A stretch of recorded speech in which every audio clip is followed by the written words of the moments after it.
The jar that served as packaging for the red and white pills was carelessly knocked over on the hospital bedside table, and all the small capsules flew in all directions. The subscriber the man was calling did not answer. The phone continued to beep. The girl in glasses and a hat frantically looked at the screen and continued to press the keys, typing another message. It seemed that this was too much. There was no answer at the end of the line. Park Min-won seemed to have gone crazy since he didn't bring all the money and didn't pay for the sick leave. And the girl just wanted to get her money. But still, no matter how much she had left, they would always be together, thinking about this. She nervously clutched the white blanket. The nurse came to the reception desk to inquire about the condition of the patient from the 201st ward. It turned out that not very well, according to the doctor. She had a couple of months left at such a young age. What a pity that her husband had never visited her since the hospitalization. Putting the papers aside, the woman replied that he could understand. It was hard for him too, and suggested that he just take good care of her now. A young intern in the role of a future doctor opened the creaky door to ask her patient Kang Chi-won to take her medicine, because it was time. But when she entered the room, the girl, with her hair braided into a bun, was surprised. Her eyes widened greatly. She opened her mouth and almost screamed, barely catching the folder with her personal file. The bed, pure white, was slightly made, but completely empty. There was no trace of the person who had previously been treated here, but where could this girl have gone anyway? Spring, a beautiful time. While she was being attacked by cancer cells and wasting away more and more every day, this beautiful couple of years made such beautiful flowers bloom. The girl stretched out her hand, wanting to touch at least one falling pink sakura petal. With thoughts of envy, because even when time passes, spring still remains beautiful, she caught a yellow car with the sign taxi. And sitting in the car, the girl, looking at the driver through her glasses, she gave the exact address and asked him to take her to her destination. He gave her a smile through the mirror, causing wrinkles to appear on his face around his eyes. The taxi driver was speaking in the oldest and rather emotional dialect of Korea, Gyeongsang. What a misfortune. It seems she is extremely ill. The man wished her a speedy recovery, even though the chances were clearly unlikely, and he asked, "Isn't it spring now?" There must be a good mood because of such good weather and the scenery outside the window. She even wanted to cry, how she missed her native Seoul dialect. The last time Chi-won heard her father speak like this was when he told her that he had decided to sell the house and that they could now move to Seoul. At that time, the girl considered him the best, and her dad had long dreamed of this, how great it was for them together. Perhaps it was then, in her father's arms, that she was truly happy. At least she wasn't sick. She had a loved one next to her, and she had long hair with bangs on her head. Remembering this, she at least briefly returned to childhood, and from this she felt at least a little freer, although returning to reality was quite difficult each time. But the driver, continuing the journey, said not to lose heart. That's right. He heard that, it seems they say so, because today is the tomorrow that we all hoped for yesterday, suddenly realizing everything that he had just said, and said that if he behaved inappropriately, then she could simply not listen to him and not take him into account at all. The girl, with her cheekbones already protruding, her lips dry and her face pale, calmly looked out the window, and then said that if she suddenly died today, she did not think that the desired tomorrow would come, and even if it did come, she assumed that nothing good would happen. A cheerful elderly man assured that it would happen. It would definitely happen, and one should always think about the good. While chatting a little sadly, they quickly drove up to the desired place. It was a colorless high-rise building, decorated only with 2 cherry trees and a few lanterns. Wanting to pay the taxi driver back, the girl plaintively handed over a bill, quite large for such a trip.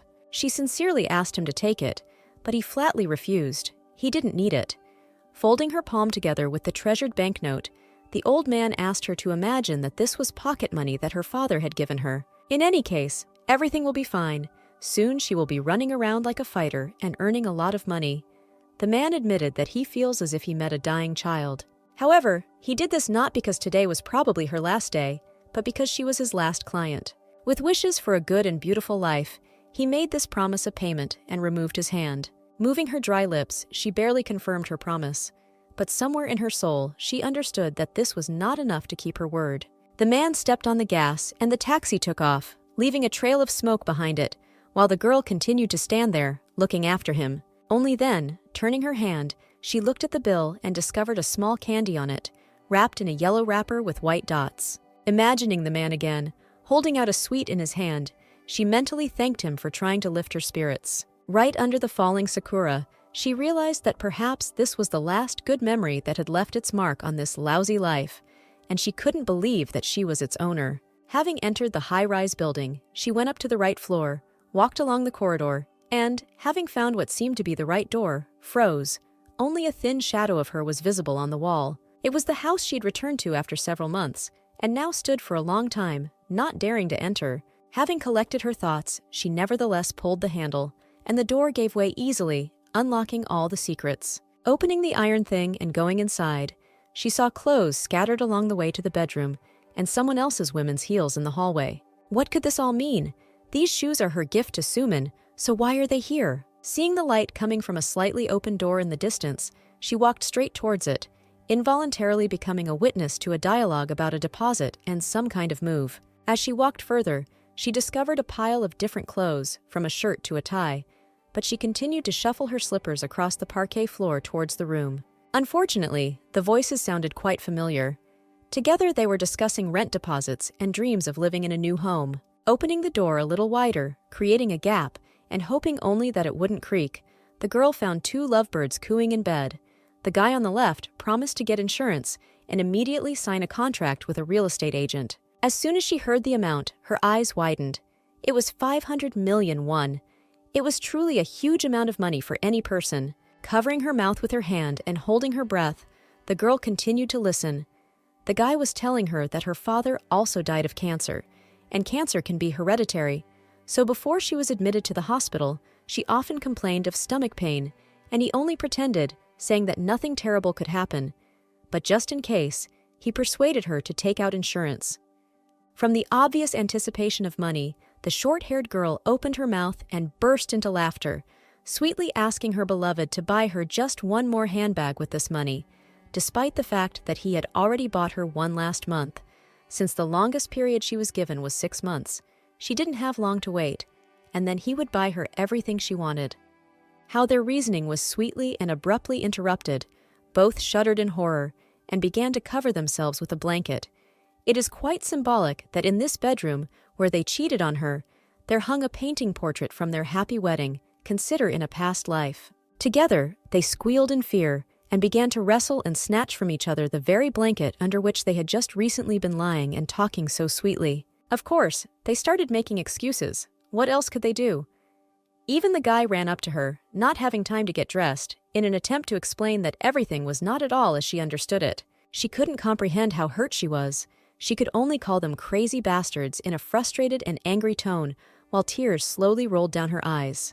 While she thought that he had problems at work or other temporary difficulties, because of which he was busy and could not only come to visit, but also answer, it turns out that he had already found a replacement for her and thinks that she will simply die like that. Finally, bursting into tears and almost falling to her knees, the girl promised that she would receive monetary compensation and hang a whole poster on the office building. She wanted to spread rumors about them on the internet so that everyone around would know what these two were doing in her house. They would be ashamed to even raise their heads for the rest of their miserable, worthless lives.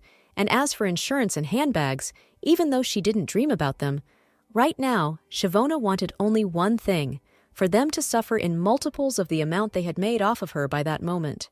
While the guy was slowly getting dressed behind him, the girl with the short haircut, wrapped in the same blanket, emerged from the bed and ran towards her as soon as she heard about the threats, asking her not to do that. Trying to take her hand and comfort her, she reminded her that they were both friends, best friends. But Shavona pulled her hand back sharply.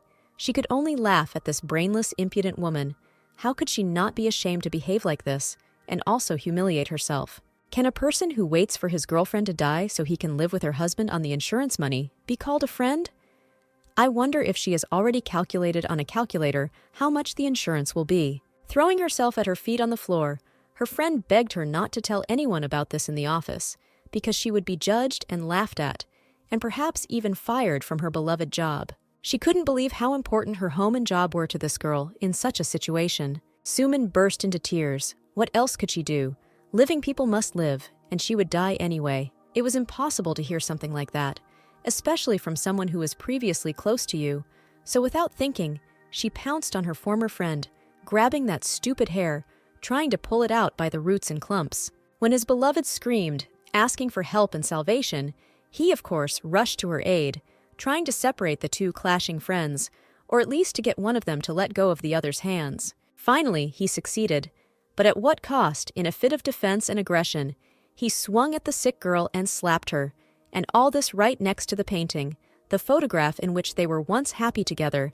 That's how quickly a marriage is destroyed. Chiwon's already cracked, dry lower lip was split, and a cut had formed on half of her cheek. Grabbing the sore spot, which had already begun to sting, she did not immediately realize that it seemed he had just hit her, and he apparently did not feel the least bit ashamed. Behind his back, this stupid bitch continued to cry, while he defended her, thinking that if she hits others, then why shouldn't she be touched? And in general, the guy wished her death, thinking that they would be fine without her, and she would get it in full for the fact that she didn't care about someone else's normal life. Then for whom was she going to die? Certainly not for the sake of her pathetic and unfaithful husband, or for the sake of her parents. It seems he forgot that the girl grew up without a mother, and her father died, so he spends her money, lives entirely at her expense, and has no right to even scream that if she had gotten to the hospital even a little earlier, she would have been able to survive, which means he is a murderous bastard. She promised that when she died, she would definitely take everyone with her, both their parents and themselves. She would take everyone, because she knew for sure that she would never die happy with him. Having heard so many accusations, threats, and rude but honest statements, this weak boy could not restrain himself, because he was insulted and humiliated by facts right in front of his mistress.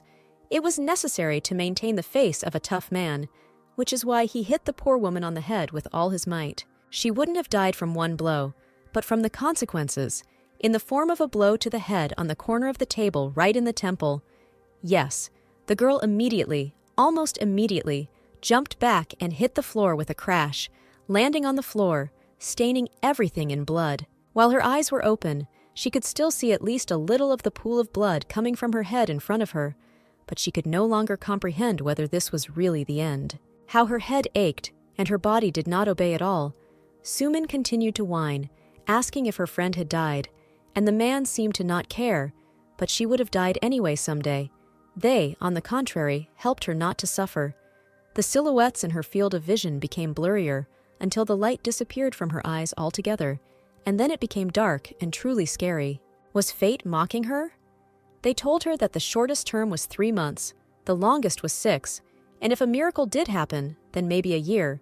But 37-year-old Kang Chiwon died without living out her allotted time. Right in the pitch darkness, a little schoolgirl with an orange backpack continued to walk no matter what. Suddenly, someone called her name from behind. It was Chivona. She turned around and her eyes lit up with joy, and a smile appeared on her face.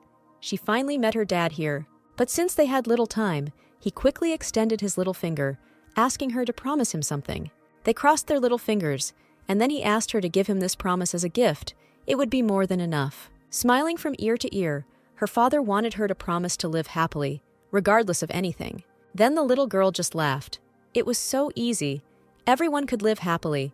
The blush that appeared on her cheeks showed that she was already doing well and would be able to keep her word. Right after she promised him to live happily and enjoy the little things, Dad began to evaporate, leaving only cherry blossom petals floating in the air. One of them just landed right in front of her on the wooden table, perhaps trying to wake the girl up.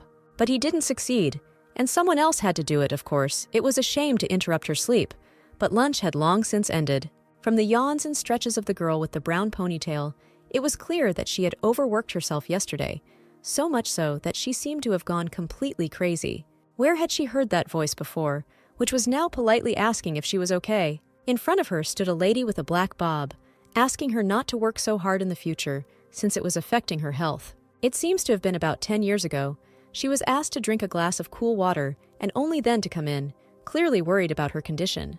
But she suddenly stood up from her chair, slamming the table, and touching her soft young skin. She didn't understand anything at all.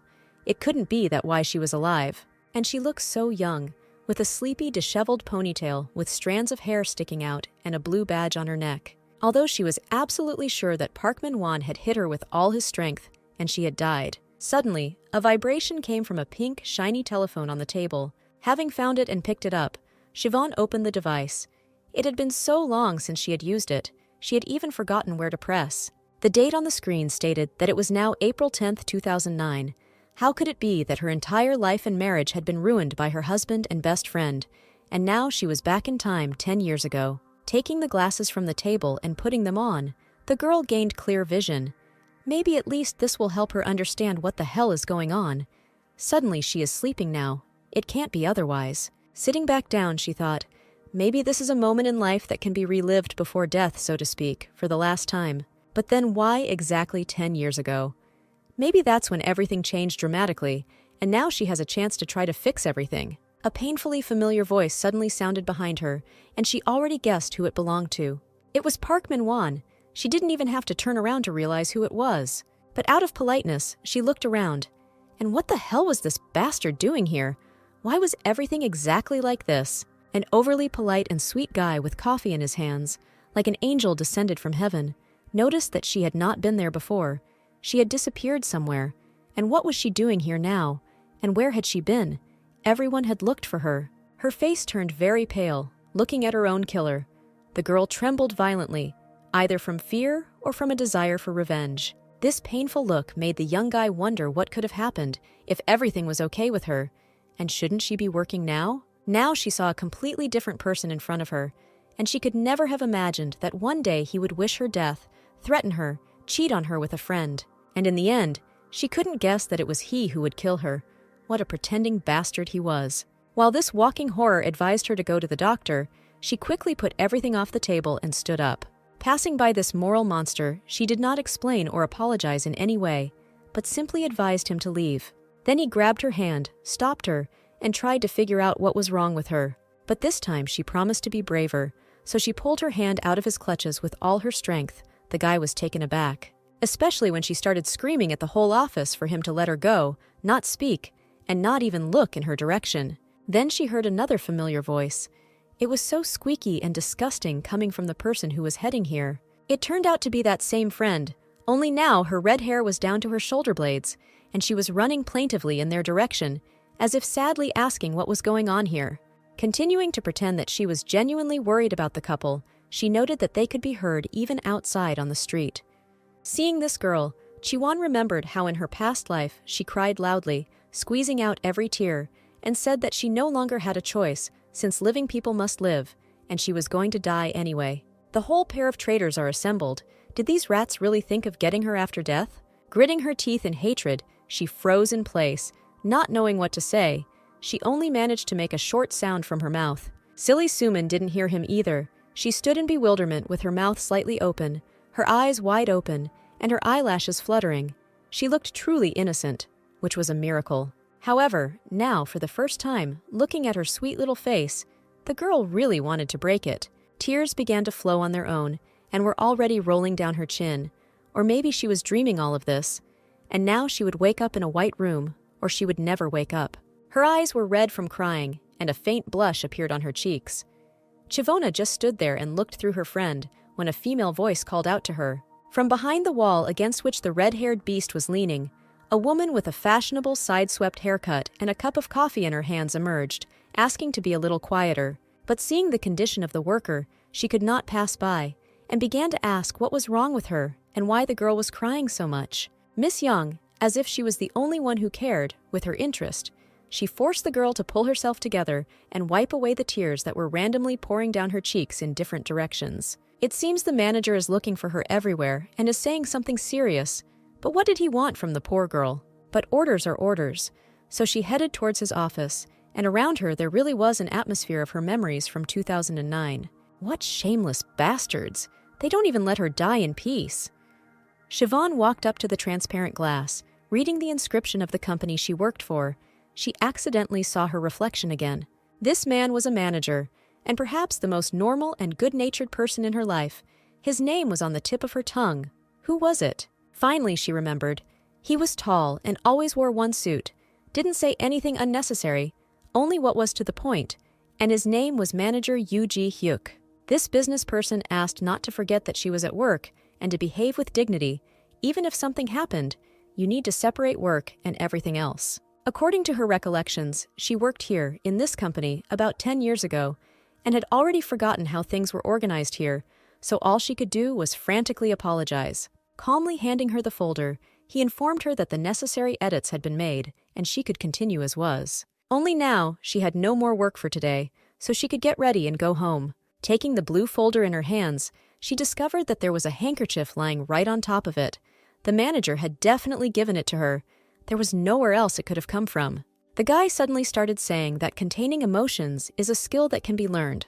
Like others, you need to do everything possible to not bother team members with personal questions. She humbly apologized, bowing convulsively many times, thanked him, and got ready to leave. Suddenly she slipped, hit some obstacle, lost her balance, and flew face down with all her might. But somehow, Ji-hyuk arrived in time and grabbed her from behind under the waist, pressing her to himself, but still observing the boundaries of decency. He put the fragile girl on her feet and asked if she was hurt, but Jiwon could only admire him, something that only happens in dreams.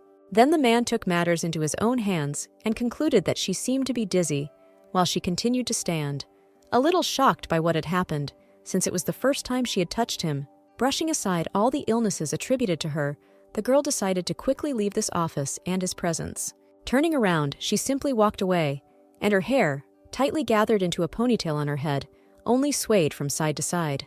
The manager, a dark-haired man with gray eyes and glasses, could only look away from her and watch her move away. Throwing the blue folder onto her workspace, she clearly decided that she needed to run away from here as quickly as possible. Because if this is really a second chance, and she is destined to experience it all again, then she can't just throw it away and waste her life on terrible people. Resolutely walking out into the corridor, the girl realized that she did not intend to give up just like that. She would go and fight to the end. Chivona pressed the treasured elevator button and watched as the gray metal doors slowly opened. However, what the hell is going on? Maybe this is heaven, since now she can try her luck a second time. Entering the elevator, she became even more excited. The thoughts in her head were jumbled into a mess, nervously biting her nails. She thought about her next course of action, but nothing came to mind. And also memories of this manager, of course. It is unlikely that their story will develop in a love way, but still, his attention was pleasant. Someone's voices tore her away from her obsessive thoughts. The girl returned to reality, raised her head, and realized that she was still standing in the elevator. And he apparently already stopped on the floor where the workers were standing. One person even asked if she was going to get out, or why she was standing there at all. She apologized and tried to squeeze through them, moving on, almost dropping her glasses. But suddenly, slipping on the elevator partition, the girl again miscalculated her strength and flew to the ground. Having fallen onto the cold floor, she also unfolded the trash can standing nearby. But all her thoughts were still elsewhere. Even as she sat on her knees on the floor, she continued to think and search for clues as to why, 10 years ago, she did not remember being caught by her own manager. Did this mean that the new life was completely in her hands? She got to her feet and shook herself off while some guy persistently asked if she was hurt. Chiwon apologized to everyone once again and ran away from here. It seems like this place only brings her troubles. Having stepped over, or rather run over, the threshold of a huge building in which everyone was busy with their own affairs, she burst out into the street. A cool wind blew over her skin, and she felt freedom and fresh air in her lungs. Everyone around her was busy with something, talking on the phone, communicating with colleagues. Only she felt like there was not enough space anywhere. Stopping to catch her breath and bring her heart rate back to normal, she accidentally noticed a falling pink petal that had been following her everywhere. Raising her head up to the sky and seeing the beautiful, delicious-smelling cherry blossoms, the girl realized that it was spring here too. She enjoyed watching the different landscapes, the changing seasons, but spring was unusually beautiful. Her blue trousers were a little scratched, especially on the right leg, but she didn't pay attention. How is this even possible? She has at least some chance to fix her whole life, and she doesn't know what to do. Something in the left pocket first buzzed loudly, and then an unpleasant ringing melody was heard. It was of course Park Min-hwan, but not wanting to listen to him, the brunette simply turned off the pink cell phone, almost throwing it on the ground in disgust. How tired she was. Sometimes she wanted to be a schoolgirl, ride the green bus home, plop down on a soft pillow and fall asleep. Sitting down on one of the seats on the bus, Siobhan looked out the window and wondered why exactly they threw her into 2009. Maybe it's because this is the year she got married to Park Min-hwan, and there's a chance that things could change. Or maybe it's just a dying memory that will soon end. The guy kept calling her, and once again, she wanted to smash the phone just to avoid hearing the ringtone, even though she had made it clear to him. But, as it turned out, the icon of a completely different subscriber was lit up on the screen. It was her manager, and he was calling, as always, on business. There were additional documents that needed to be checked, so he asked to let me know when he returned to work. Kang Chi-won promised to check everything tomorrow. She will come and work hard, even harder than usual. But she forgot that tomorrow was a day off. Apparently she was so busy, and how could she even know? She literally hadn't been in this new world for even an hour. As she was putting the phone back, she suddenly felt something in her pocket. There was clearly a rustling object there. Pulling it out, she looked at her palm and did not understand what all this could mean. It was that same banknote and candy in a yellow wrapper from the taxi driver who drove her to the place of her death. Tears flowed naturally when she remembered his words. He believed that everything would be fine. Soon she would be running around like a fighter and earning a lot of money. Saying this, he felt as if he had met a dying child. But now, remembering his words, the girl cried, looking at the gift that he left her behind. These were definitely Daddy's candies. There was already a torn abrasion on her knee, the same as the one that had once appeared on her cheek. But she wasn't just imagining all this. It was definitely him. Dad always wanted his daughter to be happy, and this was his last gift. And now she really returned to 2009. She couldn't fully believe it, but she accepted it, thanked her father, and promised him that she would live this life long and happily with good people around her. Meanwhile, that same Park Min-won was wondering and thinking why she wasn't answering him, neither to his messages nor to his calls. This was completely unlike her. This time she was in such a hurry that she even forgot her bag. Her friend Sumin asked if Kang Chi-won had answered him, but the guy answered in the negative and wanted to go after her to give her the bag. Then the pink-haired girl asked him why he was doing this, but Park didn't understand what could be bad about it. And then the girl beamed with cute embarrassment and a sickeningly sweet expression on her face. Her eyes lit up maliciously, suggesting that they go to a restaurant together after that, because Chi-won would definitely like it there. Having heard that this mysterious girl would like it, the guy immediately wanted to get down to business. What are they waiting for? They have to go. However, the manager didn't think so. The man quickly stopped Min-won, reminding him that the workday was not over yet, and interrupting all his plans, he added that while he was here, he should concentrate on his work and not discuss anything and everything. The workers said they understood everything and quickly apologized, so why did it always fall on Park? Not wanting to continue working, Sumin rolled her chair away from the desk. Having found and opened her phone, she noticed that all the messages she had sent to her beloved friend were unread. This upset her, but she was also interested in what she was doing there and why she quickly ran away from work. Looking mysteriously at the phone screen, the red-haired beast wondered if it was possible that not only the main male interest of her life, but also her best friend was now ignoring her. Those same high-rise buildings continued to stand alone under the scorching sun. The girl arrived at this place and was already standing at the familiar door, trying to remember the password. Of course the password was the bastard's birthday. She quickly entered those hateful numbers. And I decided that I definitely needed to change it right away, and I carefully entered 6 digits, 090410. On April 9th, 2010, she returned to the past, which means that this will be the password. It was quite strange for her to return to her home in the past now, but just recently, she could not even think about it. Having crossed the threshold, she plunged into the atmosphere of youth, early love, and what she considered to be true friendship. As she walked past the nightstand, she was drawn to 2 framed photographs sitting next to an aroma diffuser and a stuffed duck. They were of Ji-won and Min-won when their romantic relationship was just beginning, and the second one was of her favorite photo with her best friend, where they were fooling around and laughing together. Noticing the toy, she remembered how Sumin, when giving it to her, said that she bought her favorite toy and that it should become a symbol of their friendship. After all, if Siobhan liked something, then her friend automatically did too.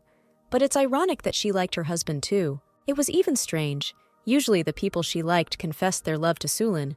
But enough, she didn't want to think about it again. Let it be forgotten, like a bad dream. With these thoughts, she threw all the memorabilia in the trash. Now something completely different was important to her. She dug up a savings book in one of the shelves of the chest of drawers. She definitely needed more money, as she couldn't spend the 10 million won from the survivor's allowance because it went towards the monthly rent deposit, and the remaining debt to the bank was 20 million won. She needed to remember the lottery ticket number or something, but first she decided to pay off the debt and then see how much money was left. Suddenly she remembered something, causing the pupils of her brown eyes to widen in surprise. This idiot is obsessed with the market and stocks, no matter what he bought. Sooner or later the company became successful and brought in huge profits. And thank God, well, at least in this life he will be of some use. In her past life she refused to participate in this, fearing to lose money. But she still managed to survive, thanks to benefits and loans, so she was lucky. Suddenly, her phone buzzed annoyingly once again, and sure enough, it was Park Min-hwan. He asked what was going on and offered to talk after work. Promised to buy her a chicken, was he kidding? First she had to move, and before that, she had to settle scores with him. The devil of a traitor, Siobhan was determined to destroy him. When the guy finally waited for her answer, found out that she was not hungry, and changed the meeting place near the food stall near the house. What was going on? This definitely had not happened before. Then what happened now? He was distracted from his thoughts by the manager, who turned to him and asked if he had forgotten that he needed to submit a report today. Since he was constantly looking at his phone, it seemed that the strict attitude of the management had started again. Park was just about to show it, rushed for the folder, and then handed it over, saying that it was a list of the samples that were looked at first, and he sent the report by mail. In general, this document contained all the information. Ji-hyuk only asked in a stern voice if he was sure he had brought everything, and upon hearing an affirmative answer, he began to look through the documents. The man said that he checked carefully. There should have been 10 of them, but in fact he counted only 9. The boy with amber eyes was worried, apologized, and said that he would check everything right away. It looks like he forgot the last one. To this, the manager simply asked the guy to come down to earth. He was at work, not in kindergarten. He should bring all the samples quickly. Throwing the folder of documents onto his workplace with all his might, the guy became terribly angry. Although they were the same age, his position was lower, and he did not understand why he was always forced to plow. Sumin peeked out from behind the neighboring workstation. She looked nice, and it was at least a little more fun with her. The girl quietly passed him a note asking him to relax and offering to go eat chicken together after work. He immediately became happy and quickly wrote and handed her a note of gratitude and an offer to meet near the kiosk. Of course, the girl didn't quite understand why she was near the stall, but she had no choice, and she agreed, showing the OK sign. While reporting on work, Park thought that he should clean the car first, because Juwon was used to the car being a little dirty, but Sulin wasn't. That girl would never worry about it, and anyway, sometimes it seemed like Shavona was a bit of an oddball. A little out of this world, this girl has now decided to look into her old wardrobe, with the aim of finding at least something attractive there. In her opinion, everyone around her was strange, and that was normal. Even the things in her closet were strange. What did she even wear 10 years ago? And did she wear makeup then? Most likely not. Her face looks so untouched, although it seems like she sometimes permed her hair. This will be their last meeting. She can't go out into the world like this, like a country bumpkin. Although she didn't remember very well the last time she used a curling iron, she still decided to take on this hopeless task. Chivona took the fork and inserted it into the socket, and all that was left was to wait for it to heat up. Suddenly, the pink phone vibrated again, indicating a recently sent message. She had to look away, and she didn't even notice how the phone ended up on the floor. He fell right on the wire, so it took a lot of effort to reach it, but at least he didn't break. As she reached for it to pick it up, she remembered that it was a very ordinary day, when nothing foreshadowed trouble. The girl let her hair down and sat down at the dressing table in her room, turned on the curling iron and began to wait. How unexpectedly she received a message. Reaching for the phone, she dropped the curling iron on her hand and burned herself. However, right now, Chivona calmly picked up her phone from the floor, and after checking her hand, there was no trace of a burn. It was safe and sound. Then the guess was confirmed. All this means only one thing. Fate in this life could be changed. At this time, Minwon was writing to her that he was already on his way, and even with a gift, was he really serious now? Although it was already somewhere in her memory, as if the effect of déjà vu was present now, then he came with Chon Sumin. Was this really a gift? Back then, she had no idea that they were worthy of each other, a sweet couple of traitors. How come Siobhan didn't think of that before? Her revenge will definitely be simply amazing. You couldn't come up with anything better. She certainly wasn't going to interfere in their lives or change anything, quite the opposite. She was going to help them become spouses. Sumin, sitting in the passenger seat, could not yet guess what horror could await her in a marriage with this man. She only liked to flirt, get attention from him, and take the busy guy away from his family. Well, Park liked her ease, her composure. She always supported him and was next to him, laughed at every unsuccessful joke. In general, she was more convenient than his wife. However, these two lovebirds, who were now joyfully riding to the stall, had no idea what fate had been prepared for them. Chiwon wanted her friend to marry Manhwa instead of her, and pulled the blanket over herself, taking this burden in the form of a husband, as well as all the troubles that came because of him. The girl really wanted to take this guy away and live happily together. She would take him away, but happily, no one could promise that. At a lonely table, in the center of a noisy place with a lot of people, sat Chiwon, a girl with glasses, patiently waiting for her friends. And when she was already raising another glass of water to her lips, she heard her name pronounced in strange voices. It was Sumin and Park Min-won. They pulled back the curtain of the stall and went inside. From the outside, one could even think that these two were a couple. This smiling beast in a red flowered blouse made the most innocent face and waved to her friend. She foresaw that the girl would be surprised by her appearance here, so she immediately warned her that she could order whatever she wanted.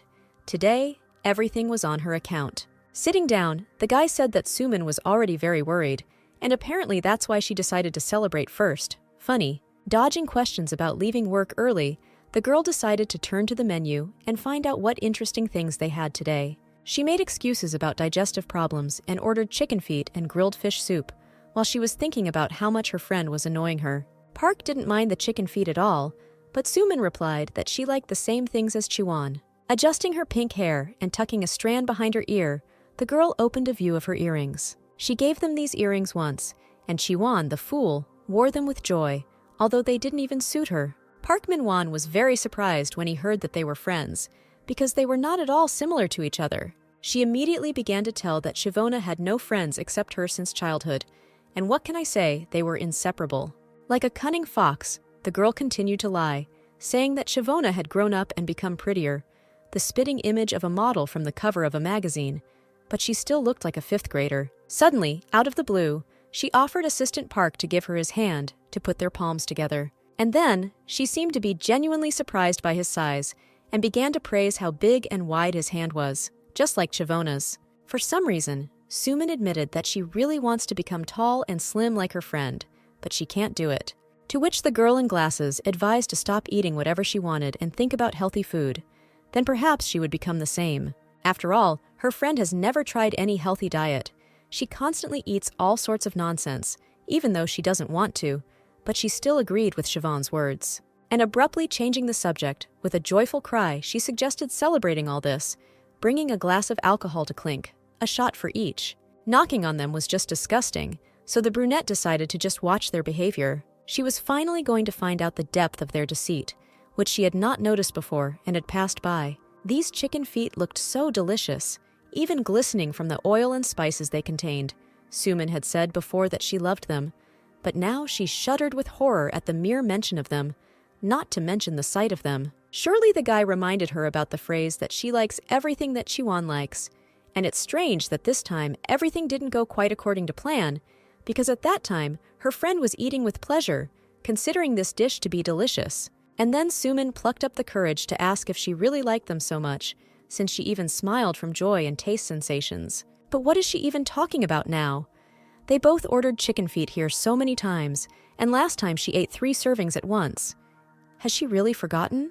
The friend got nervous when they told so many things about her and caught her red-handed, but now she could only laugh stupidly and awkwardly. And here they brought their grilled fish soup, right in a hot pot with broth, delicious. An old granny waitress came to the table, asking where to put it, because it was terribly hot. It needed time to cool down. Then some careless passerby pushed her from behind and quickly walked away, and it became very difficult for the woman to maintain her balance, and she began to sway from side to side. In an instant, the entire pot of soup was turned over and overturned onto the table, and poor Siobhan got it too. The girl jumped up, grabbing her left hand. A little lower, and on the wrist, there was a deep abrasion with a burn. It was painful. The skin seemed to be peeling off. The waitress immediately ran for ice and a towel. And Sumin, like the most annoying, clingy girl, pretending to be sweet and caring, immediately asked to look, because there might be a scar left there, as if she could heal it on the spot right away, with the help of magic. But instead of pity, she only managed to evoke disgust, so the girl pushed her away, roughly pulling her hand out of her strong grip. After refusing this pretender, Chiwon immediately went to the toilet, turning around mysteriously, still holding her sore arm. She began to wash the wound under cold running water, and it seemed that she even felt a little better. At least her hand went numb, and the pain was almost not felt. She still burned her hand. She only managed to delay the time a little, but the damage was still received. And even then, when she got out of the elevator, she still tripped as she galloped out of the office. This wound was very similar to the one left by the curling iron in her past life. The most nasty burn, although mild. Does she really have to marry this idiot whom she hates with all her soul? She continued to stand, leaning on the sink and watching the water run down the drain. Did this mean that nothing could be done about it? And in any case, she was considered doomed to die in the future. The girl slammed the tap hard, cutting off his access to the water supply. Maybe she could do the same with her life, and she wouldn't have to live the same scenario again. Hot blood from anger ran through her veins. No way. She would not allow these impudent people to enjoy life at her expense a second time. They weren't worthy of the first either. It was impossible. While the girl was gone, the two of them, it seems, opened a new bottle of alcohol, and Sumin was already laughing out loud at the stories about her friend and telling new stories from their life together. It was hilarious, but it was true. Park was a little surprised. Did the girl next to him always rejoice so loudly after drinking?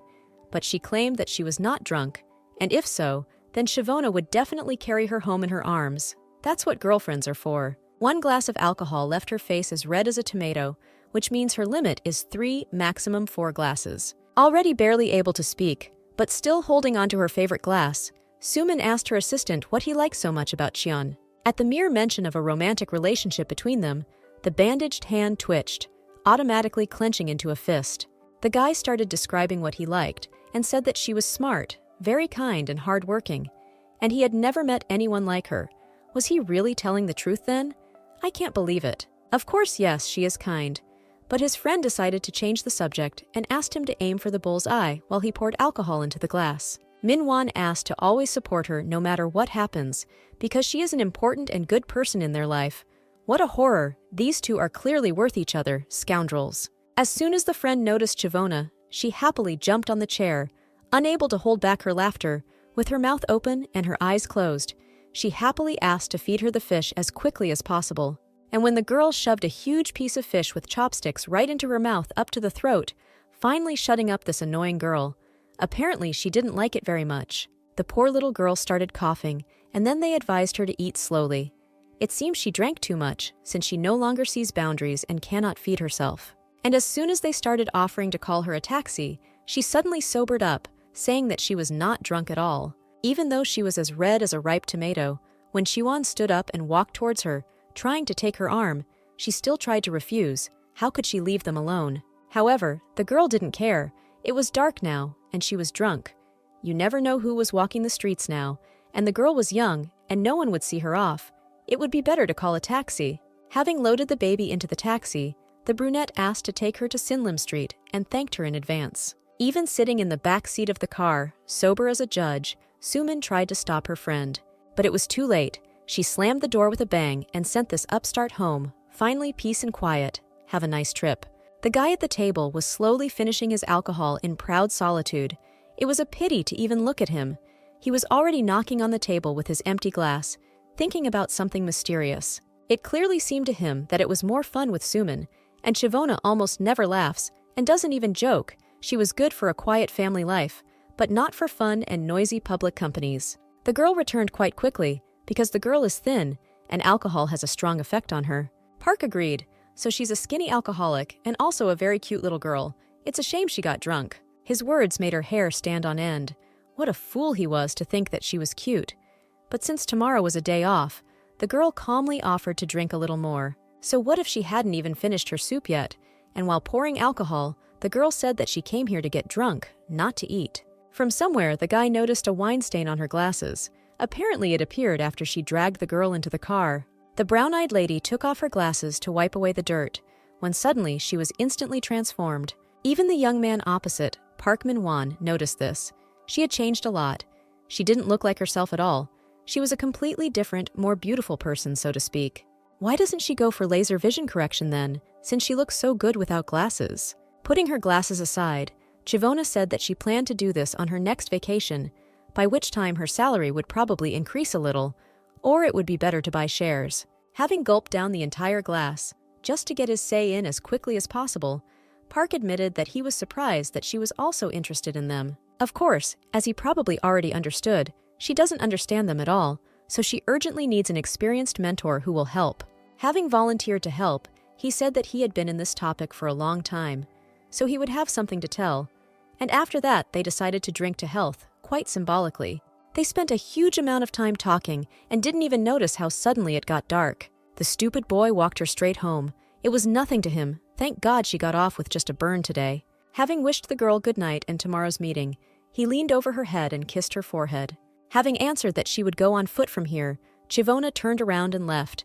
How disgusted she felt from his touch. How disgusting this man really was. Having opened her front door, with an adequate, completely normal password, she went inside and relaxed. Lying right on the bed, she opened her phone, looking for saved audio messages from her conversation with the guy.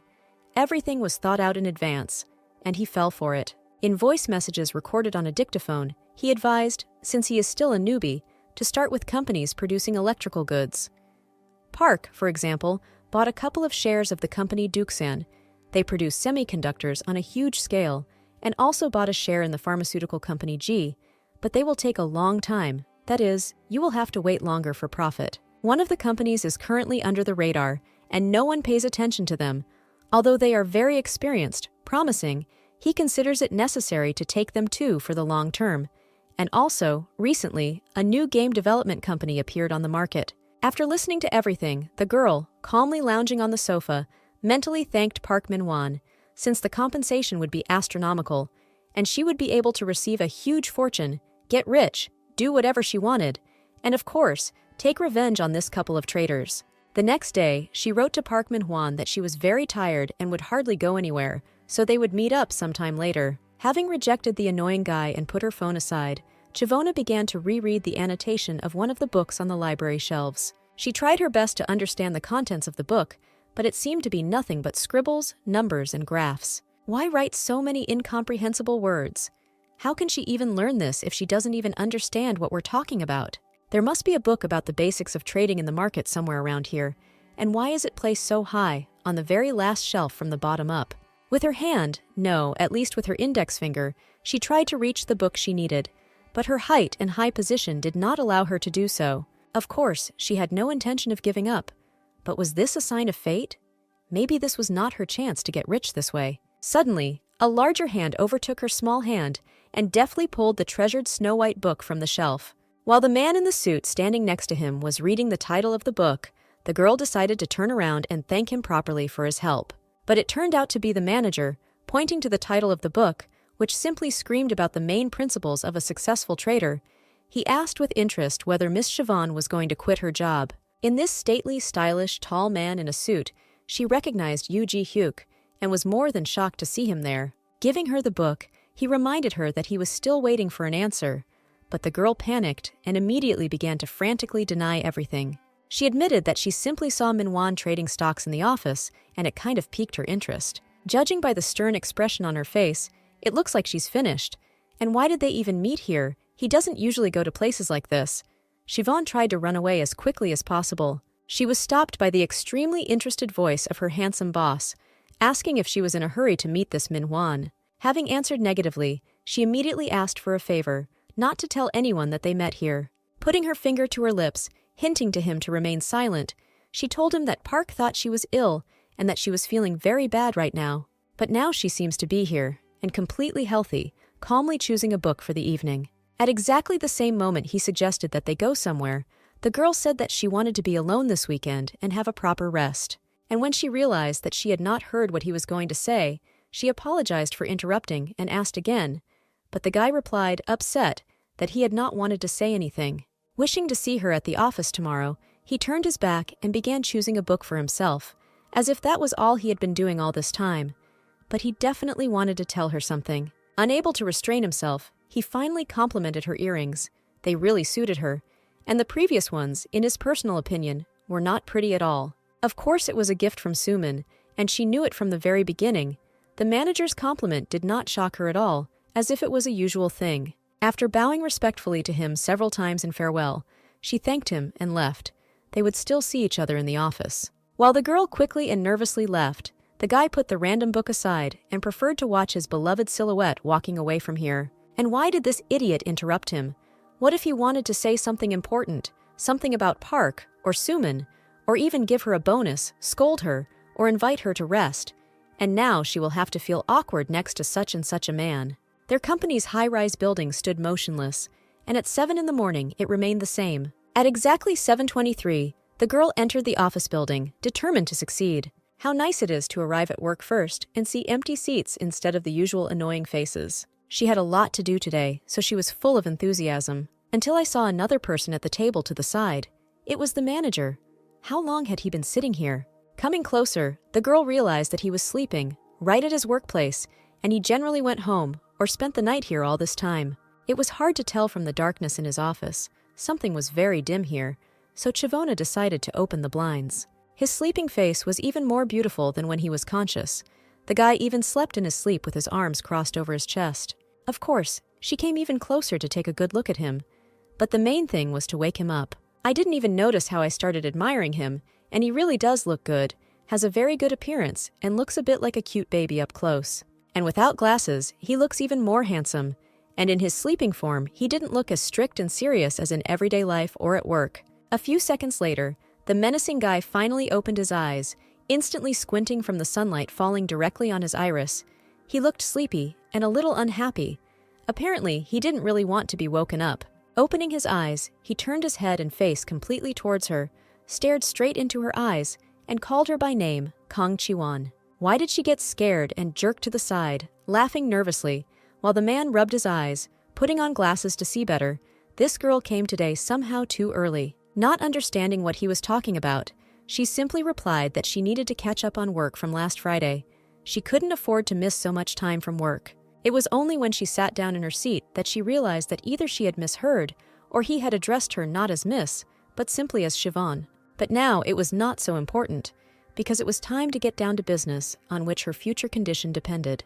Park mentioned the pharmaceutical company G, whose stock price is 8,000 won, and which will soon expand its operations to America. And therefore, the price will increase sixfold by next month, so now is the most ideal opportunity. Having worked so hard, the girl did not even notice how a man's hand, holding a glass of coffee, extended from behind her back. It was that same manager. He came up close to Miss Kang Chi-won, handed her the coffee, and encouraged her, telling her to continue in the same spirit. The thing is, he went into a cafe and decided to buy her something to eat, an Americano and a sandwich. It was a pretty sweet show of concern for such a cold person. At first, she started to make excuses and wave her hands around, but it's still wrong. This bad habit of refusing to care, she doesn't need it anymore. So, smiling sweetly until her cheeks slightly blushed, she cordially thanked the manager for his concern. From now on, she will let others take care of her. The guy with glasses took her reaction a little strangely, and he left rather abruptly, telling her to continue to do her business just as hard and persistently. Watching him go, she hoped that Ji Hyuk hadn't changed his mind about her, since they had only just made some kind of contact. However, she mentally reassured herself that it was time to stop and concentrate on what was important, because it was time to make real money. At 8:23, Chivona had finished the manager's sandwich, and only the crumpled wrapper remained on the table next to the coffee. At 8:26, the girl entered one of the stock exchanges, and 3 minutes later, she bought several shares of the pharmaceutical company G. By 8:30, the number of shares purchased was 2,510. What did she spend more than 20 million won on?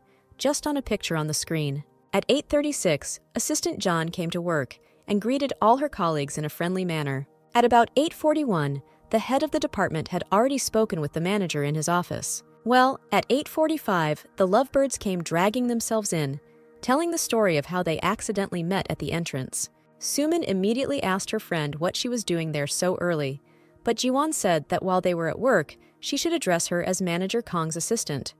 And she laughed, followed her advice, offered her sincere apologies, and called her assistant manager Khan.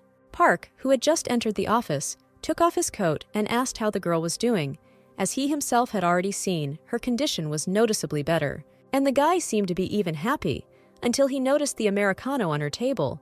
Doesn't she prefer cappuccino? In her past life, she went crazy at the sight of sweets, especially cappuccino.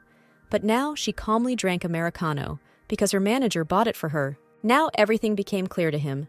Manager Khan loves everything bitter and can't stand sweet things. The park only evoked disgust. But what did it matter to him? Not everyone is such a sugar addict. Someone takes care of their health.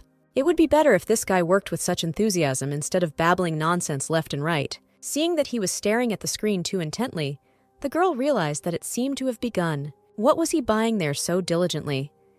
As she passed by, she tried to look through his back and head at the monitor. And yet, having looked at the numbers and graphs, Siobhan was stunned with fear.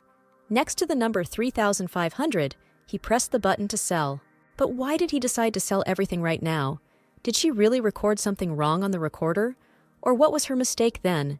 And why is he sitting there with such a satisfied face, as if 20 million won had just been deposited into his account? Her throat was dry, and the girl was no longer just nervous. Exactly at 9 in the morning, Park Min-won decided to sell his entire share in G's Pharmaceuticals. But why? What was the reason for such a risky act, or maybe, on the contrary, profitable and thought out to the smallest detail? What could be the reason why he took such an unjustified risk?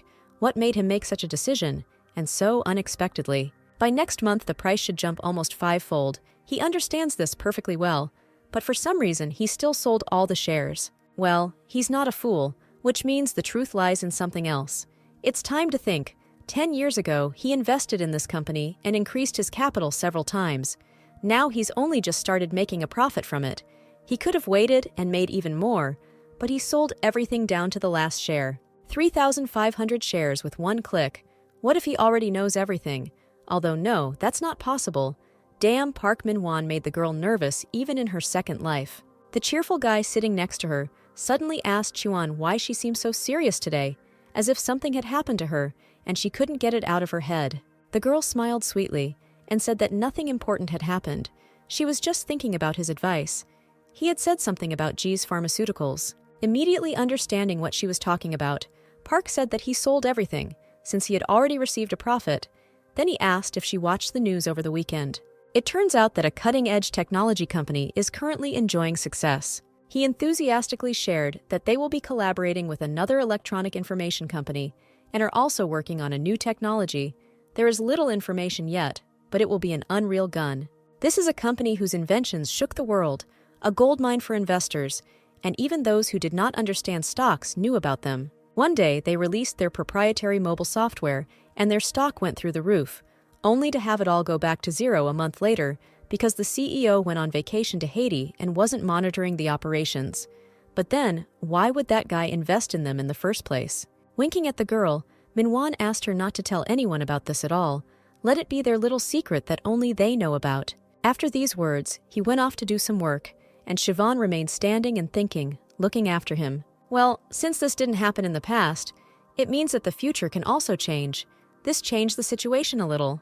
Although she realized that changes would inevitably affect all people, it was only a matter of time. Speaking of time, it's almost time for lunch, so we can invite Min-won to the dining room and discuss everything with him there. If possible, you need to ask him in more detail so that there are no more incidents and financial difficulties. Unfortunately, the guy was working really hard right now, apparently to avoid getting caught by Manager Khan, so the girl was a little worried about how to persuade him. A little shyly, she approached him from behind and, addressing him as Min-won Oppa, suggested that they have lunch together. Using all her charm, Ji-won shared the news that the cafeteria was said to make the most delicious kimchi in South Korea. Around 12:10, the three of them headed for the elevator doors, simultaneously listening to Suman's mumbling. She noticed that up until that moment, they hadn't eaten together in the cafeteria. Park agreed, because he didn't even think that Siobhan might like it here, since she never went to the cafeteria with him. All because she was probably afraid of gossip about relationships at work. And why did her mood change so quickly, as if she had changed? Pretending to be nice, the annoying Suman pretended to be happy that her friend was wearing a nice blouse. It was new. Indeed, today she wore a checkered blouse with a square neckline and a loose fit with delicate buttons. The nasty girl noted that the product looked great on her, and the color suited her face very well.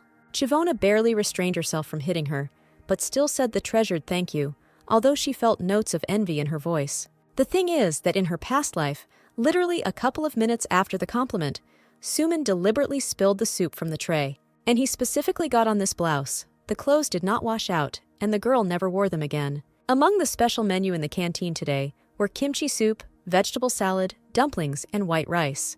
There were a lot of people, but the girl's turn came pretty quickly, and little Sue immediately shouted joyfully that she wanted kimchi soup. She loved it, and in general, let them pour more. The soup did look delicious, but unlike her friend, Chivona asked for just a little bit. While the tall guy went to order food, the girls with trays were already looking around the room for a place to sit down. The pink-haired girl was wearing a delicate, flowery skirt today, the frills fluttering in the wind as she spun from side to side, clearly suspecting that there was a person standing behind her. A huge variety of dishes began to shake on the tray, and most of all, of course, the red soup poured to the brim was spilling from side to side. Chivona already understood perfectly well what this bastard was trying to do now, so she simply mentally counted in her head up to the moment. As soon as the score stopped at 3, Sumin joyfully, anticipating victory, abruptly turned in the opposite direction, turning to the assistant manager Khan.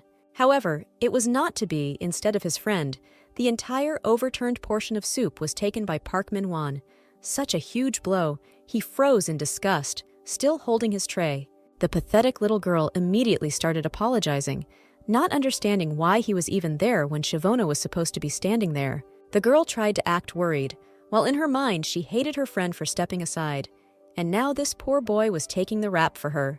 The soup wasn't that hot, so he said it was okay, but he was wondering why he had to pay for all this, since the shirt cost 1,200,000 won, and now he had to throw it away. Quickly calming himself down, thinking that everything was fine and there was no need to shout, since there was a girl in front of him, he politely asked if Sumin was hurt. She replied that everything was fine with her, and she turned around only because she didn't see Chivona nearby. And then it happened. Then her friend interrupted her and told her not to stand there with her eyes wide open, but to quickly bring the napkins. Who else would bring them? She put the tray on the table. Only half of the soup remained, which was what should have been poured in the first place, and then went for napkins, promising to bring them right away. While they were alone, Chivona wasted no time asking what he was going to do, since the shirt was probably expensive. But it turned out that it didn't matter to Park. That wasn't even the point. What was much more important to him was that it was her gift for their first anniversary, so he needed to quickly wash the cotton fabric before the stain dried. Returning, clutching the hated napkin in her hands, the girl almost threw it on the table. Sumin immediately asked where Minwon had gone and why he had been gone for so long.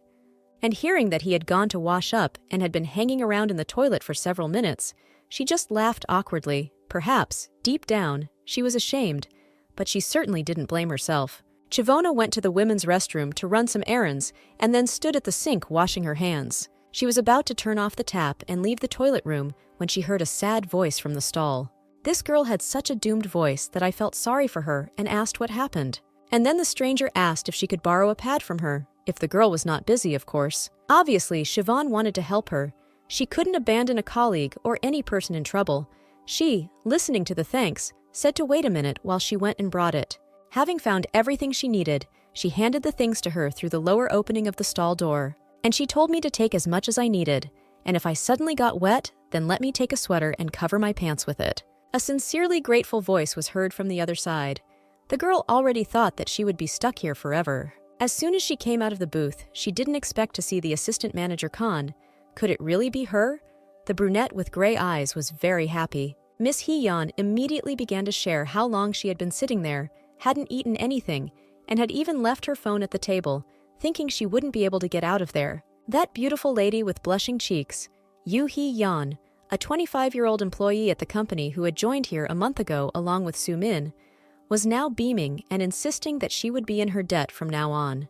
The girl said that there was another girl here before her who simply left silently, so without Cheon, she would have become a prisoner of this toilet forever. However, she could not believe that someone was here and did not help. How could one be so indifferent? But now the brunette was so glad that she met her. And who cares? Just some papers, since she hasn't eaten yet. They could have lunch together. They are in the dining room right now. Hee-yeon accepted the invitation with great pleasure, considering her interlocutor a real angel and calling her a savior. She just didn't like it when people praised too much for simple actions, and how many bad people there are now. Together, they began to discuss hatred for such people on the way out of the toilet. There are so many of them nowadays, and especially in the workplace, they also hide behind a mask of good nature. While Soo-min had a chance to tell Park about herself, She acted and shared her main feature. When someone needs help, she will rush to him first, so she always took care of Chiwon since childhood. That's just how she is. And also, your friend probably told you that she didn't even like anyone at school. She considered her classmates boring. It seems like she really had a hard time at school, but she boasted that the girl always helped her out, how lucky she was. By changing the topic to her positive qualities and situations in life, Sumin hoped that maybe now he would finally forget about what happened. 10 minutes ago, when she went to the toilet to get some stupid napkins, she suddenly tore off a whole bunch, saying hateful words about Kang Chiwon. Why the hell was she standing there and silently watching everything? After all, she should be the one carrying the napkins. How much has this girl changed? Suddenly, I heard a plaintive squeak from the cabin, calling for help and asking if anyone was there. When asked for pads, even if she would be paid for them on the way out, the pink-haired slut refused, brazenly replying that she was not in the mood right now, and what kind of circus was this anyway? Hye-yeon tried to stop her with her request as best she could, but the impudent girl suddenly came out, and not paying attention to the poor girl's voice, slammed the door. It was quite cruel, even for her. But sitting at the table and eating kimchi, she told the guys something completely different, about a girl who got stuck in the toilet, and Sumin, of course, helped her.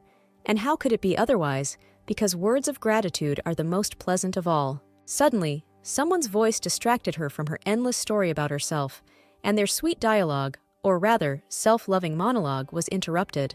It was Chiwon. She finally came, and Park wouldn't have to listen to those made-up words about how cool the girl was. The girl with glasses admitted that she had simply stayed in the toilet for a while, and coming closer to Sumin, asked what they had been talking about while she was gone. The pink-haired girl turned in her direction and was dumbfounded. Yoo Hee-yeon was standing behind her. And why did this silly girl even drag her here? After all, they had agreed to go to the cafeteria together. The girl froze in place, not believing her eyes. What was Miss Hee-young doing here? Where did they meet? Chivona asked with a smile and a sweet smile.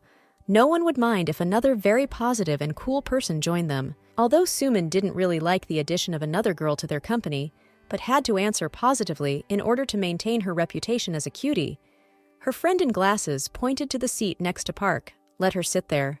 They asked what the two had been talking about while they were away, and when they received no answer, Yoo Hee-yeon suddenly exclaimed how delicious her food was, finger-licking good. The pink-haired girl sat there, looking down, frowning with disgust, and wondering if this lady really knew anything about femininity, and what an ugly face she had. Unlike her, Park turned out to be more active and asked how they met Chivona. The girl replied that she actually helped her out a lot. And in response, she asked what was wrong with his shirt. The greasy red stain on it was huge. Even though he tried to wash it off with all his might, it was probably expensive. Minwon chuckled and said that it was no big deal. It was just a shirt. Chivona, who had just been enjoying her meal, froze like a stone. She didn't understand anything. How dare he say that? It was her gift. What an idiot. And Miss Hee-young was really hungry, so she happily and with pleasure devoured the food, pampering her taste buds with another delicious treat. But Sumin decided to ask tactlessly, with feigned interest, as if she sincerely did not understand how the girl opposite could eat so much. Could she really fit in? And then, without any embarrassment, and chewing with both cheeks, Hee-yeon said that her grandfather always said that you need to eat well, whether you are a boy or a girl, in order to achieve something. This scoundrel, with open mockery, asked whether her girlfriend had achieved at least something, and how she was not ashamed to ask such a thing. The brunette with shining eyes began to explain that he sold bean sprouts, tofu, and spices, and from them he could then make the most delicious kimchi. Even despite the continued bullying from the pink-haired beast about the fact that her girlfriend was an ordinary salesman and cook, she did not give up, and confirmed everything while continuing to smile. Wow, keep it up! Hee-yeon answers the most personal questions with incredible ease. What an amazing person. After thanking the cafeteria workers for the food, the guys went out into the hall, and Park admitted that he had to go, but they would meet again. Chivona was planning to go get coffee, so she asked the brunette if she should grab something, to which she suggested going together. The girl would gladly go, but she needed to do something, she apologized, said that she would have an Americano and could have another one. Bursting into the conversation, the impudent girl boldly, but with feigned sweetness, asked Chivona for a cappuccino, grabbing her hand, as if they really were best friends, and nothing had changed between them. Pulling away the fidget's hand, she decided to finally ask Hee-yeon once again what kind of coffee she should take, hoping that they would not be interrupted and that she would still hear the answer. The brunette happily asked for an Americano with ice and thanked them in advance, as if she already understood the situation when such a tactless girl was next to them. Chivona turned around and left, wanting to quickly get away from the company of this annoying bitch. But it was a pity to leave her new acquaintance there. She really was good. Having waved at her friend about 10 times, the little girl turned towards the girl with a nervous smile, expecting to develop the dialogue. But because of a long and strange pause of a minute or two, she still had to speak to the brunette first. So she turned to Yoo Hee-yeon and asked if she was really wearing Chiwona's blouse right now. When did they manage to become such close friends? They don't communicate at all in the company, but today they were like best friends. While pressing the elevator button to get rid of the Velcro as quickly as possible, the girl turned around and started telling how she somehow got stuck in the toilet and forgot to take sanitary napkins, and while she was in despair, Chivona showed up and gave her pads, and even with a sweater in general, she was her savior. Sumin couldn't believe what she heard. How could this be? She didn't like the fact that this friend had not only changed, but had also found herself a new girlfriend, in whose eyes she had become a hero. Could it really have been her in the toilet? And the girl herself could have helped her. But what would happen if she recognized her by her voice? She quickly decided to change the subject and tried to start discussing her friend's negative qualities. Chivona had always been so intrusive, constantly sticking her nose into other people's business. The girl assured that she could say this with confidence, because they were best friends, so she did not think that she should be considered a savior. Continuing to annoy with her squeaky voice, Sumin spoke even when the long-awaited elevator doors opened. He advised to be careful with her, she warned, allegedly only because she was very worried about the miss. The brunette politely thanked him for the advice, but shared her opinion that it was rather tactless to ask about someone's grandfather. It was also importunate, and yes, if she didn't have pads, it would have been better to just say so, rather than silently slam the door. Having finally shut up this stupid Sumin, the girl ended the conversation by wishing her a good day, and only after she entered the elevator and started pressing the button to close the doors, she turned around and asked if the girl wouldn't go with her, clearly showing that they had nothing more to talk about.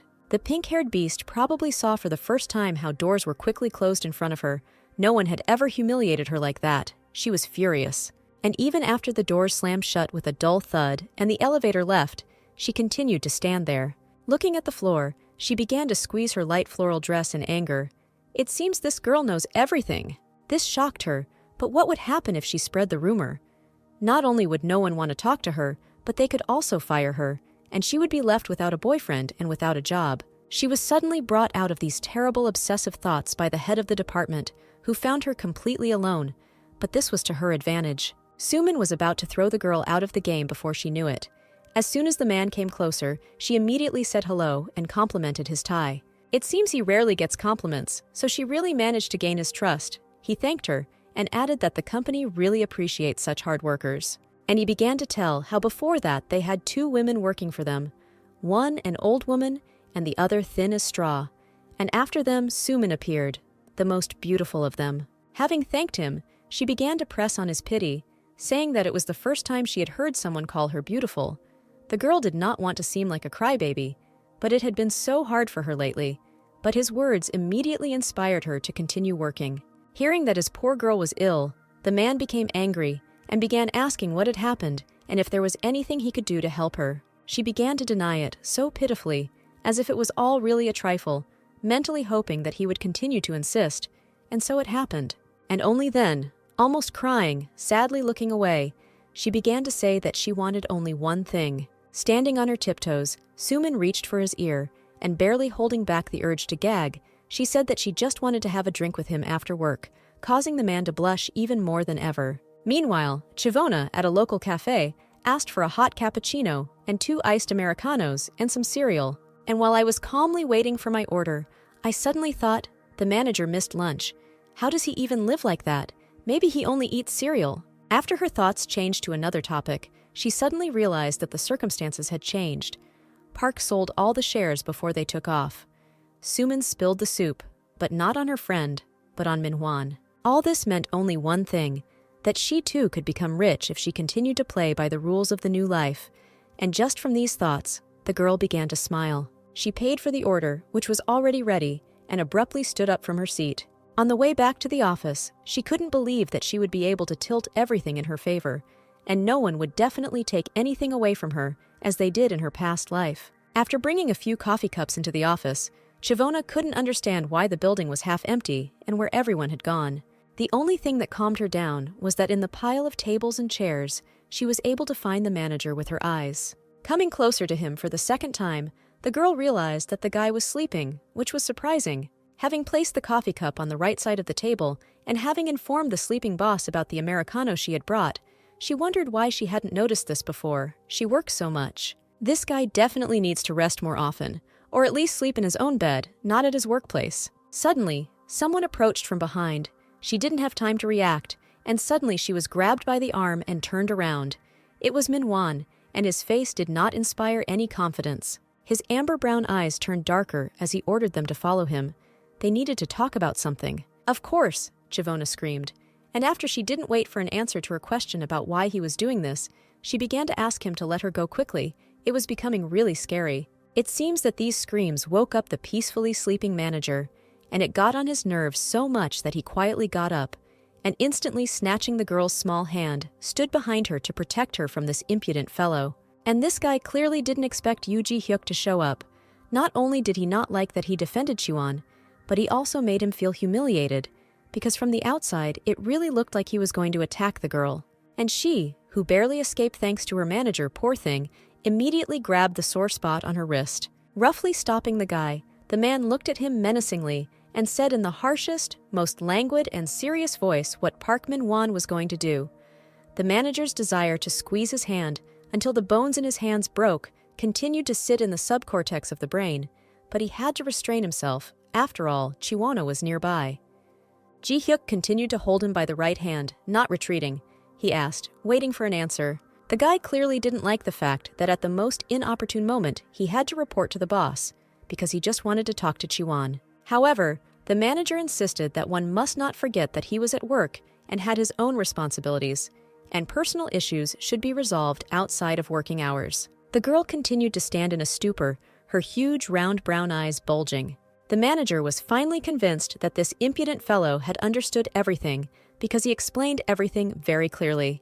And finally, right in front of him, passing by with cups of hot drink in his hands, he sincerely thanked Siobhan for the coffee. All she could do was watch the handsome young man leave and say the word please. Did he really help her? They really have become closer lately, and that can't help but make her happy. Although suddenly, he just got angry because he was woken up, and therefore decided to go to the noise and find out the reason for the disturbance. While she was thinking, she suddenly felt an unpleasant feeling, as if someone was burning her with a gaze. It turned out that Park really was looking so aggressively, as if he had not just been humiliated, but his whole life had been destroyed in one fell swoop. The guy angrily muttered through his teeth that she should wait for him after work. They would definitely talk again, but for now he was leaving. His gaze really made the girl feel uneasy, that he could have gotten so angry. His expression seemed quite familiar to her. The last time she seemed to have seen him was when she was talking to him. He was screaming really loudly then that she had ruined his life, and he had married her out of pity. But this sheep would definitely not get a divorce. The girl was very deeply confused, and now from the outside, she looked as if something had scared her. But she was only scared by obsessive thoughts and bad memories, from which Siobhan was easily brought out by someone's hand on her left shoulder. It was Miss Yang, the woman with the fashionable side-swept haircut, her green eyes sparkling and her mouth spreading into a smile when she sensed the girl's need to chat. This worker was truly kind, sympathetic, and could help anyone, while everything in her life remained wonderful. She brewed them some mint tea, delicious and soothing, surprisingly even more effective than coffee. After listening to the thanks for the warm drink, the woman suddenly noticed that Shivona's face had turned very pale. Pale as a concrete wall in the hall. Maybe something happened, some bad news. The girl brushed it off as just being overworked, so that's what it is. Doctors keep saying that rest is important, although who listens to them anyway? No one follows the stupid advice from newspapers and magazines. Here is Mrs. Young when she became pregnant. Only then did she begin to realize that if you don't take care of yourself, no one else will. And then Shivona remembered that after giving birth, the lady returned to work, but soon wrote a letter of resignation. It was written due to family circumstances, which is why the girl decided to inquire about her current health status. So little by little, Manager Kim was hounding her back and forth. Do this, do that. Well, as usual, he explains it by saying that she needs to make up for all the absences. But fortunately, she is not alone in this difficult situation. She has Chivona and other kind colleagues. So there is no point in being sad alone. She has friends for that, and Mrs. Yang will brew tea with mint, and they will talk together. What else is needed? Having thanked the woman, the girl wondered why she hadn't noticed before that she had such wonderful colleagues around her. Was she really that deep in her thoughts, constantly looking for numerous solutions to problems and arguing with her terrible husband? Returning to the office, they met Hee-yeon, a girl in a purple sweater and holding a glass of Americano in her hands, happily walked past and thanked them for the coffee and immediately headed towards her. They were always there, the dearest people, whom we can all sometimes forget about. It seems that Park went out to smoke, which means he won't bother. The brunette shared her impressions of the new job. She liked it. There are very polite people here who are always ready to help. Mrs. Yang was asked about her daughter. She must have grown up already, and her eyes immediately lit up. She immediately took out her phone, wanting to show new photos. When they saw the photos of this cutie, all three of them jumped for joy. What cool kids they are, and they grow up so quickly. The woman admitted that she misses her very much while she's at school. They cannot even imagine how much. But she has to work so that the child does not need anything and grows up happy. So together, they looked at the gallery of baby photos, and in each subsequent one, the baby looked even cuter. And standing to the side were the recently returned head of the department, and Sumin. She carefully studied their every action, trying to eavesdrop on the conversation. At this moment, the three girls noticed that the head of the department, Kim, was standing with Sumin for some reason. It was all somehow suspicious. Just in case, they decided to run off to their workplaces, because lunch was already over and it was time for the girls to get to work. Sitting down on the annoying, lonely place, the girl did not understand what they were talking about all this time. Were they really gossiping about her and Kim? Rolling her eyes and pouting, she thought, well, let them. Since they have nothing better to do, they can discuss whatever they want. But deep down, she was still worried. When Chivona started interacting with other workers, she changed completely. New blouse, new friends, and manner of communication. What's going on? This is not like her at all. Around 6 in the evening, the working day began to come to an end. Everyone had worked hard and could go home. The manager wished everyone good night, and everyone began to pack their things. Only Park kept a suspicious eye on the girl. Chivona packed her things and left in such a hurry that she didn't even have time to push the chair back behind her. She was too afraid to be left alone with this man. After all, if she went alone, then Manhwa would definitely meet her. She couldn't even imagine what could happen to her. What if he still killed her? Manager Khan seemed to notice his colleague's convulsive state and began to worry about her as well, about what this madman could possibly be planning. Sitting on the toilet in one of the stalls of the women's restroom, the girl almost cried, reading messages from Park with threats. He asked if she was in the office and asked to call as soon as she got out. It had been about 20 minutes already. He wasn't such an idiot, so he wouldn't have waited for her that long. Chivone needed to pull herself together and stop being afraid of him. So as she left the booth, she decided that she had to become stronger. She walked out of the toilet quite boldly, promising herself not to make the same mistakes again, because she urgently needed to change. But all her courage and bravery disappeared, as if there was no trace, as soon as she turned the corner of the office. There was a manager standing there. It seemed like he was waiting specifically for her, and it was unclear how long it had been. Ji-hyuk asked if she was going home, and the girl, having answered positively, asked why he was still there. He was detained due to urgent paperwork, and how awkward it was for them to stand together and wait for the elevator to arrive. Upon entering, the guy immediately pressed the button to start going down, and the elevator doors immediately closed, taking them from the 9th floor to the 1st. As soon as their dialogue stopped and silence fell in the elevator, Chivona's obsessive thoughts returned again. She hoped with all her heart that Park had gone home, as she did not want to meet him. Suddenly, the low bass voice of a man in a suit next to him attracted valuable attention, offering to take the girl home, of course, if she wanted. At the exit from the office stood a brand new matte black BMW sedan. It was the blackest coal among all these iron masses in the parking lot. Only the headlights gave away the sparkle of its eyes. In this place, this car was considered the most expensive and luxurious. When asked where she lived, Chivona replied that she lived in Kunda, but he could safely leave her by the road. The girl was very uncomfortable. However, what a coincidence, Ji-hyuk also lives not far from there, so getting him home won't be a problem. The girl suddenly noticed lipstick in the outer compartment of the door. What was it doing there anyway? Could it really be his girlfriend's thing? Although, well, of course, it would be quite strange if he didn't have it. He's not a man, but a dream, and handsome and smart, works in a high position, and will also help save and protect from any scoundrel. As soon as they left the paid parking lot, she noticed something terrifying in the distance, and she felt scared, even to the point of goosebumps. The thing is, that idiot Park was waiting for her all this time, continuing to write to the poor girl. Tearing himself away from his phone screen, Manhwa suddenly raised his head and looked towards the car passing by. Chivona jerked sharply and tried to cover her face with her hand. Somehow, he shouldn't see her. And then the manager said in a languid voice that this guy definitely couldn't have seen her, since the glass in this car was tinted and nothing showed through, especially from the passenger seat. She silently thanked her luck for being on her side today, until the guy explained that he simply noticed her covering her face with her hand to hide.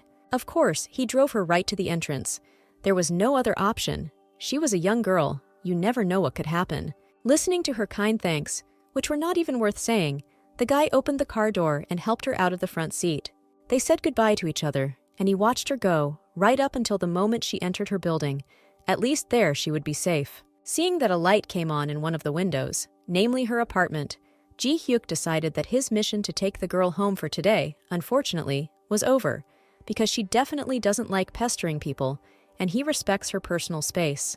While he was driving to his home, the road to which, by the way, was not as short as he said, his brother called him and asked if he had finished his work. The answer was positive, but the tone was too rude and serious. Even a friend noticed it and said that he had been acting strange lately. Ji-hyuk, ignoring all his words, simply replied that he could do whatever he wanted.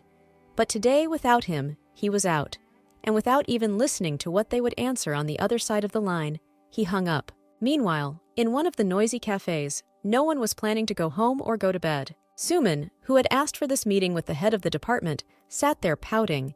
She didn't like that her entire blouse was soaked with his stinking smell, and why she should waste her time on him at all. While Kang Chuan is on a date with the office's hottie, she's sitting here next to that nasty fat man. But he apparently didn't care. Kim thought the food was very tasty, simply delicious, and Suman was also not bad, beautiful. He noted that they should go to bars together more often. She, once again putting on the mask of a kind girl, continued to play her role and laughed sweetly, as if she was really interested and not at all disgusted by listening to him. And when the man wanted to ask her about something important in his opinion, the girl, biting her lower lip, interrupted him. Not so fast. Now is not the time for questions. If he can handle one more bottle, then she will definitely tell him everything that he has wanted to know for so long. The cunning and nimble Suman did everything in her power to just delay the time. Maybe then he will at least switch off from alcohol and stop irritating her with his appearance, questions, and stupid jokes. Pouring the man another glass of alcohol, the girl did not want to complain, but said that in her opinion, Miss Hee-young and Assistant Yang did not like her. She continued to tell that they were constantly forcing her to do a lot of work, insulting her, and the poor girl couldn't even say anything back to them, which was precisely the reason she wanted to quit her job then. Hearing this, the man, flushed as a tomato, opened his mouth wide, giving off a foul smell, and began to shout for her not to leave, because it was very important for the company, and he would personally punish them because he and Mr. Yoo Ji-hyuk were respected by everyone. Suman laughed sweetly, blushing even more, thanked him for his support. She was offended, because Chiwon had already become friends with everyone, but she alone continued to be hated for something and avoided. The man told her not to worry. He would definitely solve everything tomorrow, and today they should celebrate. After these words, they clinked glasses together and drank to their health.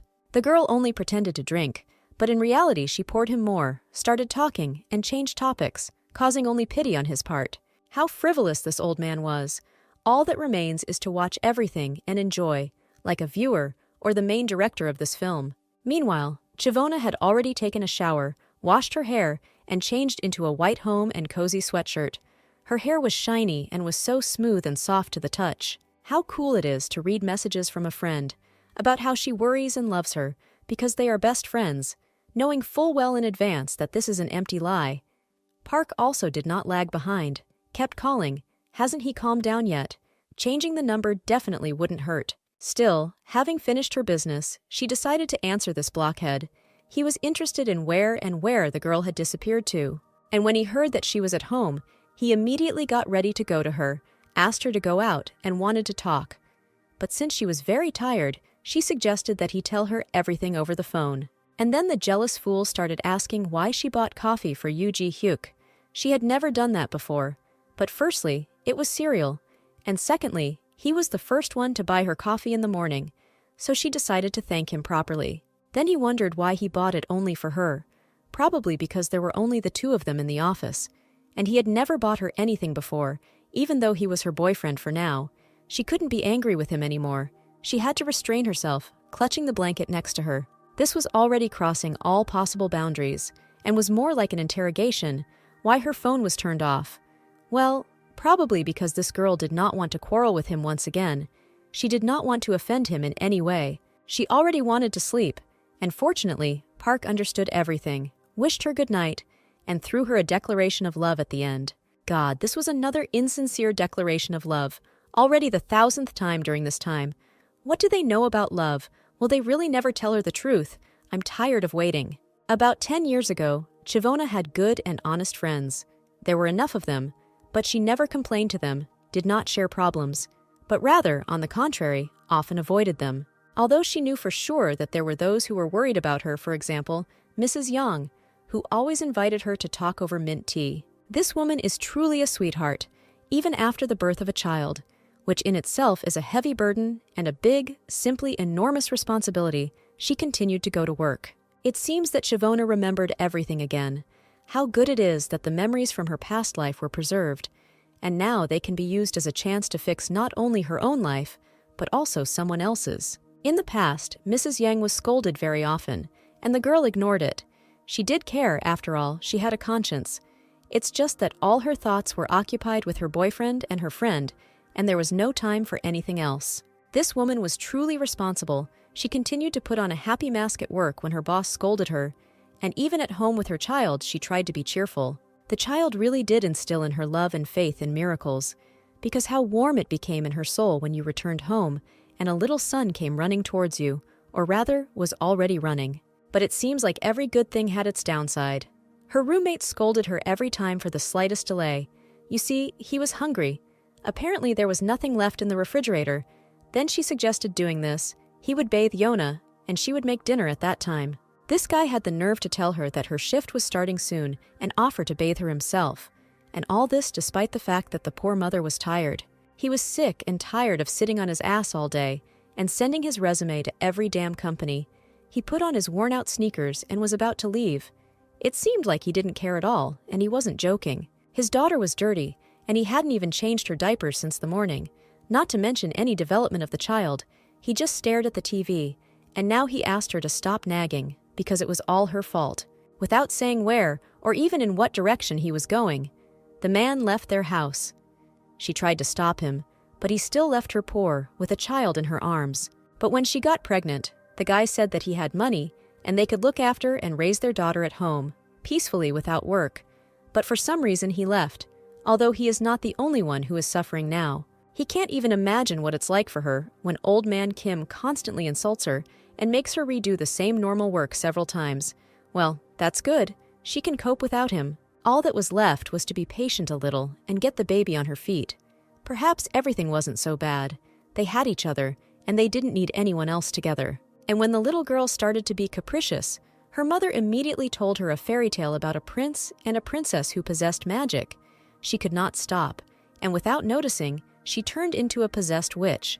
But the prince, despite this, saved her because he loved her with all his heart.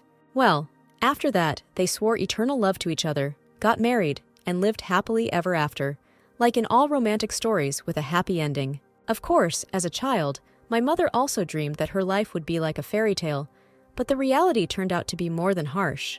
The baby fell asleep, and Mrs. Yang, tired as hell, also allowed herself to take a nap.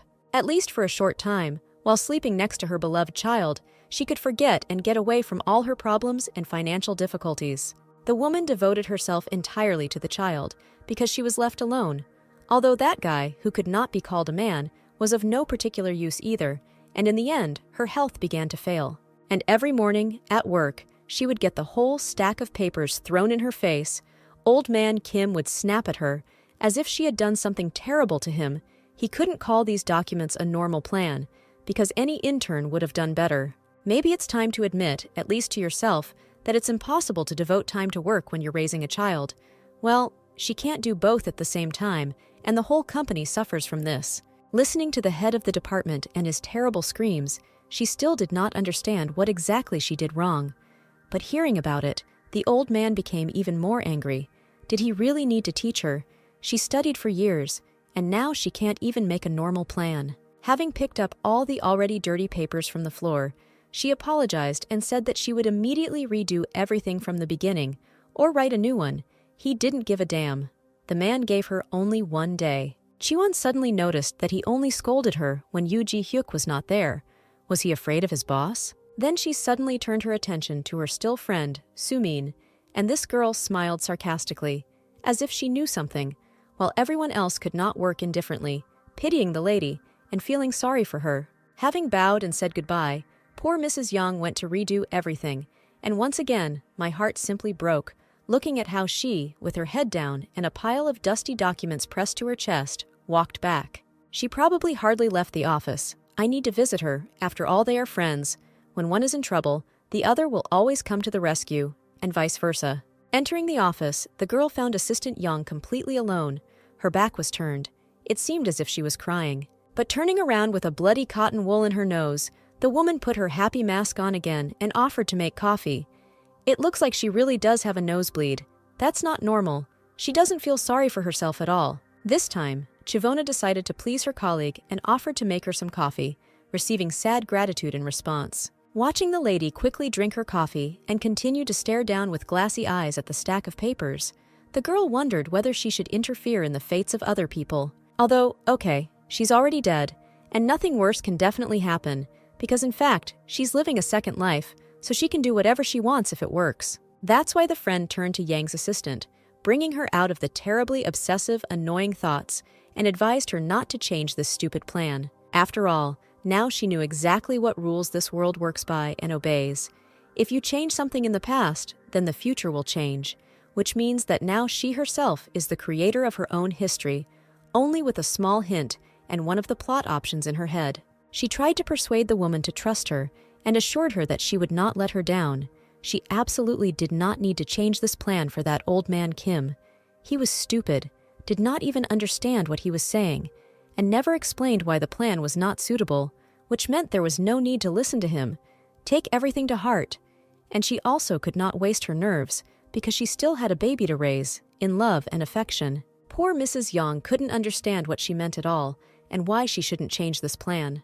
Chivona assured her to leave the content the same, but only change the cover and font, because it was obvious that this old man Kim hadn't even read the whole work.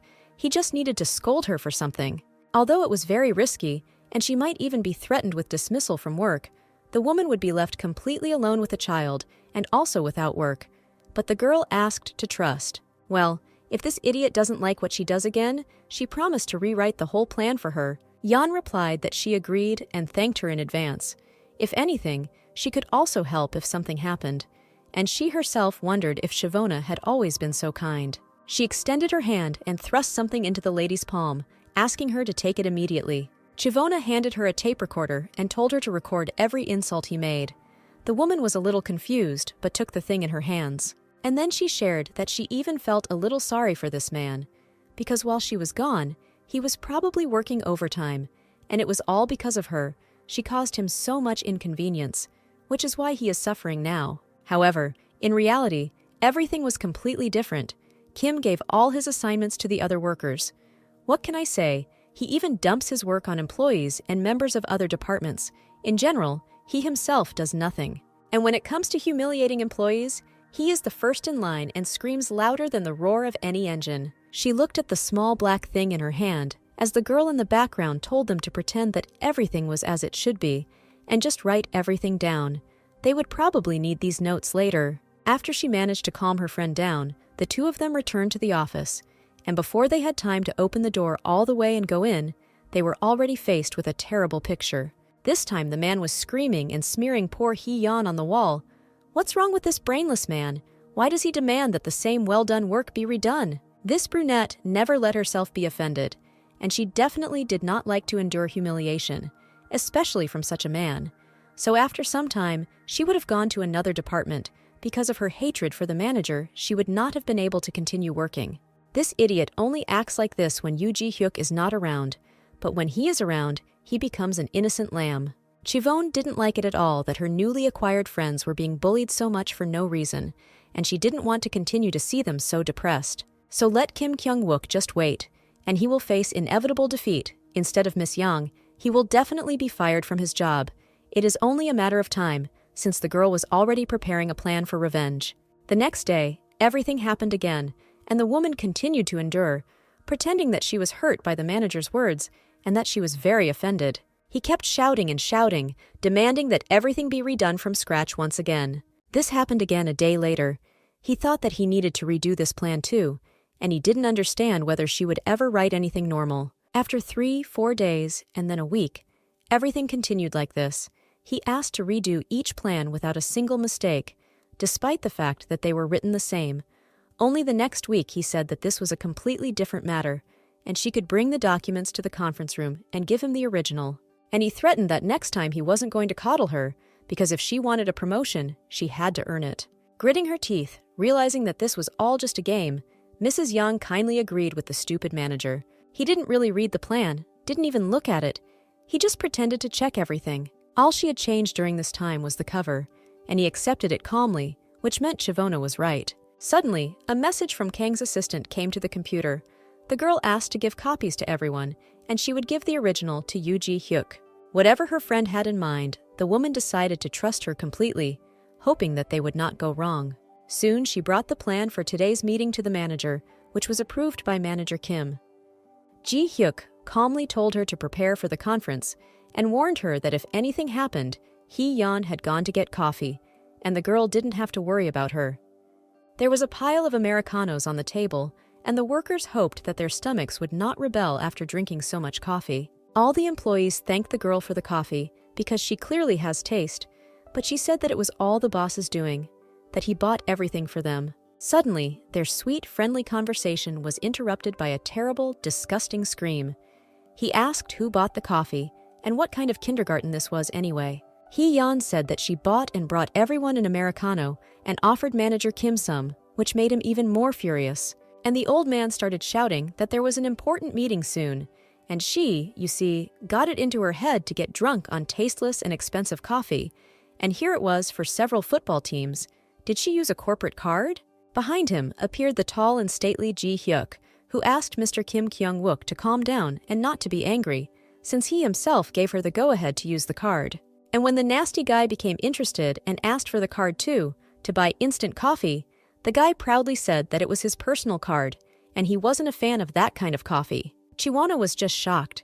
Did he really give his card to Hee-yeon?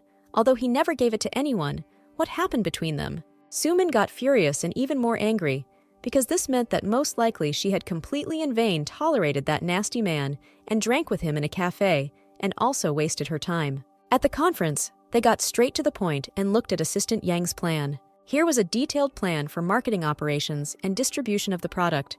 Everything was quite concise and without unnecessary information. It was about a useful and simple product, most suitable for small families. It seemed that the lady liked to talk about the plan, and she had already learned it very well. The packaging was made of environmentally friendly cardboard, and the color was chosen specifically to stand out among other brightly colored products. On pages 3 and 5, the list of ingredients and the design of the packaging were described respectively. While leafing through the numerous pages of the plan, the man discovered a mistake and asked permission to interrupt Miss Young. But he didn't quite understand what exactly was wrong. Something didn't add up here. It seemed she had mixed up pages 3 and 5. Having heard about the shortcomings, Old Man Kim immediately exploded, not wanting to sit still, and began to shout at the not poor woman, who apparently simply confused the copy with the original, that he had previously ordered her to definitely give the original. What had she done? This stupid blockhead quickly rushed for the papers, and in a moment gave the boss a correct plan. Along the way, apologizing for such a terrible misunderstanding, wishing to quickly continue this meeting without incidents. However, Ji-hyuk was not one of those people, and after looking at the documents again and comparing them, he asked Miss Young if this plan had been rejected, even though they were almost the same. And then he asked Manager Kim why he had rejected this plan. He couldn't give a normal and clear answer. He only said that everything was wrong there, and that's why he had rejected it. As he understood, Miss Yang was in a hurry and copied the information from the internet, so he had to redo it a couple of times, but now everything is fine. But such a terrible answer, which did not give any clear explanations, did not suit the manager, throwing all the papers aside, thereby frightening the workers. He asked how many times he was rejected, since both plans have identical contents and only different covers. Then this was the reason for Mr. Kim to mock the poor woman like that.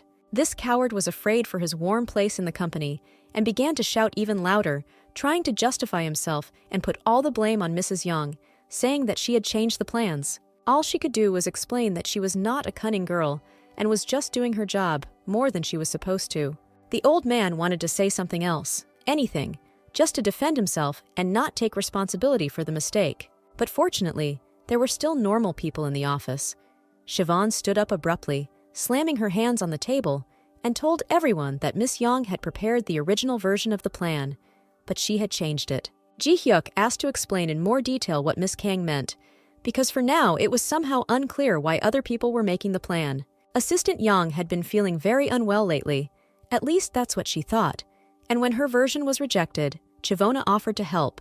She didn't have time to double-check it and immediately gave it to the manager. After confessing, the girl said that it was her fault and asked for sincere forgiveness, promising that this would not happen again, but most importantly, that the miss was not guilty. Old man Kim lost his temper. Are they crazy? How could they allow this to happen? They should double-check everything several times before handing it in. Adjusting his glasses to look stern and serious, Ji-hyuk said if it wasn't manager Kyung-wook's fault, and asked what his opinion was on the matter, if he didn't think the same, and he immediately began to fussily collect papers and click something on the laptop. Apologizing at the same time, he was just tired. That's why he made a mistake. But he is responsible for what happened, and not his subordinates. He quickly stood up and bowed to the master, asking for forgiveness and promising that this would not happen again. The manager didn't care. On the contrary, he was infuriated by these repeated apologies into the void, folding his hands in front of him like a predatory wolf, flashing his deep gray eyes. He ordered to redo everything and prepare everything for tomorrow. And the previously formidable man melted into a feeling of guilt, almost crying. He agreed with his boss, just so as not to lose his job. Now it was not he who was in charge, but him. Chiwon ran up to the manager, apologized, and brought a new plan. From his expression, it was not clear that some difficulty had just occurred. The guy continued to be polite, kind, and respectful, and just in case, he advised for the future, if they were confident in their plan, then they should bring it to him right away. There was nothing shameful about it, and there would be confidence in the work done. It was time to return to the topic, so that Miss Yang could continue her story of the plan. It was a great job, although in fact, at first it was very scary, but the girls were glad that everything worked out, and the toxic person who took it out on others finally got what he deserved. This means that Assistant John has no reason to leave her job.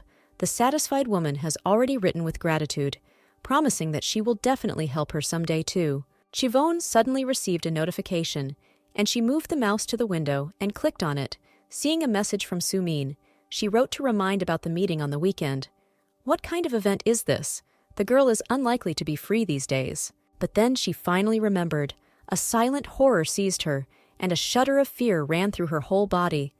Could this really be that very Sunday? The ridicule, the gossip, the mockery. Yes, this was the very day that she wanted to forget and never remember in her life, although she could not forget this hated high school reunion.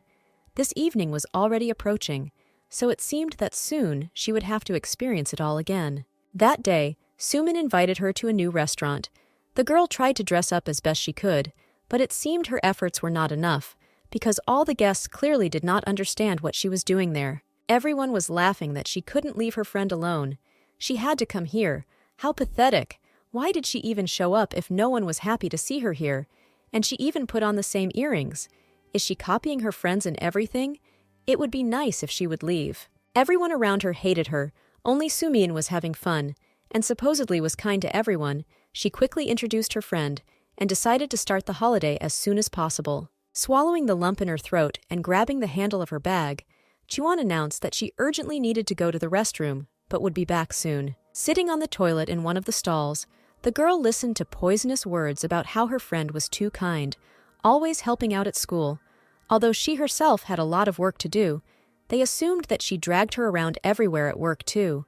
And this girl is completely ungrateful. If they were their friend, they would keep a mile away from her, or not be friends with her at all, because it is because of her that a lot of problems arise. But suddenly, one of the girls stopped and shut the other up, because most likely Siobhan was now in one of the toilets. The voices quickly began to move away, and everyone decided to go to another cafe while the girl had not yet returned.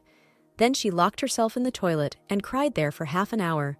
How sad and lonely she felt. And when she came out, no one was there anymore, not even Suman, who so joyfully invited her to this celebration. So that's how it was.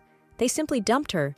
But at that time, she still had no idea that the main gossip, traitor, and organizer of the crowd movement was her nasty friend. She managed to turn everyone against her, but it seems there was only one person left who did not succumb to manipulation. Seeing how the copper girl was walking alone, looking for people, he called out to her. It was Baek Yun-ho. Suddenly, a cheerful, ringing female voice pulled Khan's assistant out of her memories of that day. She even jumped from the suddenness of the fear that had rolled over her. It turned out to be Hee-yeon. Although she didn't expect to see her friend here, she was definitely glad to meet her, so she greeted her in a friendly manner. It seems that she really is a workaholic, and Siwon is doing the right thing by taking a break from work.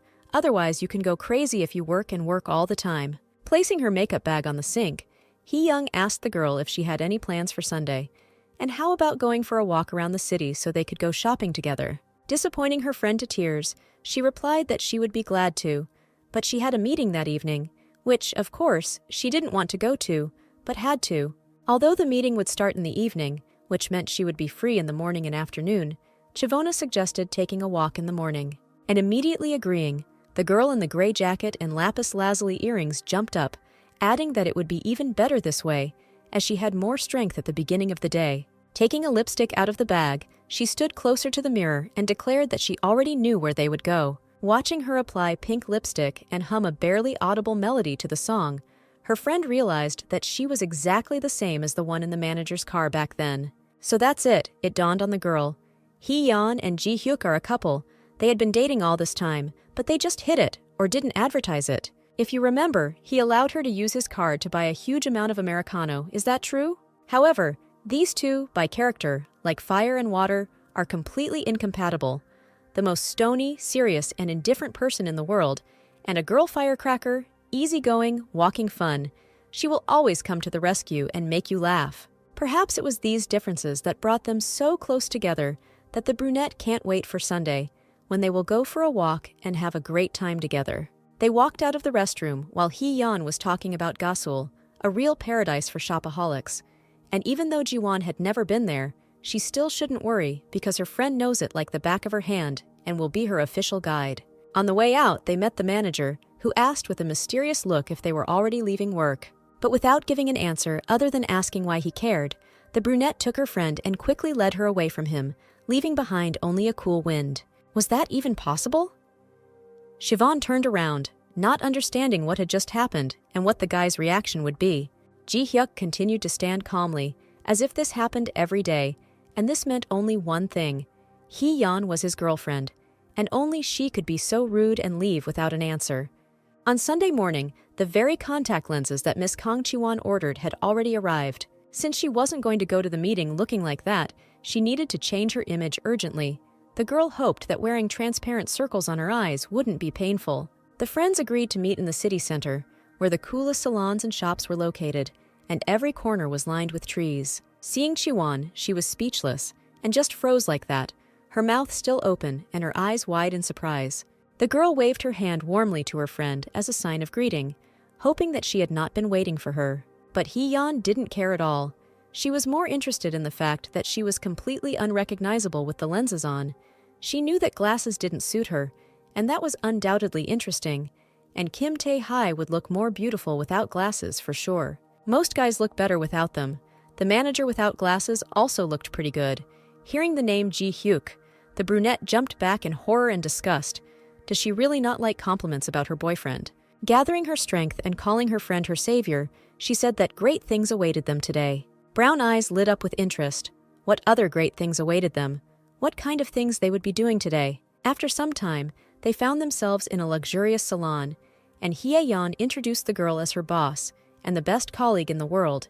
It was nice to meet you, by the way. This salon serves VIP clients, so they definitely came to the right place and the right time. Having looked at it more closely, the hairdresser concluded that the hair was very healthy and beautiful, and then asked if she had decided what style she would like to get her hair cut into. Of course not any, as long as it was beautiful. In that case, the short-haired blonde had an idea, so they would start with the hair and then move on to makeup. They sat her down in a chair and put on a protective cape. First, they trimmed her hair, then put on curlers, assuring her that after them she wouldn't recognize herself.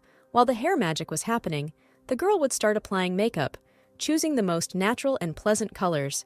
Now all that was left was to dry it a little, and it was ready. She was asked about the result, and the girl mumbled something uncertainly in response, until a friend who appeared out of nowhere said that she looked like the spitting image of a goddess from ancient mythology. And why hadn't she used curlers before? It suited her so well, and when she looked in the mirror, she couldn't believe that this reflection belonged to her. The phone rang. It was Sumin, once again reminding her about today's meeting and asking her not to forget to wear the earrings she gave her. Oh, right. Those are those same earrings, the size of a palm, which didn't suit her at all. Of course, the girl remembered everything. No problem. She's digging this hole for herself, and if she really wants it, then let her get it. Putting the phone aside, the renewed girl became even more confident. With the help of her appearance, she was able to change her internal state. That's why I decided to invite my friend Hee-young to go shopping together, and she was all for it and beamed with happiness. After so much time, the guys met in a restaurant, already asking Jung Sumin about how she works there in a large company. She answered that Shavona helped her a lot with this. The reaction of her friends was terrible. They did not understand how she continued to mess around with this girl, who all the time did not let her live in peace. However, she insisted that all this was already in the past, and now everything was wonderful with them. Because of her nervous laughter, no one believed her. Her friends asked her to at least not lie to them, and they asked if she had changed much, or if she still wore stained glasses and shabby clothes, and there was a direct hint of mockery in their voices. The pink-haired girl assured that her friend had become very beautiful and that she was already on her way. The reaction of her friends could not be called positive, but she certainly had the right to come, since today was the graduation party. Sumin called her again, pretending to be kind, and said that they had already sat down at the table. Where was she? She hadn't gotten lost on the way. But Shavona, who had already come straight to their table, hurried to report that she was okay and had already found them, and disconnected the call. She will definitely never be able to forget the reaction of her girlfriends, rotten as an apple with a worm in it, the girls she knew who loved to humiliate her at school for her appearance, and the guys who were her former classmates. Elegantly, but at the same time boldly, she slammed the phone shut, and looking straight into the eyes of her enemies, she coquettishly said hello. It was clear from their faces that they did not expect to see her in a new look, and she could not help but enjoy the envious glances of the girls, who were infuriated that she looked better. It was even more pleasant to feel the attention of guys who had never looked in her direction before. Chivona cutely tucked her curled hair behind her ear, showing the earrings on her ears. She wore them today, and she was well aware that she looked better now, because they suited her much better than Sumin. The girl happily smiled, noting that they hadn't seen each other for a long time and how glad she was to meet. Finally, everyone managed to find a place in their busy work schedule, and they were able to get together to sit down as a cheerful group with a warm atmosphere and delicious food. Of course, the friend was the most surprised, shocked, and even upset that now she would not be able to be the most beautiful and kind in comparison to her. Chivona, approaching the table, explained that she saw a sign with the inscription graduates and was surprised because she thought that they would be alone with her friend. As soon as she sat down at the table next to that bitch in all pink, Sumin flew up to her with hugs, introducing the guys as if she was the one helping her get ready. She said that they probably didn't recognize her either. Under the sidelong glances of the other girls, the little girl said her name and said that this was her best friend from school. Attracting the attention of the brown-eyed girl, some guy asked if she was by any chance the Shavona who always wore glasses and didn't really communicate with anyone. Some broad guy, irritating the girl next to him with his words, said that she had become very beautiful, and he didn't even recognize her at first. Unfortunately, or fortunately, she didn't recognize him either, so she asked who he was. The boy suggested that he must have become so handsome that he would not be recognized immediately, and then he gave his name, Kim Tae-sun. It seemed like it really was him, the school's worst bully, who used to call her a four-eyed freak. He sat down at the table opposite and said that it was immediately obvious that they were best friends. They even wore the same earrings. And then he complimented Shivoni. They really suited her very well, but Suman looked like she had stolen them from her mother. For some reason, in this situation, the girl next to him was silent. Apparently, she can only stand up for herself and offend someone weak in return. But she is afraid of him.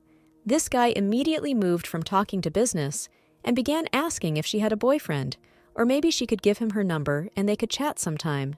But ignoring the gossip of the girls opposite, Suman's sour expression and her constant attempts to pour herself more alcohol, as well as the guy hitting on her, the girl apologized. She needed to go away. Everyone was whispering about how beautiful Chivona had become.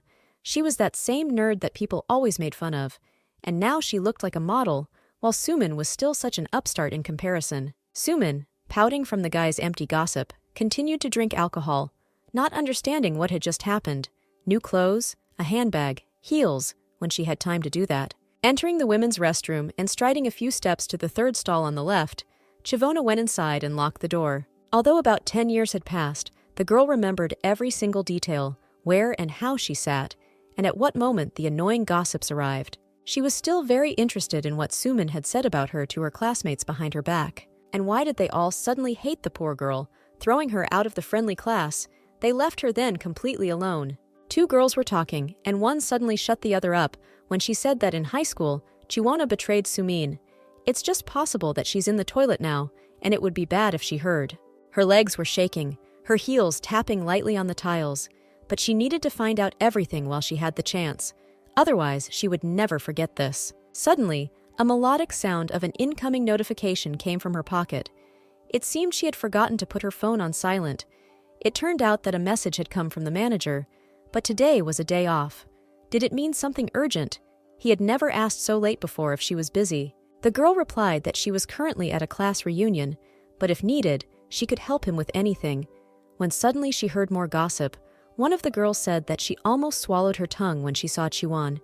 And how could she have the courage to come like that? Apparently, she got on Suman's nerves so much that she couldn't refuse her and came to show off. And what a face she has! 100% plastic surgery. And she even put on the same earrings. She continues to take advantage of her kindness. And if someone else were in her friend's place, they would have broken off all ties long ago. Well, or maybe he didn't become friends with her at all. In high school, Chiwon was betrayed by Suman. How can you continue to communicate with such a person? Having decided that it was time to stop hiding, the girl abruptly left the toilet, loudly slamming the door so that they could hear and turn around. She ordered them to tell her everything bad she had done to her friend at school. The trio immediately rallied. The girl in the middle asked how she could continue to act like a dunce when she had deeply hurt her friend, and the next words shocked her.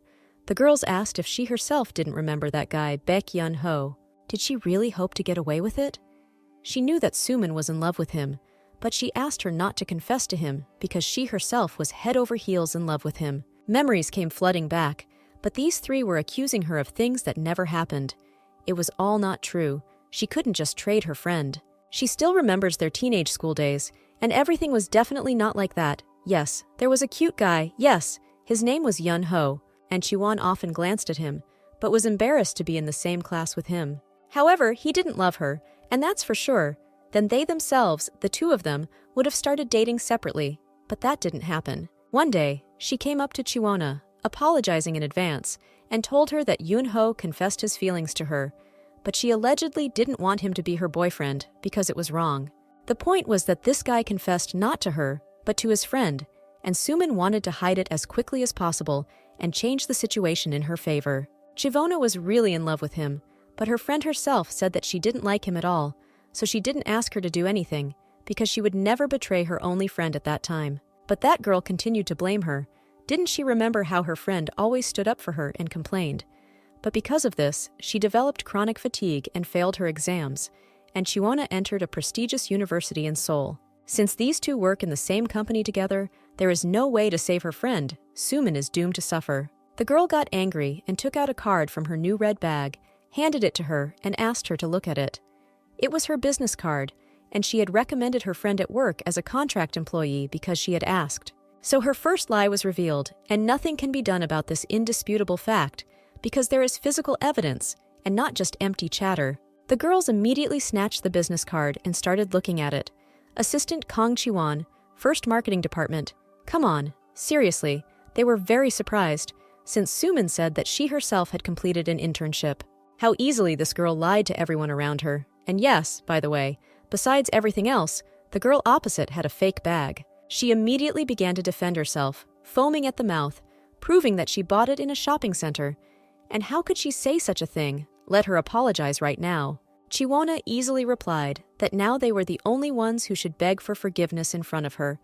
All this time, they had been blindly listening to Sumin and mocking her, not even trying to find out the truth, although they could have come up and asked, but it was much easier for them to just humiliate her right in front of everyone in the class. And she will only apologize if she sees the real check shown right now. That same girl flared up and got even more worked up. It seemed she began to feel that same thing, anger and helplessness. When you are destroyed to smithereens, welcome to the game called life. They themselves made the poor schoolgirl go through this. Someday, karma will definitely catch up with them. They can go right now and talk to Sumin, and it's time for Siobhan to leave. It's getting late. She was glad to chat with them, but she doesn't want to see them anymore. Coming out of the women's toilet, she felt even sadder. Now everything was clear. Her guesses about her friend were confirmed. That's why it was offensive. All this time, she deliberately spread gossip behind her friend's back.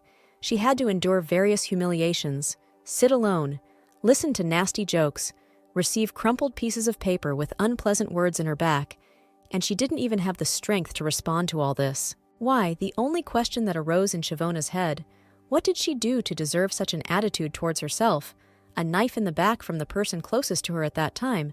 Was this hypocrisy really justified by envy? Sumin suddenly ran out from around the corner, as if she was genuinely worried about where the girl had gone. But she calmly replied that she had been talking to her classmates. And having heard various questions about what they were talking about, she simply answered that they were talking about her, turned around and walked away from this terrible place, or rather from such people. And even these pitiful childish cries of the girl did not stop her. She was not a saint at all, and she understood this perfectly well, since she did such things to good people who had done nothing bad to her. Baek Yoon-ho, this guy was the student council president, a blonde with cold-colored hair. He was very kind and decent. He didn't insult anyone. He went to all his classes. That's what she liked most about him. He always radiated warmth, and once he even said hello and asked if she would mind if he sat down next to her because nothing could be seen. But he dodged her confession with disgust, asking if she had always felt this way about him, and he certainly did not reciprocate. So after that moment, they no longer spoke. But that's only in the past. What's interesting is that he wasn't at that meeting, although that's even better. Now he only caused sadness and sorrow. Surely, over all this time, the guy has become even more handsome, kinder and smarter. Perhaps he even has a girlfriend. A cute guy with blonde hair got out of the taxi. He was talking on the phone, on the other end of the line. His friend was telling him about some girl who had changed a lot, became a model or something like that. Although she had always been beautiful, he would definitely fall out when he saw her. Chivona, opening the doors of the building that led outside, suddenly began to cry, but tried to calm herself down. They were not her friends, in fact, no one at all. Then why was she crying so hard? Why did it hurt in her soul? A tall blonde man with a phone in his hands passed by. They almost met, but the girl was consumed by grief, so she did not notice him. His friend said that he would hardly be able to recognize her, but he stopped him and hung up. It seems that he was able to find his lost love after all. She had almost crossed the road when suddenly a familiar voice called out to her. A blush appeared on her face. She was all in tears, so she took a long time to decide whether to turn around. Still, Chivona turned around, her dark wavy curls fluttering in the wind, and the same scent of sakura was in the air.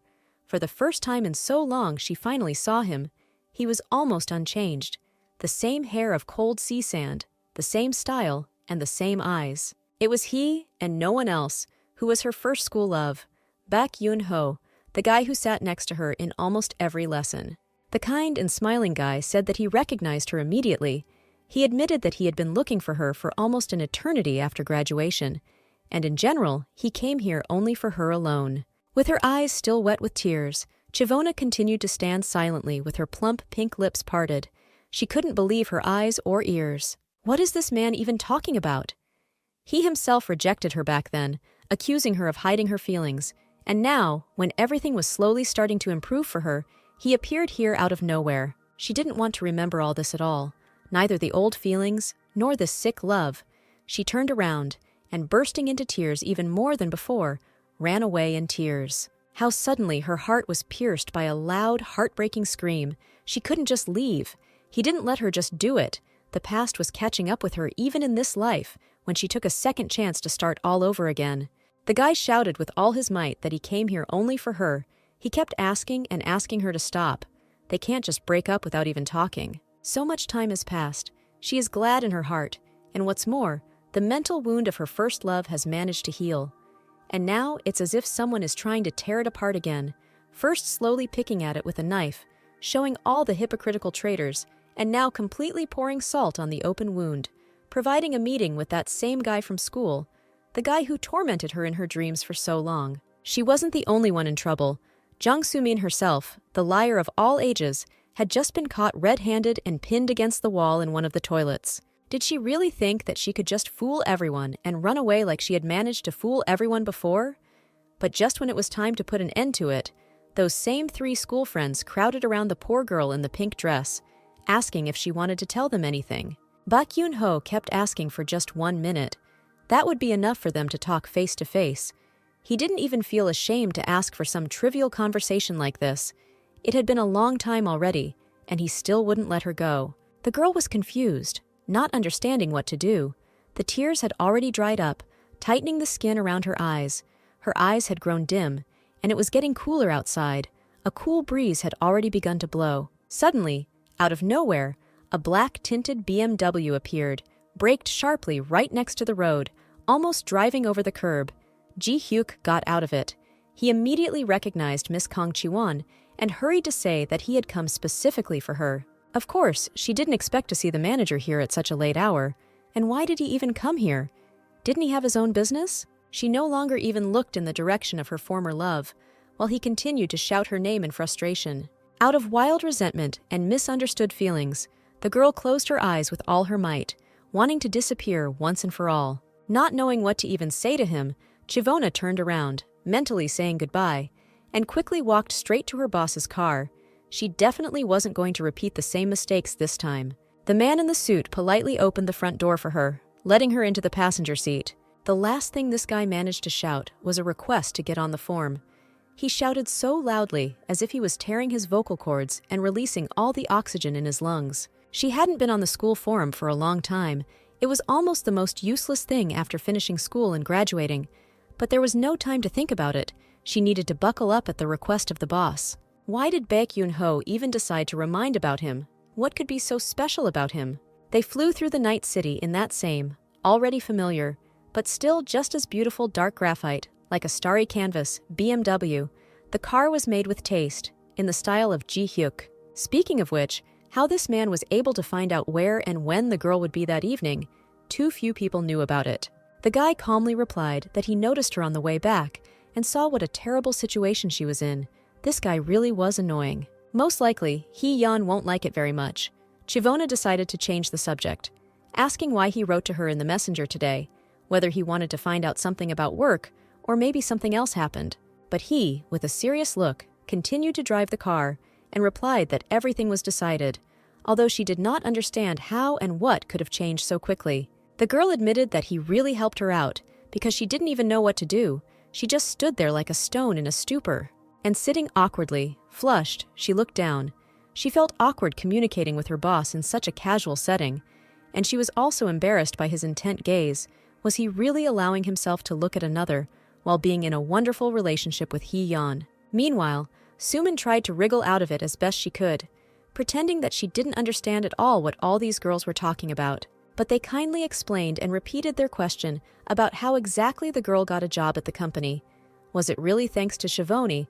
She showed them her business card. If she had one like that, they would believe her. After all, it is given to every full-time employee. The pink-haired beast didn't even know what to come up with, since she hid it and deceived even her own parents. She needed to get out of this mess urgently. so she continued to stall and wriggle, pretending that she didn't remember when she said such a thing. They probably just didn't hear. But all three of them remembered perfectly well how she bragged about having completed an internship on her own every 5 minutes. Sumin continued to lie, saying that she seemed to have confused them with another company, and most likely they simply misunderstood her, and in her thoughts she cursed Chiwona, because of her, more problems appeared. The girl in the blue shirt really lost it. That idiot had been buzzing her ears back then about how great she had gotten a job. Did she really have no conscience? It looks like Chiwona was telling the truth.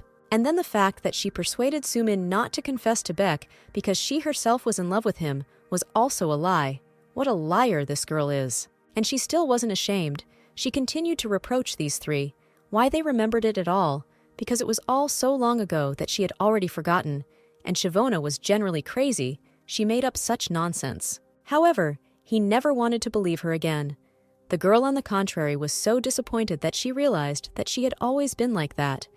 Maybe she had also forgotten that the two of them had been best friends for 3 whole years. Poor Chiwona remained silent all this time and endured all the humiliation of her classmates, while her best friend took advantage of this and continued to lie to everyone. Trying to fix it and say that it was all their fault made the situation worse.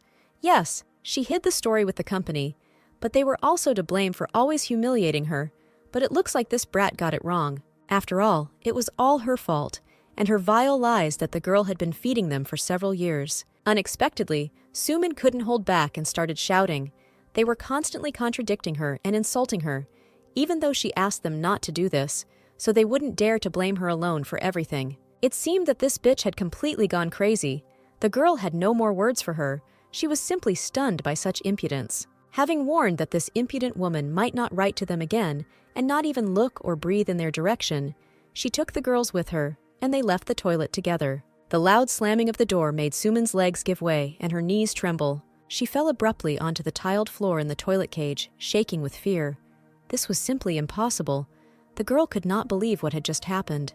It seemed that she was left completely alone. However, how could Siobhan now cry alone instead of her? She should take on all the blows of the rude and nasty, vile crowd.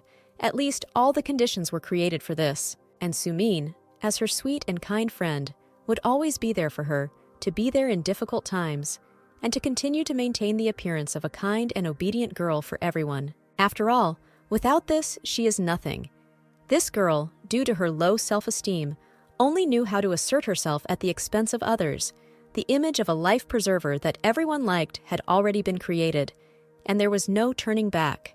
Without him, no one would perceive her anymore, and no one would be interested in communicating with her, especially since she deceives at every step, even her loved ones, friends, parents, girlfriends, and she even deceived herself. Perhaps this girl will never again be able to perceive herself without Chiwona, who, in her opinion, ruined everything as before. The girl sat on the tiles for too long, completely alone, with her knees tucked up, and when she realized this, she couldn't even imagine how much time had passed since that moment. Having overcome herself, she finally stood up, because she had sat for a long time, shaking out her pink tweed dress.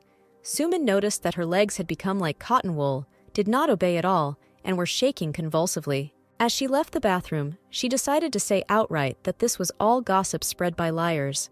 And what's more, it was all sheer nonsense, and that there weren't tears on her cheeks, but simply something that had gotten into her eye. Once again, the girl was ready to avoid the punishment due to her, to hide, to conceal, to lie, to come up with an excuse, anything, just not to reveal the truth and not to be humiliated in front of everyone. But it was not to be. Going out into the hall with tables, she found tables full and falling apart from food.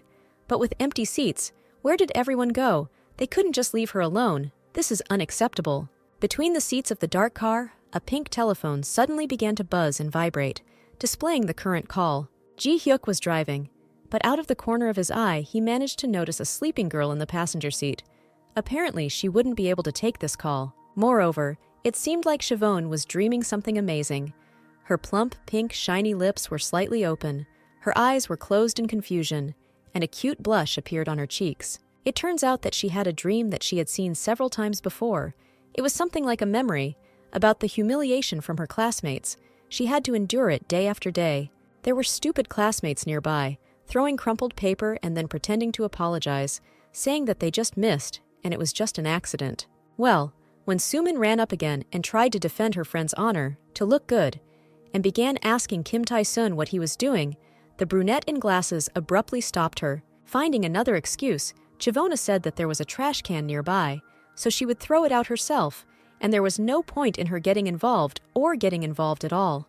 The boys started laughing even louder, and insults and constant humiliation became commonplace. Over time, she almost got used to their daily public mockery. In this dream, there was also a sakura. Behind a transparent glass window, its pink flower petals were falling and flying through the air. Gaining speed with the help of the wind, they were looking for a place to land. The girl was brought out of her thoughts by the dull tapping of fingers on the table.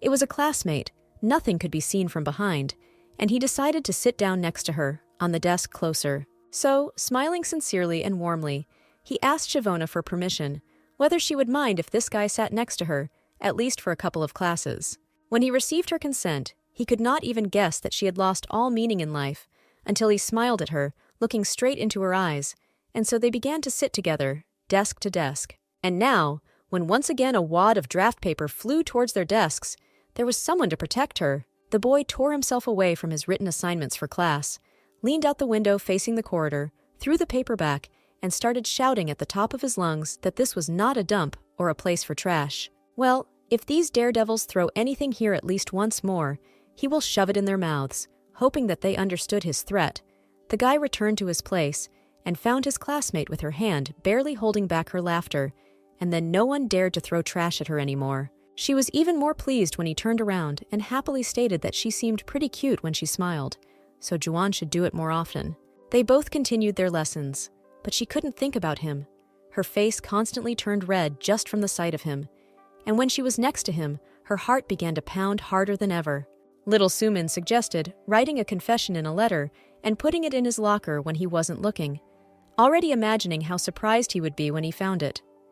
Her friend's words gave her confidence in her actions, and soon the letter was ready. So the girl quickly, without thinking, confessed to him in a long-awaited letter, putting not only her cherished feelings, but also her whole soul into it. While no one was looking, Chuan snuck into his locker and left the letter right next to his textbooks. But the guy's reaction surprised her greatly. She had imagined their conversation to be completely different. The letter and his attitude seemed to have changed. The guy didn't even know what to say. All he could do was break her fragile heart by turning around and saying goodbye. He left, crumpling in his left hand her precious letter, over which she had worked so hard, devalued and mocked her feelings, and destroyed everything to smithereens. Tears were streaming from her eyes. Her glasses were already fogged up. Her face was swollen and flushed. Her hair and glasses were constantly preventing her from continuing to cry. She had to constantly adjust them from time to time. When she was sitting all alone in a dreary office and crying on the floor, only her shadow was nearby. It was then that the girl realized her miserable place in this life. Maybe she was destined to remain in this place crying forever. The friend watched from the side all this time, although she was the only person Chivona trusted. How dare she stab her in the back? She continued to consider herself pathetic, which is why she suddenly began to cry, right through her sleep. A couple of tears seeped through her eyelids and were already trying to run down her cheeks. But the brunette suddenly woke up, opened her eyes, and calmed down, because it was all just a dream, and these memories of her friend's betrayal were now far in the past. Mixed feelings appeared in her heart when she realized that she woke up in that same black car, covered with a huge man's jacket. The tears completely evaporated from such a discovery. It seemed that it really was a dream, and now she finally got into reality. The manager was sitting next to her in the driver's seat without his glasses, holding them and wiping them in his hand with a rag. While she couldn't figure out where his jacket could have disappeared to, the guy asked if she was fully awake. The girl was most surprised by the absence of glasses on his nose and eyes, but realizing that now was not the time to think about such things, she apologized and asked what time it was. Hearing the answer about 10 in the evening, the brunette wanted to melt in the intersection of feelings of shame, anxiety, and embarrassment. Had she really slept in his car for 3 whole hours? Quickly putting her jacket aside and apologizing, Chivona already grabbed the handle of the front door, thanked him for his help, and got ready to go home. Suddenly, a huge male hand with a watch on its left wrist covered her small palm, asking her to stay. Leaning towards the girl from behind and pressing her tightly into a small embrace, The guy asked her to pay attention and pointed to something, or rather someone, outside the window. Something clearly attracted him there, but Shavona couldn't concentrate. His sharp and hot breath burning her cheek was a little confusing. Why was he so close? She nevertheless paid attention to the indicated place and saw Park standing there next to the car, wondering what he was doing near her house. Was he really tracking her? A few minutes later, the brunette got into the car, loudly slammed the door behind him, and drove off into the sunset like an offended boy. The white and gray foreign car quickly accelerated, its tires screeching unpleasantly on the road, and it drove away along the gray concrete road. Finally, he left, and fortunately, so quickly, perhaps the manager doesn't even suspect that she is avoiding him, and he is pursuing the poor girl. He is so clingy. It was already time to leave, so she quickly tried to pull her hand away. Although the grip was strong, Shavona justified herself by saying that this guy probably just wanted to work on a work project, that's all. However, her hand suddenly jerked in the wrong direction, and the girl fell into the arms of a strong-built man, apologizing to Ji-hyuk for the inconvenience caused. They looked straight into each other's eyes, and their lips were in a very close position, the distance narrowing with each breath.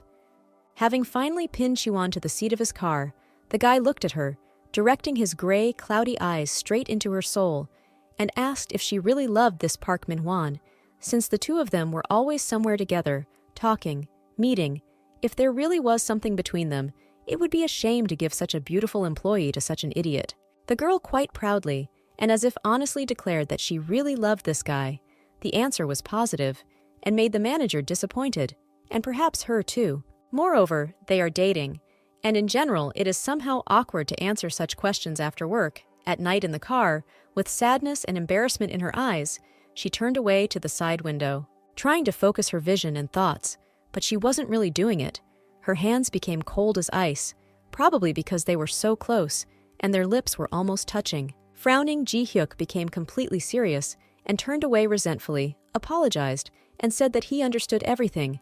It seems that now he will be angry. With these thoughts, she pulled the handle, and the car door gave in easily, letting her out into the fresh, slightly cool air. Looking back, she decided to thank him for the taxi service and wished him a safe journey home, but he looked too sad. So Shavona thought that she should make up for it all with some kind of compliment, and maybe that could cheer him up at least for a little while. Catching his quick, fleeting glance of his gray eyes, she admitted that she thought he was quite handsome without his glasses, the smile never leaving her face, and a cute blush was visible under her eyes, because she was speaking sincerely. However, the man quickly swallowed, his throat dry from such revelations. He had to think about his answer. Since the manager was now more rude and cold than usual, he had to put on his glasses and add in a serious tone that Shavona wasn't very pretty in that blouse. The guy was acting like a child and decided to quickly say goodbye before he said anything else. She could only watch the black foreign car as he slammed the door and drove away, leaving only smoke behind him. And how could she forget? He was a manager, and he was always like that. But something in her heart sank both from his presence, and from the moment he left upset, it was suspicious, although now there was no time to think about it. Turning around and flicking her hair to the side, Shavona thought, actually, she liked this blouse. It was soft, the color suited her and emphasized her figure, so she wouldn't pay attention to the words of some rude man, despite the fact that he was her boss. She probably had no idea that this boor was right now watching her enter the building, parking nearby in an unnoticeable shadow, and all for her own safety. As soon as Ji-hyuk stopped the car, he immediately had to loosen his tie. His breathing was too fast and intermittent. It seemed that the whole thing was because this girl just recently smiled at him and complimented him. His heart and feelings were more than touched. Then why did she cry in her sleep? Is it really because of this stupid guy who is not worthy of her that she dares to shed tears? He remembered how once, while working, he overheard a conversation between two cooing doves in one of the closed offices. Park assured Suman that Chiwona's favorite earrings were unnecessary on her. She simply didn't understand. And besides that, she was much prettier than her friend. The manager gripped the steering wheel tightly from the anger that had accumulated. How could he treat such a beautiful girl so carelessly, cheating on her right in front of everyone? Could she really still love this Park Min-hwan? He was just some kind of trash. No love, no money, no support, no respect. Having accelerated his car to more than 100 kilometers per hour, the boy convinced himself that he should get closer to Shavona and prove her wrong. because she can't love this idiot when there is a much better option nearby. Sitting at the computer desk and rejecting Suman's calls, the girl was a little bored. It was more comfortable in home clothes, but she couldn't get rid of her thoughts. She kept remembering how desperately that boy had screamed and asked her to go to the school forum. She clicked on the site, wondering what interesting thing could have happened there, and then it finally loaded. As she flipped through the pages, she felt the old atmosphere of the school. How long had it been since she had visited here? When suddenly she saw a bunch of pop-up windows with messages from Beck. He wrote about an invitation to have coffee, about graduation, enrollment in Seoul University, a call up to the army, about becoming a sergeant. He constantly left his number and hoped to hear a call from her someday. The entries were not frequent, but constant, once every couple of months for sure. Could he really have been writing to her all this time? Their correspondence had become a monologue, or rather his personal diary. His throat was dry, and his lips were chapped from breathing. What had come over him? Chivona sat at the computer screen, reading messages, and still could not understand how and why this guy had suddenly changed so much. Before she had time to recover from one piece of news, another one called her. The phone on the table suddenly began to shake and vibrate with all its might, indicating an incoming call. It was some unknown number, but the girl still picked up the phone and said the cherished hello. At the end of the line, they said hello. It turned out to be Chi Ye. The whole thing is that the girl saw the number on the business card and wanted to say something about that very conversation in the toilet. Apparently, she hasn't said everything yet. Of course, the expectations from the conversation were bad. Maybe she decided to mock her now. Does she really consider her so stupid, since she is trying to waste precious time with chatter? However, Chiwona's eyes widened when she heard a bunch of apologies directed at her. The girl said that she realized how hard it was for her, while they all believed everything that Sumin was spinning. At the end of her speech, she apologized once again. Out of surprise, the little girl even settled more comfortably in the chair and continued to listen to the confession of how she had done wrong. Not looking for the root of the truth, Chi-Ye really seemed to regret it very much. The girl grabbed her head when she heard that she was not obliged to forgive them at all, and another apology for the late disturbance. She did not believe at all that they were capable of such sincere apologies to her. To be honest, she wasn't lying when she said that she didn't want to see them anymore, and they understood that perfectly well. But after this phrase, Chivona, all in tears, listening to the thanks, said that she decided to forgive them all, and that they were great, since they were not afraid, called and confessed everything. The excitement and intensity of passions disappeared as if by magic. It seemed that she really forgave them, so if anything, she would definitely be able to call them at any time. All three girls were very grateful, exchanging joyful glances. Chi-Ye also told her directly over the phone that Bak Yun-ho had come to the establishment and that he really wanted to see her. The embarrassed blonde guy, holding a phone in his hands next to a mug of alcoholic drink, propped his chin on his fist and looked at the girls, eavesdropping on the conversation and imagining Chiwona in their place. He was really ready to wait for her as long as it took. Meanwhile, in the company office building, Hee-yeon was in complete delight with her friend's new look, and she couldn't stop admiring her. Just look at this beauty. How well this new blouse fits her. How everything suits her. What gorgeous hair and makeup. Has she really become a model? She smelled of sweet peonies. The scent spread throughout the entire office like a floral trail. And the manager without glasses became a completely different person. Looking at him, you could think that he was the spitting image of Hyunbin.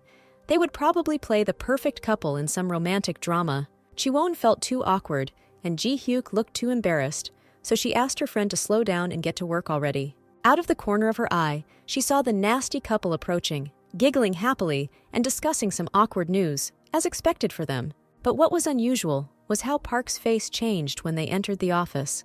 The faces of the two suddenly blurred in surprise, and their pupils dilated. Suman barely squeezed out a good morning, while the guy devoured the other with his gaze. His raised eyebrows and red cheeks gave him away too quickly. He still couldn't comprehend who was standing in front of him now. This beautiful girl with neatly styled straight hair and plump lips was calmly clicking on her pink phone. The white shirt with ruffles on the chest looked chic on her. Could this really be some kind of actress? No, it's just Kang Chi-won. Leaving his beloved Suman to seethe with anger, Park ran to the girl, simultaneously calling her like a dear girl. Distracting the poor girl from her affairs and misleading her, the guy began to ask what happened to her, why she suddenly changed her style. Not that there was anything wrong with it. It just looked unusual and unfamiliar. She had never dressed like that before. The disgruntled and frowning friend watched their infuriating conversation for a couple of minutes, wishing she were in her place. But when she heard the guy praising her, she couldn't hold back, and almost choking with envy, turned around and ran away. Meanwhile, Chivona confidently slammed the phone shut, continuing to listen with half an ear to this impudent man who advised her to dress more simply, because it was dangerous to go to work like that. Who knows what people will come up with? Especially that guy. He even took off his glasses and decided to change his suit. Who is he trying so hard for? Park kept feeling like the manager was trying to flirt with his still girlfriend, who he was trying to get closer to. How could he even consider her his when they barely communicated? Rolling up to her on a chair, Manhwa tried to offer to go to a cafe after work, but the petite brunette calmly refused, saying that she couldn't. The thing is that she has an important meeting today, and her pink phone was already blowing up with incoming messages. A smart girl in a classic pencil skirt with a couple of buttons on the side and a transparent blouse, combined with a small handbag, entered a cafe. A fair-haired guy in a dark sweater with bright stripes immediately called her over and waved his hand. It was Peck. Over a glass of Americano with ice, the girl told him that she had read all the messages on the forum, but still did not understand why he had been writing them to her all these years. The guy immediately lost his temper and immediately replied that the reason for this was his feelings, because he loved her, and at school he never stopped thinking about her. All she could do was open her mouth in surprise and continue to blink her eyelashes, because when she had confessed to him a long time ago, his reaction had been completely different. Squeezing his glass of coffee, he admitted that he had misunderstood everything and apologized, calling himself a fool. The guy believed that he was the one who had ruined everything, but at the same time, he never wanted everything to turn out exactly like this, and when he already found out where she was, he decided to confess without thinking. Even though she had a boyfriend, he understood this perfectly well and promised that he would not interfere in her personal life. That's why he suggested that she be friends, like before. Well, for example, spend time together, sometimes communicate, chat, joke, sometimes eat together, and all that. The guy extended his hand with a smile, hoping to hear a positive answer, and when he asked again if she was sure she agreed, poor Chivone had to agree and shake his hand anyway. Now she is very embarrassed, but in the future, they might be able to become good friends. Having met Baek Yoon-ho, she learned a lot about him, how people change when they grow up. She also asked about the letter, and as it turned out, Sumin replaced it with her own, which contained an accusation of stalking and a bunch of threats. And it seems they had a pretty good time all this time in the cafe. Their communication really improved. They ate and had a good time. Once again, watching Yoon-ho laugh after her joke, the girl realized that she seemed to really like him. Laughing in response, she thought that of course she shouldn't say this now, but he really had become a wonderful person. It was pleasant to walk and talk with him, and his company never seemed boring. On a dark night after that meeting, Chiwona walked home alone, her heels clicking on the stone tiles, in time with her thoughts. If it weren't for Jung Soo-min, who knows, maybe they would have been married by now. I wonder how her life would have changed then. She kept walking, unable to even imagine what happened to him after her death in that life. He probably didn't even know that the girl was sick with cancer, or suddenly fell out of love with her for this reason alone and turned away forever and abandoned her. She was brought out of these thoughts by a quickly approaching black foreign car and a menacing tall guy coming out of the matte interior of the car. Why does he always appear at moments when she most wants to burst into tears? Approaching him, she stood in front of him and asked what he was doing there, since it was already so late, to which he only apologized for arriving at such a time without calling. And he decided to tell her that Park Min-won had come here again. Then the girl came up with an excuse. He must have come to discuss work, because today he had been calling her almost all day. Taking a step closer to the manager, listening to his lectures on safety and caution, she gracefully walked around him in her beige heels. And finally, she said that Min-won was her boyfriend, and she could deal with him herself, so he didn't have to interfere and stick his nose where it wasn't wanted. And in general, he shouldn't come for her every time. Barely holding back a calm intonation, the guy took a breath and turned around, calling her name. The girl stopped while he was preparing to say something terrible. Chivona's expression changed dramatically when the manager caught her off guard, asking how he could be afraid of him, constantly avoid him, but still call him his boyfriend and tell everyone around him that everything is great between them. Ji Hyuk understood perfectly well and tried to convince her that she didn't love him at all. Because of the wind, the guy had to start shouting. But he was sure, because he saw it in her eyes. All that pain, why she continues to endure it day after day. The girl continued not to understand, or pretended not to know what he was talking about and what he wanted to say. So this forced the guy to emotionally scream with the voice of his feelings, with all his soul, that he simply could not see how unhappy she was with another, less worthy guy. He did not want, and could not see how she cried because of him, when he himself could make her 100 or even 1,000 times happier. Chiwona only asked if Hee-yeon knew anything about his opinion, or if he was hiding it from her as well. Seeing the misunderstanding on his face, the girl admitted that she knew everything about them, that they were in a relationship together. Well, doesn't his conscience bother him, looking at others next to such a beauty? The man looked too puzzled for this to be true, as if he didn't know about his own relationship, and this was the first time he'd heard of it. But after asking her not to bother herself any further, or she would tell her everything, Chiwona had already turned around and was about to leave. Suddenly, she was stopped by a hastily justifying male voice. He claimed that he and Hee-yeon were not, and could not be a couple. Excitedly ruffling his hair with his hand, Ji-hyuk went so far as to declare that they were brother and sister. The brunette froze in place. It seemed to her that this could not be. Maybe she had just heard it not for real, but she had simply imagined it. It only took a moment for her to realize everything, and she jumped back from the guy in the suit while he asked her not to tell anyone this information, as they were trying to keep it a secret and very few people knew about it. Since she didn't guess about the family connection, she probably noticed herself that he treats her the same way as all the workers, so almost no one knows about it. This important news still couldn't get through her head. How could this even be? Ji-hyuk and Hee-yeon are brother and sister. How had she not noticed before?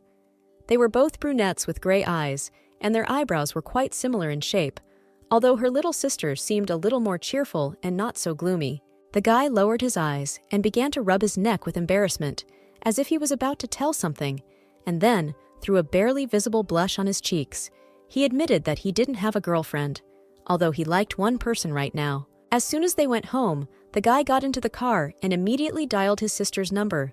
She didn't immediately understand why he was calling at such a late hour. She had a lot of things to do. But when he said that now Kang Chi-won knew about them, everything immediately became clear to her. She immediately started screaming into the phone. How could he have let it slip?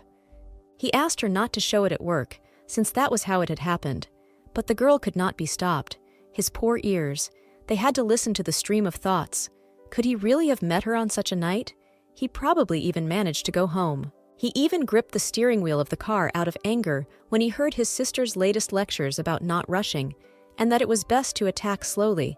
And now he didn't even know what to do, because he had to leave next week. Which means they still have time, but until then she ordered them not to do anything. Park is a real womanizer, so she definitely isn't going to watch him and Sumin ruin Chiwoni's life. The relationship between these two traitors, Park Min-won and Jung Soo-min, has long been known to all departments. The girl with a banana-shaped hairband on her head was horrified.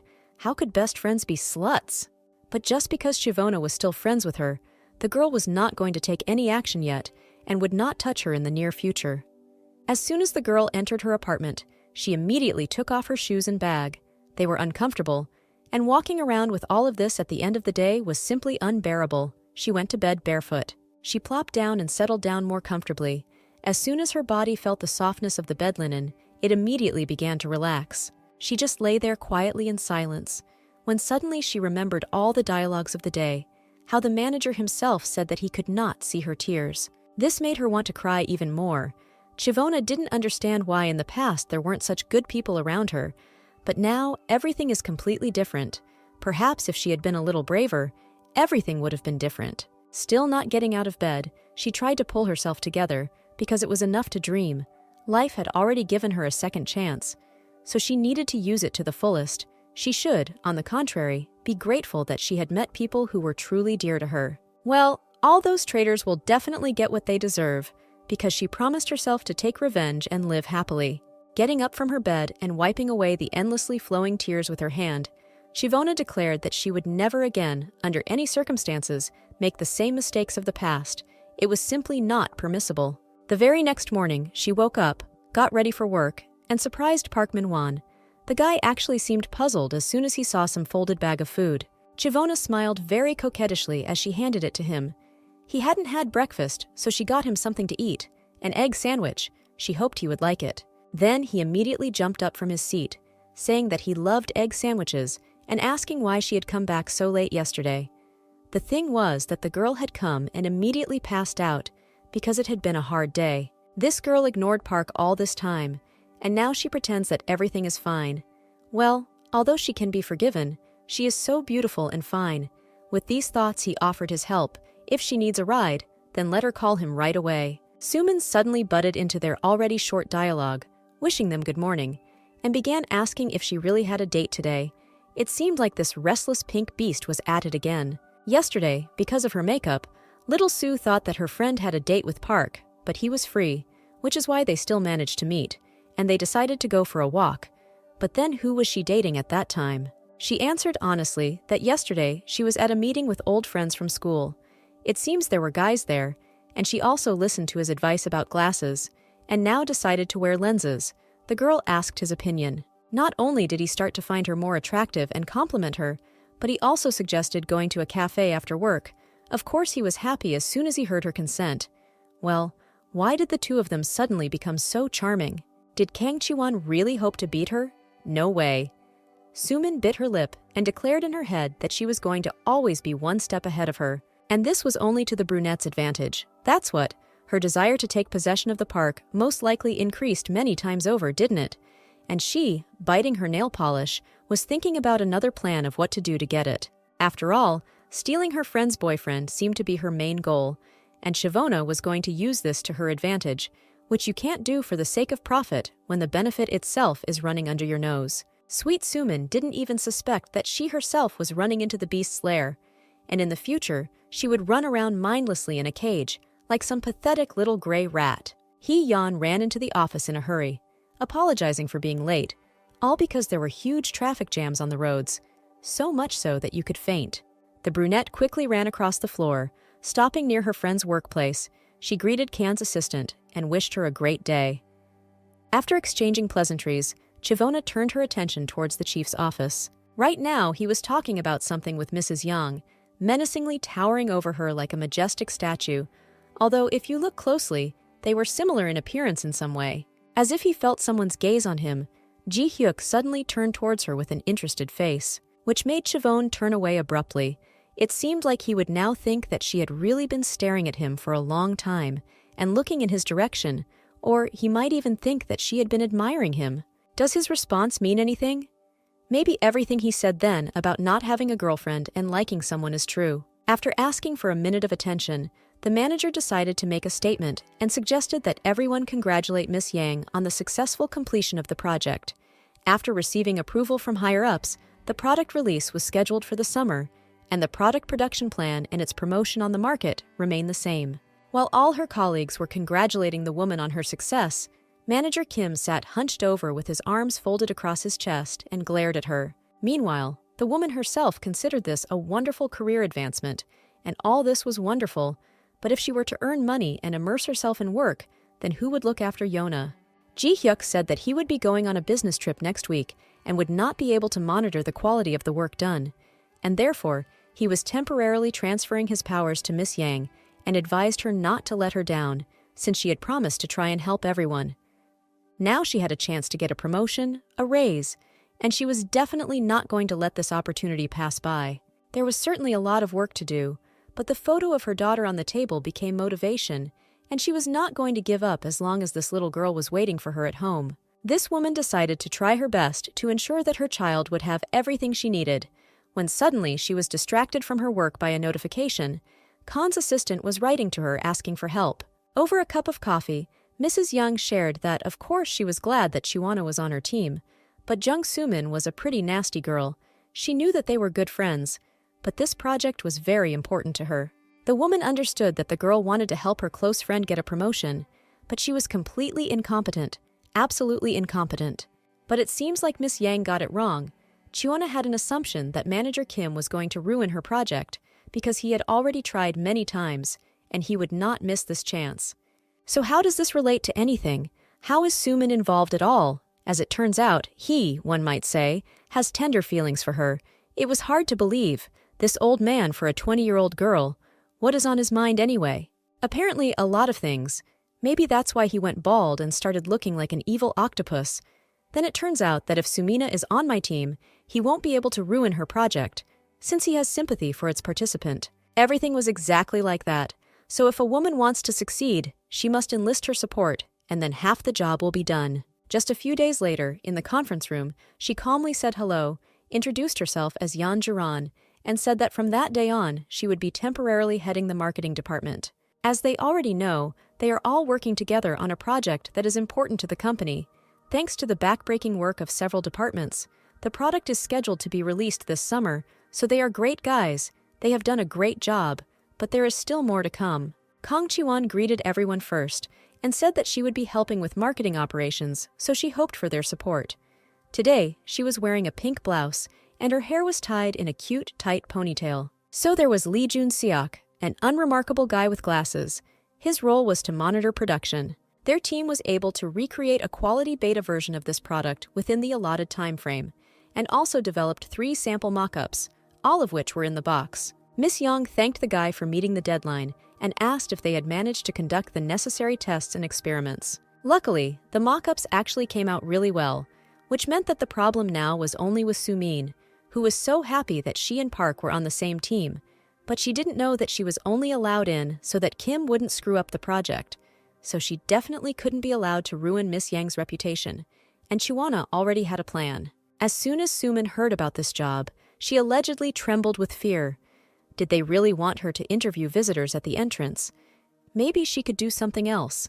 The girl just doesn't know how to communicate with strangers so openly. But the woman insisted that public polls were an important part of any project, and they were sure that she would be the best person to handle the task, since only people with an attractive appearance were hired for such a role. And besides, it was a pretty good opportunity to become an official employee. But since she insisted, it was still possible to change everything.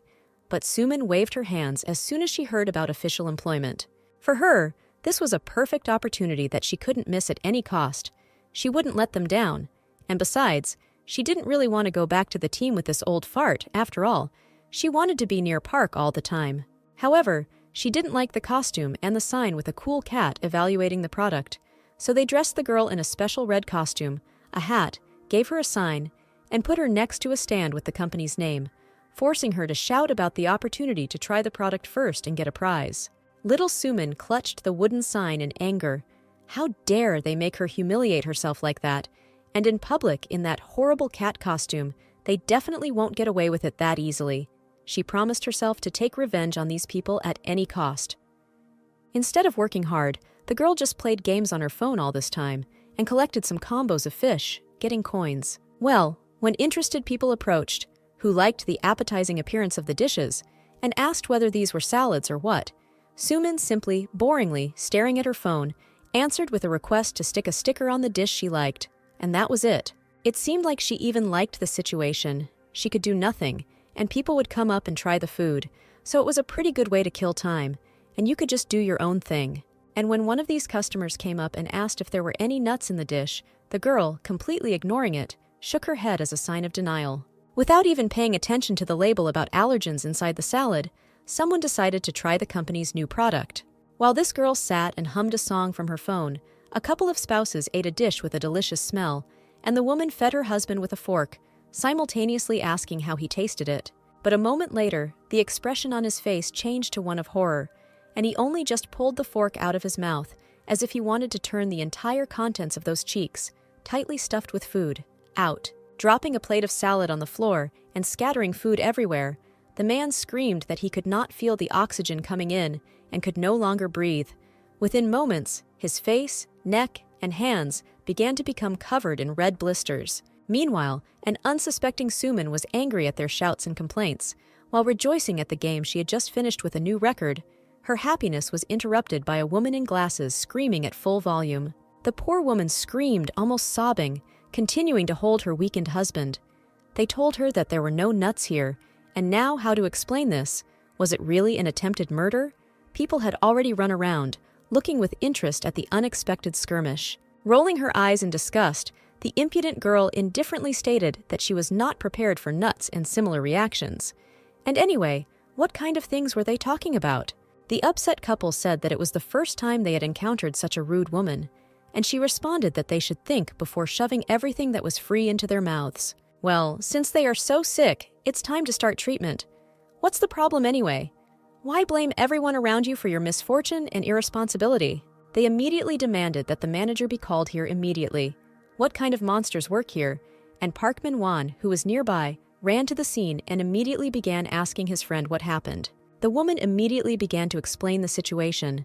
The thing is that her husband is allergic to peanuts, and this slacker convinced them both that there was nothing wrong with the food, and there definitely wouldn't be an allergy. The guy quickly nodded his head, apologizing, and at the same time thinking about why and for what purpose he had come here, and then offered to take them to the hospital by car and pay for the treatment. Standing behind him, little Suman asked him gently what she should do, and he advised her to follow them in a taxi, right behind his car. The girl agreed, still not realizing her guilt in this situation, and blaming Miss Yang for everything, saying that it was she who forced her to do this. She warned that nothing would work out, but if it weren't for her, this wouldn't have happened. Already upon arrival at the hospital, near the car, Park was shouting that allergens were found in the product.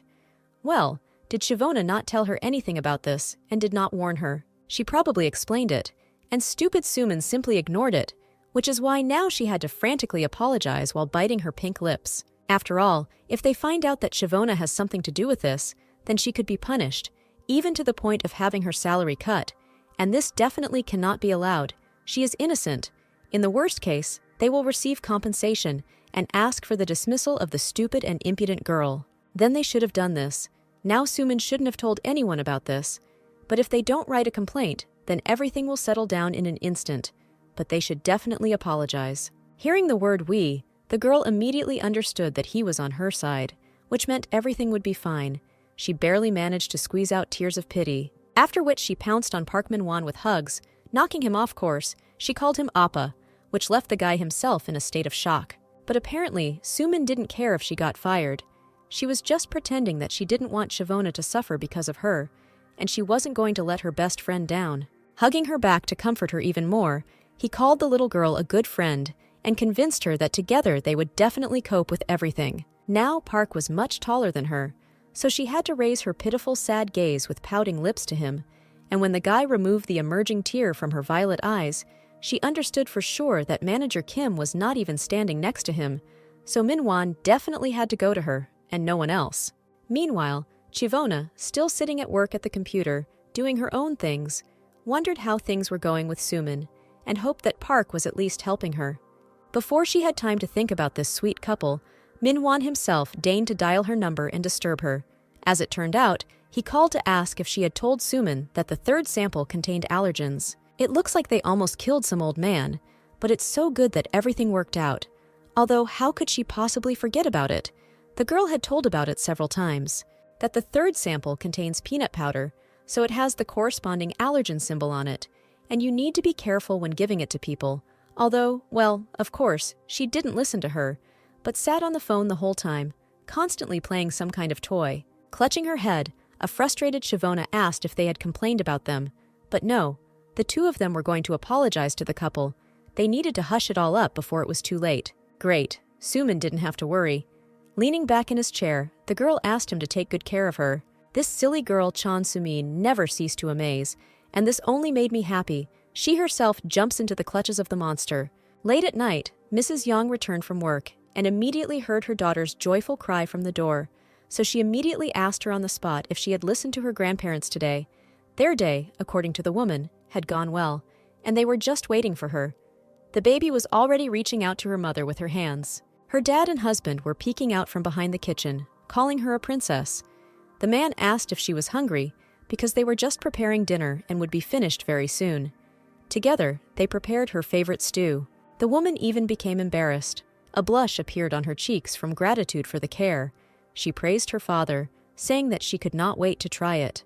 Under the warm, even hot drops of flowing water, the girl relaxed after a working day. How long had it been since she took a shower with such calm, not a single thought in her head, and no one was shouting. It was not for nothing that she listened to her friend Shavoni. She still remembered her complaints back then very well. The man didn't want to help with the baby. He didn't even want to change her diapers. The debts were growing, and his mother already had problems with her spine, so she didn't really want to burden them even more. And when the girl suggested asking her parents for help, Miss Yang admitted that they had long believed that the two were living happily and richly, and she hadn't even told them that he had quit his job, just so they wouldn't worry. Of course, Shivona understood her helplessness in the situation, but there had to be a way out. Unfortunately, the company had its own policy, and she had seen many married women who were fired because they could not work and spent too much time with their children. Well, yes, she understood this perfectly well herself, and was sometimes even surprised that she was still working here. But her friend continued to assure her that the parents would definitely do everything to help their daughter and granddaughter. She can definitely rely on them. They will not be disappointed at all, but on the contrary, they will be happy with a warm family meeting, so why not tell them the truth? She really has a great opportunity to change everything. As soon as she gets a promotion, Kim will no longer dare to bully, and she will be able to start life with a clean slate. As soon as the woman came out of the bathroom, drying her head, she was frightened by her own husband, who ran up shouting and asking why and for what reason she called her relatives. Was she completely crazy or something? Had she really already told them everything about him? But Mrs. Yang only said that he doesn't do housework, and besides, she warned him in advance about their arrival. But this apparently didn't suit him. The guy didn't really like that she didn't bother when she had a day shift, and he sat with them all day. How many times had she told him that she was working on an important project, and therefore could not come as before? But since this did not suit him, the door was always open for him. He could go in any direction. After all, if you think about it, the apartment is registered in her name, and she pays all the family expenses and taxes, so she manages everything. He is in a pretty bad position. He doesn't work, and is also a slacker who complains for no reason. This unshaven idiot was only angered by such words. How can she pretend to be important? And he can't even argue with her when her father is outside in the room next to her. But throwing the terry towel off her head and shoulders, the woman threatened them, telling them to finally start earning money, because it was time to remind them that they had to take care of their little daughter together, and if he didn't agree, she would happily throw him out the door. Chivona was sincerely happy for her new friend and her successes. It was very good that her husband finally listened to her. Miss Yang did everything as she advised her, and it worked out. Now all that was left was to listen to the thanks. But there was nothing special about that. They were not only colleagues, but also close people. With a wide, happy smile, Chivona said that they would see each other soon at the office and ended the call. And at that moment, the now familiar, strong male figure in a suit approached from behind. It turned out to be the manager. Ji-hyuk did not interrupt her conversation, so he politely waited for it to finish. It seemed the boss was looking for her specifically, since they met in such and such a place. He has a business trip today. April Fool's Day has finally arrived. But then why did he come here? She asked a little nervously if he was flying out today, and the guy answered positively, just on the afternoon flight. There was little time, but there was some, and he came to talk to Kang Chuan, so he asked if she was free or if she was waiting for someone. The brunette, in a state of shock, responded with consent. But inside, she did not understand how he could have traveled such a long way on the day of departure, just to tell her something. It seemed that it really was something important, without any possible delay. She took him to the Blue Cafe, saying that they had recently finished building the first floor here, and it was their first time in this particular establishment, and how awkward the moments of silence were. Having blocked the girl's view, Ji-hyuk began to order, asking first what she wanted, since he was treating her, and Chiwona asked for an Americano with ice. And while he was ordering 2 iced Americanos and a ciabatta sandwich, she wondered what was so important he suddenly wanted to tell her. Was it really something about Park Min-won again? Suddenly, a familiar voice pulled her out of her thoughts, informing her that her order would be ready soon and that payment could be made by card. The girl couldn't just have a meal without finding out who was behind the cash register, so she barely reached out and looked over the shoulder of the serious thug in front, who was holding out a card. Baek Yoon-ho immediately recognized her and greeted her with a smile and a sweet greeting, wishing Chuoni a good morning and waving his hand, clearly happy about their next meeting. Could this really be fate? She didn't really like the current situation. What was Baek doing here? Was he really following her everywhere? Although no, he was working here at the cash register. And during the service, his angelic voice added charm, so that he looked like a light puppy. But she didn't like Ji-hyuk's menacing look at this guy even more. He looked through him, straight into his soul, and even so angrily. as if he didn't like him, as if Chiwona belonged only to him. And now, at the moment when he needs to leave for work, a rival suddenly appears on the horizon. And such a vanilla sugar boy, he is not even able to protect not only her, but himself. The fair-haired boy immediately guessed that it seemed to be her boss, the very same one who came to pick her up on the day of the alumni meeting. And then the man calmly confirmed his guess, and added that he was probably the one who shouted to check the school for him. So why was he saying this now with a stone face? Yun-ho proudly stated that he had his own reason for this, and turned to his friend with the news that he had recently opened a cafe here, so he would be very happy to see her here more often in the future. She agreed, very nervous, and not understanding why, of all the cafes in the building, this one belonged to him. Together, they took the order and sat down at one of the tables. Ji-hyuk noted that it seemed like she didn't know that her classmate opened his own cafe here. She was also surprised why he suddenly appeared here. The brunette said with annoyance that he seemed to know why he was here and was constantly stalking the girl. This is the same annoying boy who has loved Kang Chi-won since school and still can't stop thinking about her, stuck to her like a bath leaf. Well, why do problems always arise that weren't planned? Everything is needlessly getting more complicated day after day. But didn't he say before that he wanted to tell something? After taking a sip of Americano, Ji-hyuk began to speak. While he was on a business trip, Department Head Kim would be replacing him. But the guy took some measures to ensure that the project of Assistant Youngju Ran bypassed Department Head Kim and went straight to the top. The girl would never have thought that he cared so much about his team. It turns out he knows that they are not on very good terms. The guy only sighed menacingly from such doubts. How could it have been possible not to notice? This is a personal matter for everyone. He takes part as a boss, but there are boundaries everywhere, which some people cross with slight impudence, imagining themselves to be God knows what. However, things will be different if it comes to light, like last time when the guy didn't check Yang's assistance project. That's how it is. That is, it turns out that this fat pig may even be reprimanded if the previous incident is repeated again. A smile with a shade of pink tint appeared on the girl's lips. She thanked him for being so concerned about this, and wished the boss a good business trip. After all, they ended up having a nice tea party. The glass doors of the office opened, making the sound of bells, and Shivona entered her favorite building. But walking a little further, to the workstations, she noticed her colleagues on the side. Hee-yeon and Chief Kim were standing in a closed office and were talking heatedly about something. Or rather, the old man seemed to be trying to prove or explain something to her. It was clear from her friend's face that she clearly didn't like the way he laughed right in her face, and she barely restrained herself from hitting the bastard. Who the hell did this Kim Kyung-wook think he was? It looks like he's really up to something. On a day like this, when the boss goes on a business trip and he's left alone in power, he can do whatever he wants. As soon as Chivona sat down at her workplace, a terrified Hee-yeon immediately ran up to her. The girl was almost crying, and then she asked what had been happening to her since this morning. And then the brunette in the red-striped t-shirt began to complain to Khan's assistant. Something unpleasant had happened from the very beginning of the day, and she could no longer remain silent.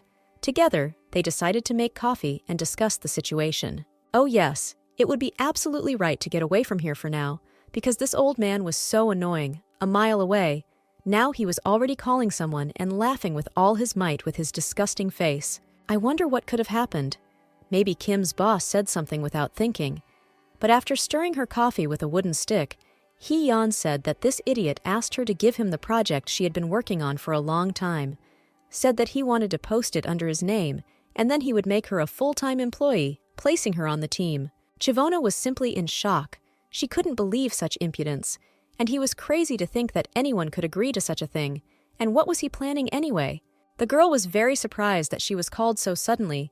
She thought he had some instructions about work, but this nasty old man told her to relax. He treats her well. Nothing serious will happen. And then he admitted that it would really be good for him if she became a full-time employee.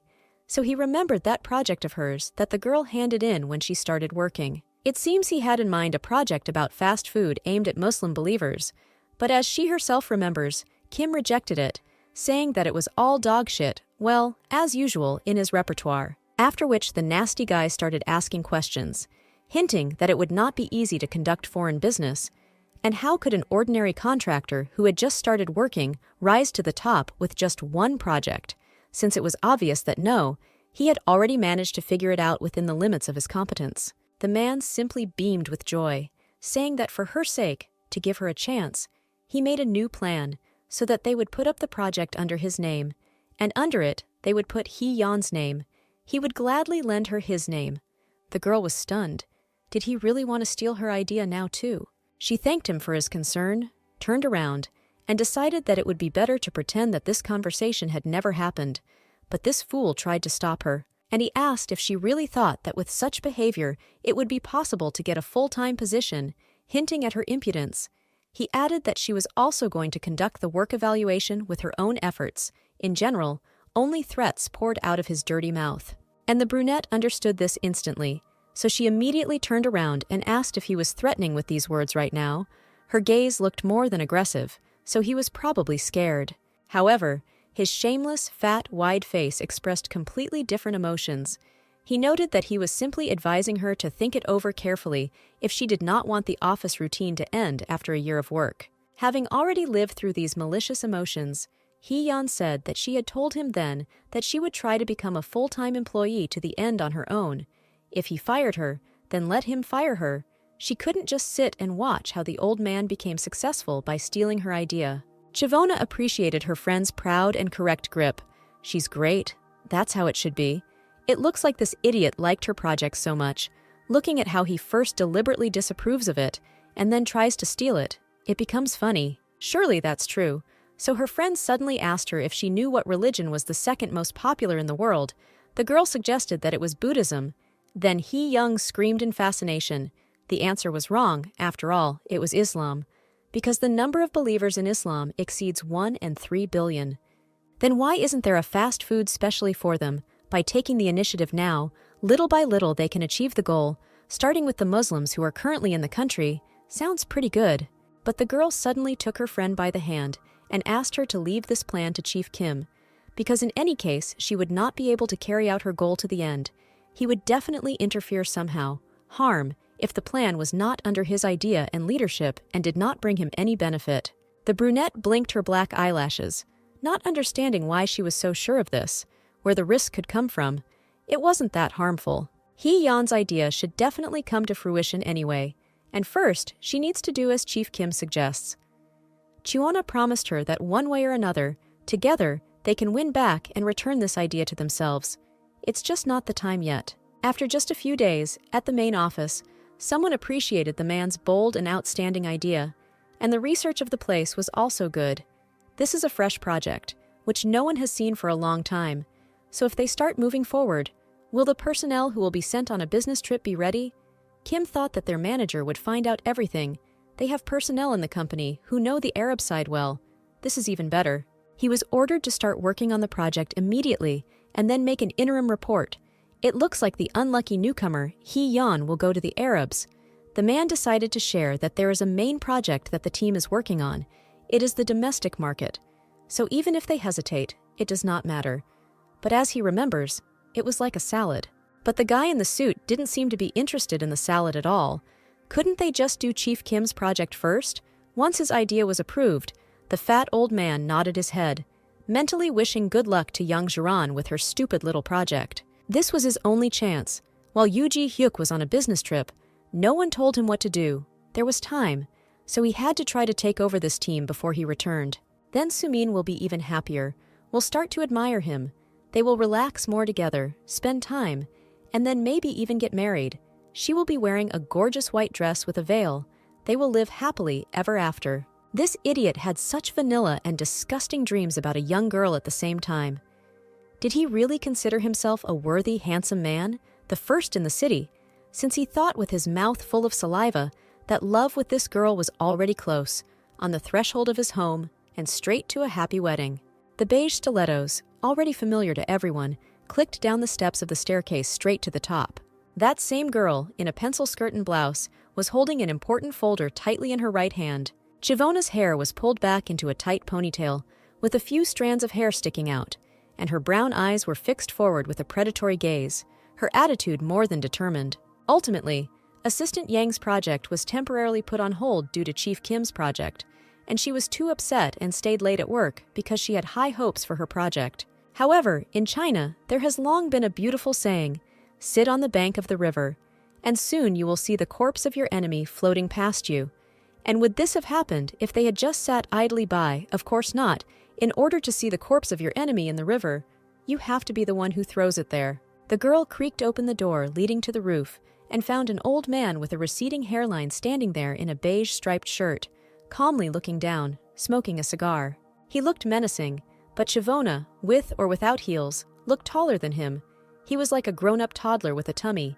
And seeing her, Kim worriedly asked what had happened and why she had come.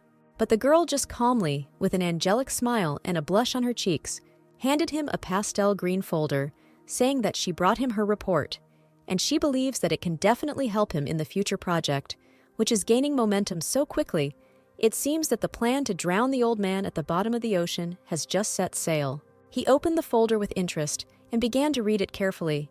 Could it really be that she had prepared all of this herself? This was great, and a good chance, because abroad this idea was being spread all over the world. Well, since other corporations also found out about this, they must take the first important steps quickly. Apparently Kim did not even quite understand what this girl was talking about now. For example, you can release a news article and then plan advertising integrations. The brunette indicated in the plan for a press release. This is how their company can become the first of the founders of Korean halal. After telling about one of the sketches, the man's face twisted into a smile. And this is not bad. If it continues like this, then everyone will stop considering him an annoying old man with unbrushed teeth and a bald spot on his head. In the end, he still noticed that Kang Chi-won was smart and decided to immediately send it to the media, and he also suggested that they work together on a project in the morning. Of course she agreed, only with the promise that he would not forget about her when he succeeded and got promoted. Kim promised to remember the girl first of all. This could not but please. For 17 days, he worked on the popularity of his project.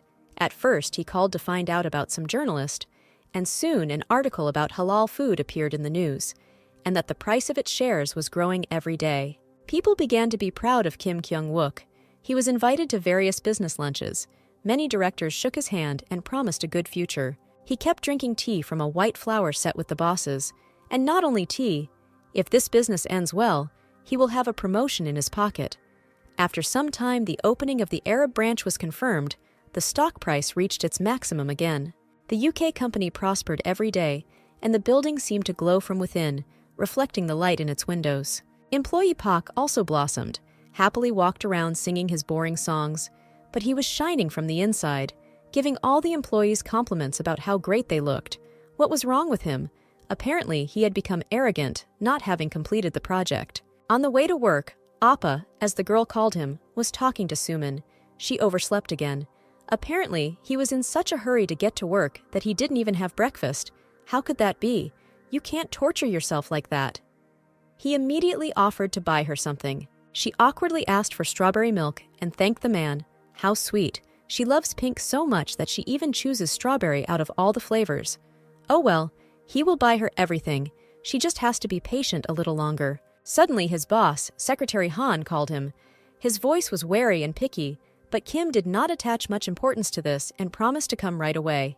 Thinking that everything was going smoothly, the man walked into the elevator with a smile, still humming the same song as before. As soon as he got the position, he would have to immediately ask Suman out.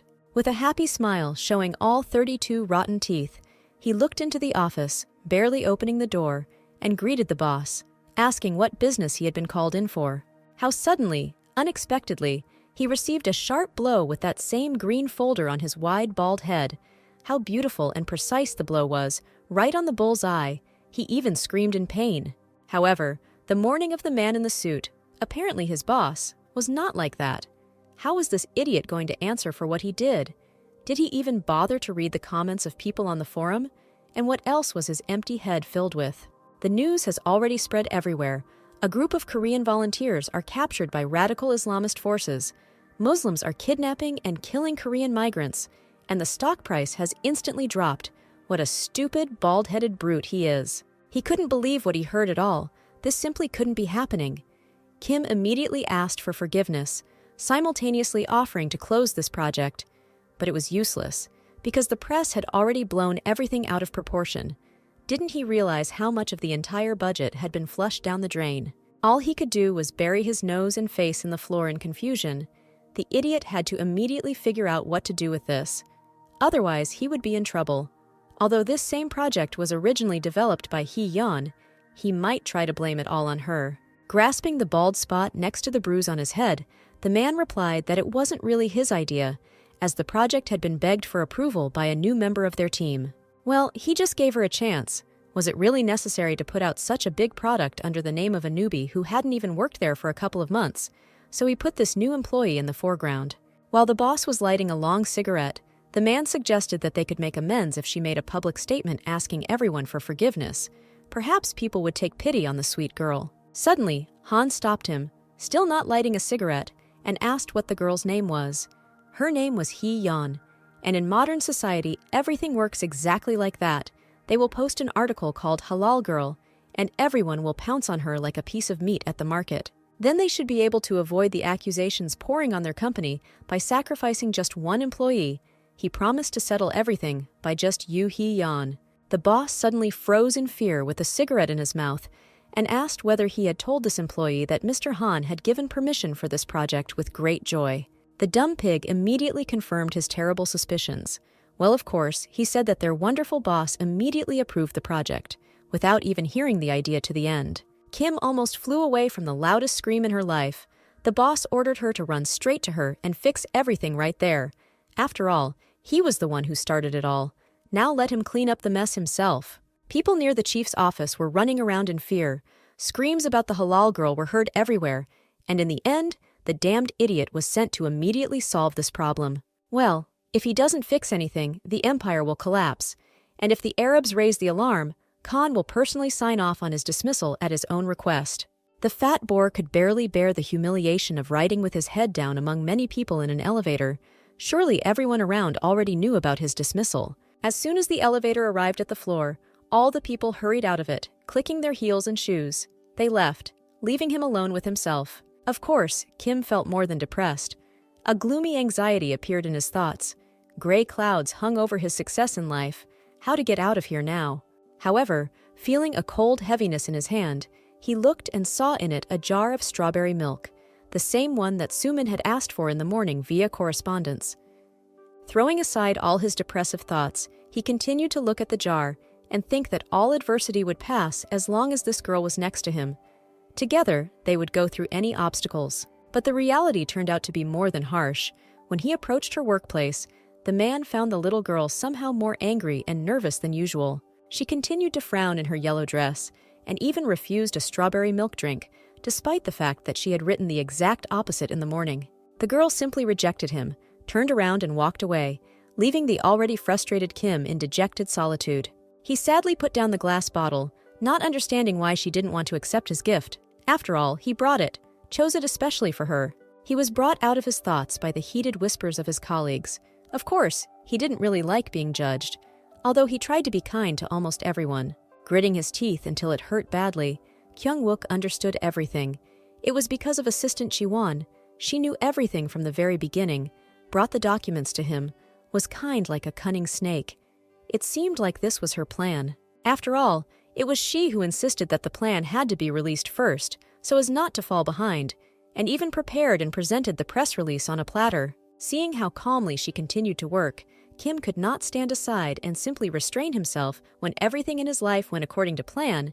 He immediately flew up to this impudent brunette, loudly calling her assistant Kang, attracted everyone's attention. Standing right next to her, the fat old man began to shout where his report was, which he said to put up today, and even said that it was important, but the girl did not fall for his provocations at all and calmly said that she simply put it on the table. In response, he became even more furious, and releasing a bunch of saliva from his dirty mouth, he began to shout that since she had put it, she should have said so.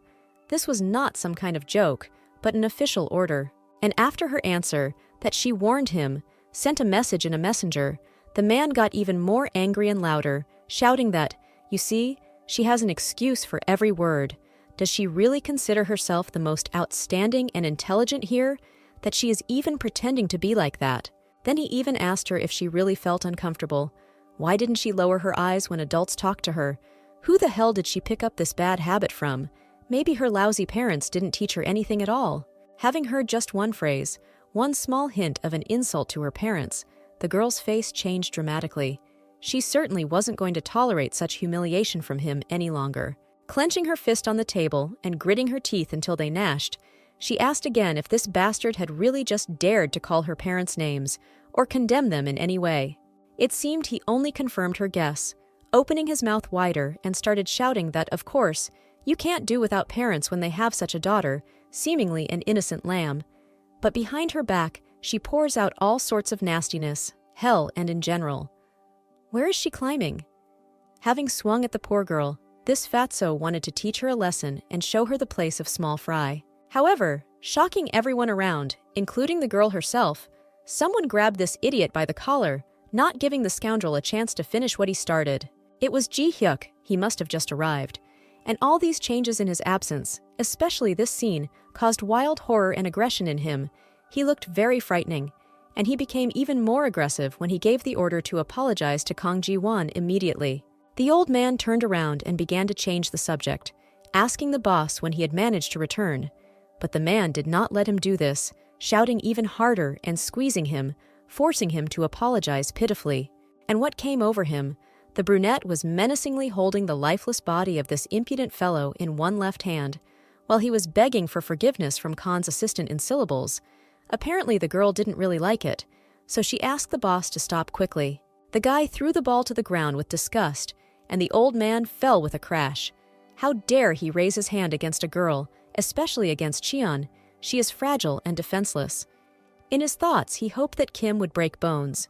But from such a small height, this was unfortunately impossible. To his misfortune, the fat male body in the suit fell right onto the floor, crushing the jar of strawberry milk that he so wanted to give to his beloved girlfriend. Chiwana continued to stand there, frozen in place, looking at the just publicly humiliated Mr. Kyung-wook. Meanwhile, the stone wall in the suit towering over Kim, without wasting an hour, emotionlessly said that a notice would be sent to the disciplinary committee shortly, and he could come when he was ready for it. It was quite funny, but the old man fell with all his might on the milk can, and it exploded under his weight, spilling and splashing everywhere. The pink milk continued to spill, the pack not only on the floor, but also on his black suit, while he continued to listen that this matter would not end with just a pay cut, and that he would be in trouble. A few days later, when he found out that he had been given a notice of disciplinary action by the company committee due to his offensive behavior towards Kang Chi-won, with a demotion and a reduction in salary, the only thing that came to his mind was to call his beloved colleagues bastards. Additional disciplinary action was taken against him for continuously using offensive language towards Yang Ju-ran, as well as for intimidating Yoo Hee-young and extorting a project. Kang Chi-won, Yoo Hee-young, Yang Ju-ran, all three of these girls secretly recorded everything on a dictaphone. Because of one damn project, everything went down the drain, and after all, the wedding with Sumin was right around the corner. Out of anger, he accidentally squeezed the notice and twisted it into a crumpled mess.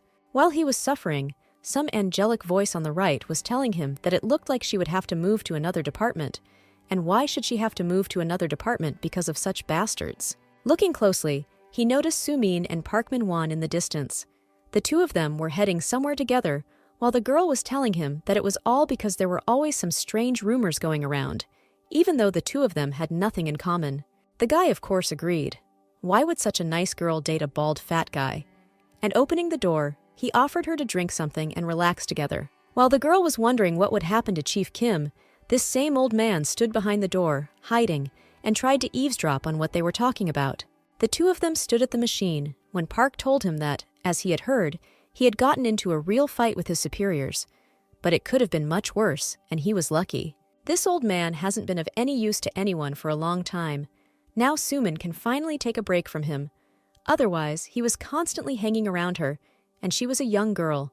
Why did he stick to her like a bath leaf? And then all these questions about their relationship and rumors that she dumped him as soon as he received a penalty will soon disappear, so she definitely should not move to another department, but stay close to Park. In any case, everything is already over with this bastard. In the girl's hands was that very jar of strawberry milk that she had proudly refused that morning. Perhaps that was what had offended the man so much. He couldn't stand to hear someone else touch his Sumin, give her the gifts he wanted to give her, and make her discuss her future husband in such a negative way. Slowly drinking a can of cola, Park was more than sure that such a demotion was tantamount to a hint of dismissal, so that they would never see his face again. Exactly a millisecond after such a statement, a huge blow lands on his cheek, on the right, almost knocking out his entire jaw. The man hit so hard that even the can of cola instantly flew out of this brat's hands. But the fact that Park Min-won fell to the ground was not enough for him. Kim continued to shout that this brat still had milk on his lips. Had he gone completely crazy, or was he wishing for death? Soo Min-mil tried to calm the department head down. After all, he couldn't throw a tantrum in front of everyone. He couldn't understand why this little brat dared to covet his girlfriend. After all, he and Soo-min were going to get married soon, and he was interfering with their happy future together. The girl tried her best to stop his incessant shouting speech throughout the office, but everyone had already understood everything. There was no turning back. She was disgraced. It looked like she would have to move to a new department after all. Park meanwhile grabbed his cheek, which was sore from the blow. He seemed to want to hit back, but the boy realized that it was inevitable death, even if you compare their sizes, and he didn't even know how to fight. He had only hit the weak before, for example. His wife, who was sick with cancer. He had always been a coward, so it served him right. However, Kyung-wook screamed like an angry bear whose cubs were taken away. Snot was already flowing out of his left nostril. Tears were pouring out of his eyes, but he continued to foam at the mouth to prove his point, and asked Soo-min to explain the situation to him and everyone, and at the same time to tell how much they loved each other, to tell about their plans for the future, marriage, children, promotion, and a happy marriage together. Jang Soo-min just screamed in response. What the hell was he even saying? And how dare he talk such nonsense in public? Why did he do this to her? He probably knows about the gossip. All the other people in the office seemed to be getting excited as well, once they realized that it seemed like all these rumors were true, which meant that since Boss Kim was finished, that was why the girl decided to dump him, since he would no longer be able to bring any benefits. With a squeaky voice, the girl in the pink skirt that matched her hair replied that it seemed like the department head was out of his mind to get rid of him when he started asking what was going on with her, and if it was all because of Park Min-won. And then she ran away, pretending to cry from the pressure of the crowd. She covered her face, absolutely not understanding why he was making her blush in front of everyone. It was so shameful and disgusting. Now the whole department, that is everyone around, would gossip about her. So leaving the jar of spilled strawberry milk there on the floor, the girl ran away and slammed the door behind her with all her might. She was irritated by everything now. He was not even a boss anymore, but just a useless idiot, definitely not needed. Stupid old man. Well, what should she do now? She walked back and forth in her pink robe, biting her nails and gnawing the polish off to the ground. Well, although without him, she would never have become a full-time employee. After a couple of 3 of these circles in one place, it suddenly dawned on her. There was another man in the office, so if it didn't work out with Kim, then she could try her luck with another. There was also Yoo Ji-hyuk. At the next meeting, the manager said that the whole company had done a pretty good job while he was gone. To begin with, he only had a few announcements, and in regards to Kim Kyung-wook, it was decided to suspend him from work and reduce his salary. Suddenly, the guy was interrupted by some rustling. It turned out to be Park, who, trying to make them feel sorry, continued to stroke his face. And then they asked him if everything was okay. Of course he answered that it wasn't that painful, so why was he raising the topic of that fight at the meeting? First of all, the halal project was stopped, and now he's going back to Yoo Hee-yeon. For some reason, Min-won kept glancing at Chiwon very often. Did her plan not work, and he still won't leave her alone? Now it was time to return it to Hee-yeon, since they would need time to restart, so they would need to discuss all this a little later. The girl, of course, understood everything right away. Then it came to Assistant Yang Jaran, who had been temporarily suspended, and now could resume her project again. Just now was the time to make the long-awaited schedule. How happy the woman was. Her eyes seemed to light up again. Well, great. Also, in addition to this, due to the dismissal of Chief Kim, they needed to replenish the staff of workers. So therefore, as luck would have it, a volunteer from the production department came to them. He was asked to come in. The guy in glasses, a shirt and a sweater, said hello. At first glance, a mama's boy. His name is Lee Jun-suk, and from this day on, he will be the head of the marketing department. He hoped that they would definitely work well together. Chiwana was a little shocked. How could it be? Lee Jun-suk became the leader, and didn't these changes affect Jung Soo-min in any way? She didn't even pay much attention to him now. Did the cunning girl really get away with it again, since she is now sitting so calmly and grinning with her plump pink lips, with that same pink-tinted gloss on them? After all, because of Kim Kyung-wook, the rumors should have been confirmed. So why is she in such a good mood today, with a new manicure to match her off-shoulder blouse and floral decorations along the edging, and she's even smiling? Well, and lastly, this week on Friday, they are thinking of having a corporate party, and Yoo Hee-yeon will decide on a place and let everyone know. The brunette happily shouted that she definitely won't let her colleagues down. At this point, the tall guy decided to finish, so he folded up the folder with papers and tucked it under his sleeve, waiting for the start of a heated discussion of the news. However, the only thing he heard was a quiet but confident squeak coming from the girl's desk. She agreed with everything he said today. It was little Suman. Fixing her hair, she tucked it behind her left ear and smiled, once again supporting the boss. It seemed she really believed that there was nothing easier than seducing a man. This girl thought that she could easily make him come to her and confess his love, but it seems she picked the wrong guy, because Ji-hyuk forgot about her existence in a second. Over more glasses of Americano, Hee-young decided to ask her benefactor friend how she knew in advance that the project would cause Kim so much trouble. How ironic that Siobhan, in a dusty pink tweed suit, replied that she couldn't know for sure, since she wasn't some kind of fortune teller. However, in reality, of course, the girl knew everything in advance, because around this year, there was an incident with the kidnapping of Koreans. Well, Park Min-won was also very angry back then, because the government paid tens of billions of dollars to save the hostages, and it was only thanks to these memories that she was able to recall this incident. So many thanks to that fool. However, she supposedly told her friend in secret that it was all about the Taliban. They had been showing them on the news for several weeks now, so she thought that everything would go wrong. Hee-yeon immediately approved and was happy for the girl. How cool their benefactress really is. It's surprising, of course, but they got along so well, and she feels that she's starting to change next to the girl. The confident gray-eyed brunette noticed the voice that had just brought them delicious baskets and wished them bon appétit. While she was assessing him with her eyes, Yun-ho noticed first that it seemed like Chiwona had come with a friend today, and she immediately introduced them to each other as the junior in the office and the friend from high school who ran this cafe. The fair-haired boy was immediately happy to meet them and introduced himself. His girlfriend reciprocated, still continuing to look at him. So this is what he is like, Ji-hyuk's competitor. Suddenly he put his creation on the table, saying that he baked it himself. It was simply finger-licking good, so they should definitely try it soon, using organic flour and French gourmet butter. Of course, Hee-yeon came up with the idea that she is not a big fan of sweets, but the guy convinced her that this product is not that sweet because he did not add sugar to it. But there are raisins here, and it is a little sweet. He learned this recipe from a famous French pastry chef, so they definitely won't regret trying it at least once. The brunette took the cupcake with a red berry on top in her hands with interest. She immediately bit off a piece of cherry and scooped up some buttercream. She decided to trust this stranger. She was really interested in what this famous recipe was. Suddenly, her gray eyes filled with sparkles. A blush appeared on her cheeks, and her face became brighter. It seems she really liked the taste of the cake. Having bitten into this sweetness, she immediately went to the field, next to the forest, grass and cows. This is the delicate 99% milk cream that once glided across the French meadows. How in this world can such a taste even exist? Hee-yeon immediately started praising Director Beck. What a good person he is. After that, it is impossible not to like sweets. So she asked him to share such a delicious cupcake with her. It seems that now she too is convinced that delicious food does not necessarily have to be sweet. It should be delicious. In any case, they can come at any time, no matter what. He will always be glad to see them.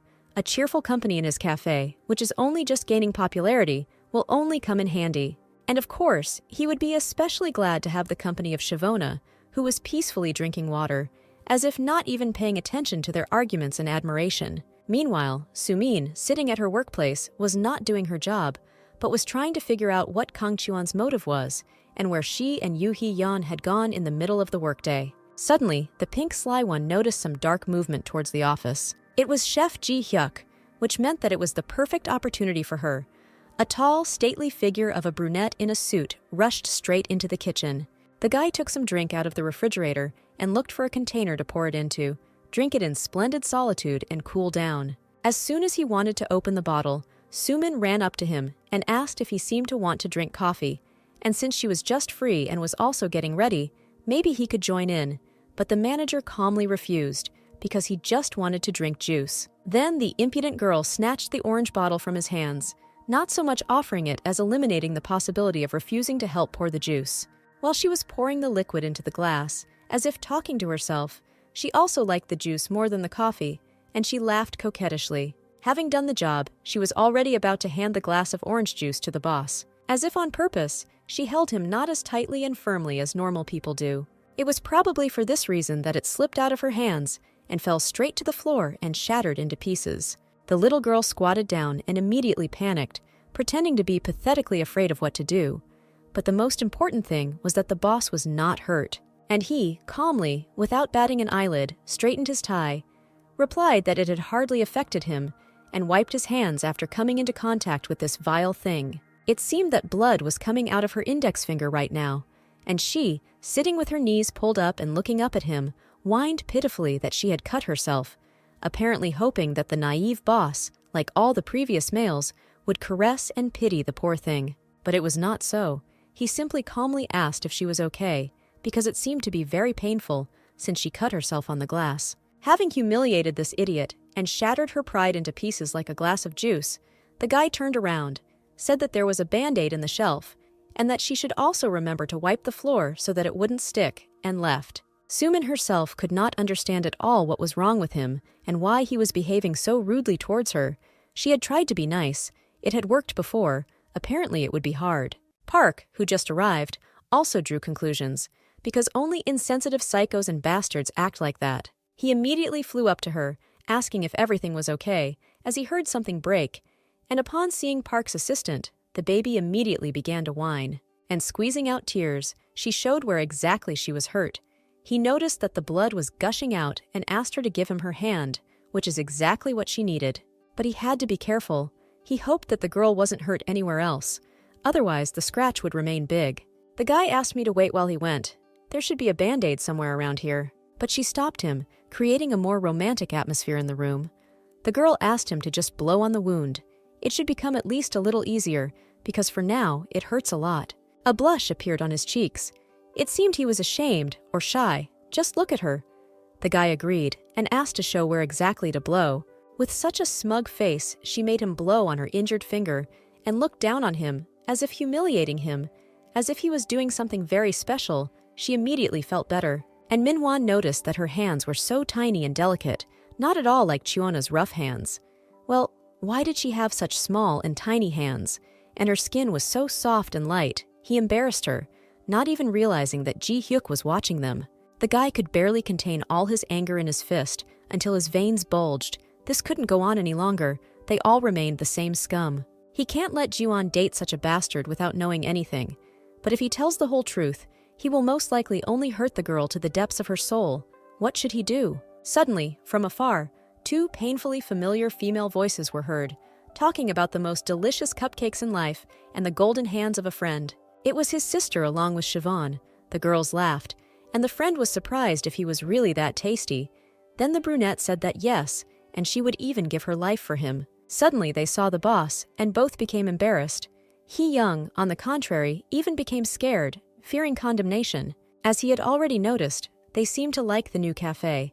Even though Yoo Ji-hyuk had told him to stay away from that blonde guy and not let him down, his sister hadn't succeeded. But she just couldn't help herself, because the cakes were so delicious, she had to sell her blood relationship for food. Well, she had business to attend to in the sales department, so she left, wishing them a pleasant conversation and giving him her seat, advising him to try his best. The friend rushed off at the speed of light in an unknown direction, so Chivona decided to leave too, unable to withstand his intense gaze. But after just 1 second, the guy stopped her for some reason, sniffing her new scent. He realized that she had changed her perfume, and then he abruptly turned the situation in his favor and stood forward, finding himself right in front of the brown-eyed girl. She was more than confused. Blocking her path, the brunette asked where she was heading. She replied that she was just going to wash a glass in the dining room, and there was nothing interesting in her actions. Then he offered to help. He would wash and come back. But Chivona refused, starting to get nervous about what had already happened to him. But the guy was no more nervous than she was. because he couldn't just let her meet Park now. He needed to think of something urgently, and there was little time. She could just leave at any moment. How suddenly, unexpectedly, the brutal Ji-hyuk, barely overcoming himself, said the cherished words. If of course she doesn't mind, then he offers her to have dinner together today and spend a great evening, like then over a cup of tea, because they, that time, had a good company if it weren't for that annoying guy. Of course, Chiwon was very embarrassed by this. She was just calmly going to go and wash the damn glass. And then he offers such a thing, and even the boss himself. Why did he suddenly become interested in her? She became very nervous, and a slight blush appeared on her cheeks. How could he even offer so abruptly? At such a moment, she can't even think about it normally, in a calm environment, what to answer him. In slight confusion, the girl responded with consent. Of course she was not against it, but what was the reason for such an invitation? Maybe it was somehow connected with work or problems in the company. The tall brunette replied that it was all about Kim Kyung-wook. Hearing this, she tensed up and confirmed dinner once again. Then she would need to go to him as soon as she finished work. This offer gave him time to think of an excuse, so he warned her that the water in the kitchen had just been shut off, but that everything should be fine in the pantry, so she could go wash the glass there. Having thanked the boss, the girl turned on her heels and left. Only after her disappearance the guy was finally able to exhale, because he managed to hide the situation and not hurt her. It was, of course, good that they would go to dinner and spend time together, but how long could he protect her from these two impudent fellows? He couldn't lie so much to his loved one. In the evening, the sky was painted in sunset tones. The pink-purple canvas was covered with clouds that looked like cotton candy. The hotel in which the restaurant was located glowed like a bright night star in the sky. There were a bunch of aristocrats around their table, having a good time with glasses of alcohol. The place was really expensive. So what could be the problem related to Kim Kyung-wook? Chivona sat elegantly at the table and carefully cut a medium rare steak. The menu was unusual, so after a while, she finally decided to ask why they were having dinner in a five-star hotel restaurant. What could have happened? Raising his glass of wine, Ji-hyuk said that it was only because they worked so hard on this case and dealt with Kim together. Before taking a sip of the burgundy liquid, the guy collected his thoughts and asked if she was going to continue dating Manhwa and how their relationship was going in general. Seeing how the girl's face changed and not waiting for her reaction, the boss immediately began to apologize for asking such a personal question and added that it was really important to him. However, this only angered her. The girl was perplexed because since the last time he continues to ask her personal and incorrect questions, and it seems to her that there is no urgent need to answer this. The girl ended her speech by concluding that everything was fine with her and Park, so there was no need to pry into their relationship so curiously. He should stop behaving like that as soon as possible. The guy even felt a little sad. He couldn't understand why she was acting this way, why she was treating this idiot so well, defending and justifying him. But he still had to say that he would try not to touch on this topic anymore. He lowered his head in disappointment and wished her a pleasant appetite, and the two of them continued to dine. And in his thoughts, he cursed the company employee. Why exactly this scoundrel? Why exactly such a terrible guy was next to her? He wasn't even worthy of her, not at all. While Kang Chi-won was cutting and putting meat into her mouth with a fork, the manager continued to look at her, and in her eyes, he saw some confusion, as if she had been caught red-handed. Why was she hiding it so stubbornly? So much so that she didn't even want to lie and bring up the topic. The brunette could barely walk in these beige heels. How her feet hurt. Maybe it was because the shoes were too old. She didn't even pay attention to the guy's warning about the approaching stairs ahead. Suddenly, due to the downward protrusion, the heel split and broke, and the poor girl, unable to keep her balance, fell head over heels down the stairs, leaving the broken stiletto heel at the beginning. Ji-hyuk ran after her and found Chi-won collapsed on the floor at the bottom of the steps. She was screaming really loudly. Apparently her leg really hurt, so he sat down on the ground next to her and asked if everything was okay. After picking up and examining the shoe, she said that she had recently fixed these heels, and they had already broken again, which is why she had fallen. But the brunette next to her was not interested in this at all. He was concerned about her safety, so he immediately asked if she could walk. The girl rubbed her leg where it was injured, still holding the clutch in her hands, and replied that she was fine and could continue walking calmly. She looked so helpless as she leaned her small hand on the manager's arm and said that she seemed to have twisted her ankle. She was very sorry for causing such inconvenience. The boss, without thinking for a second, apologized to his colleague in advance, and she, of course, tried to stop him somehow. But this man was unperturbed and did everything quickly.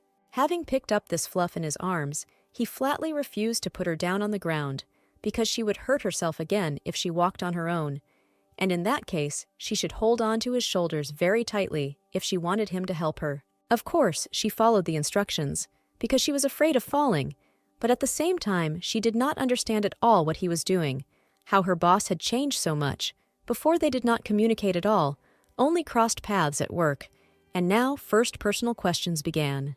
And now this. Leaving Chiwon with a bag in one shoe, barefoot on the sofa, Ji-hyuk himself asked her to wait a little and went somewhere, leaving her alone with her thoughts. The girl sat with her legs tucked under her, not understanding what was happening to her.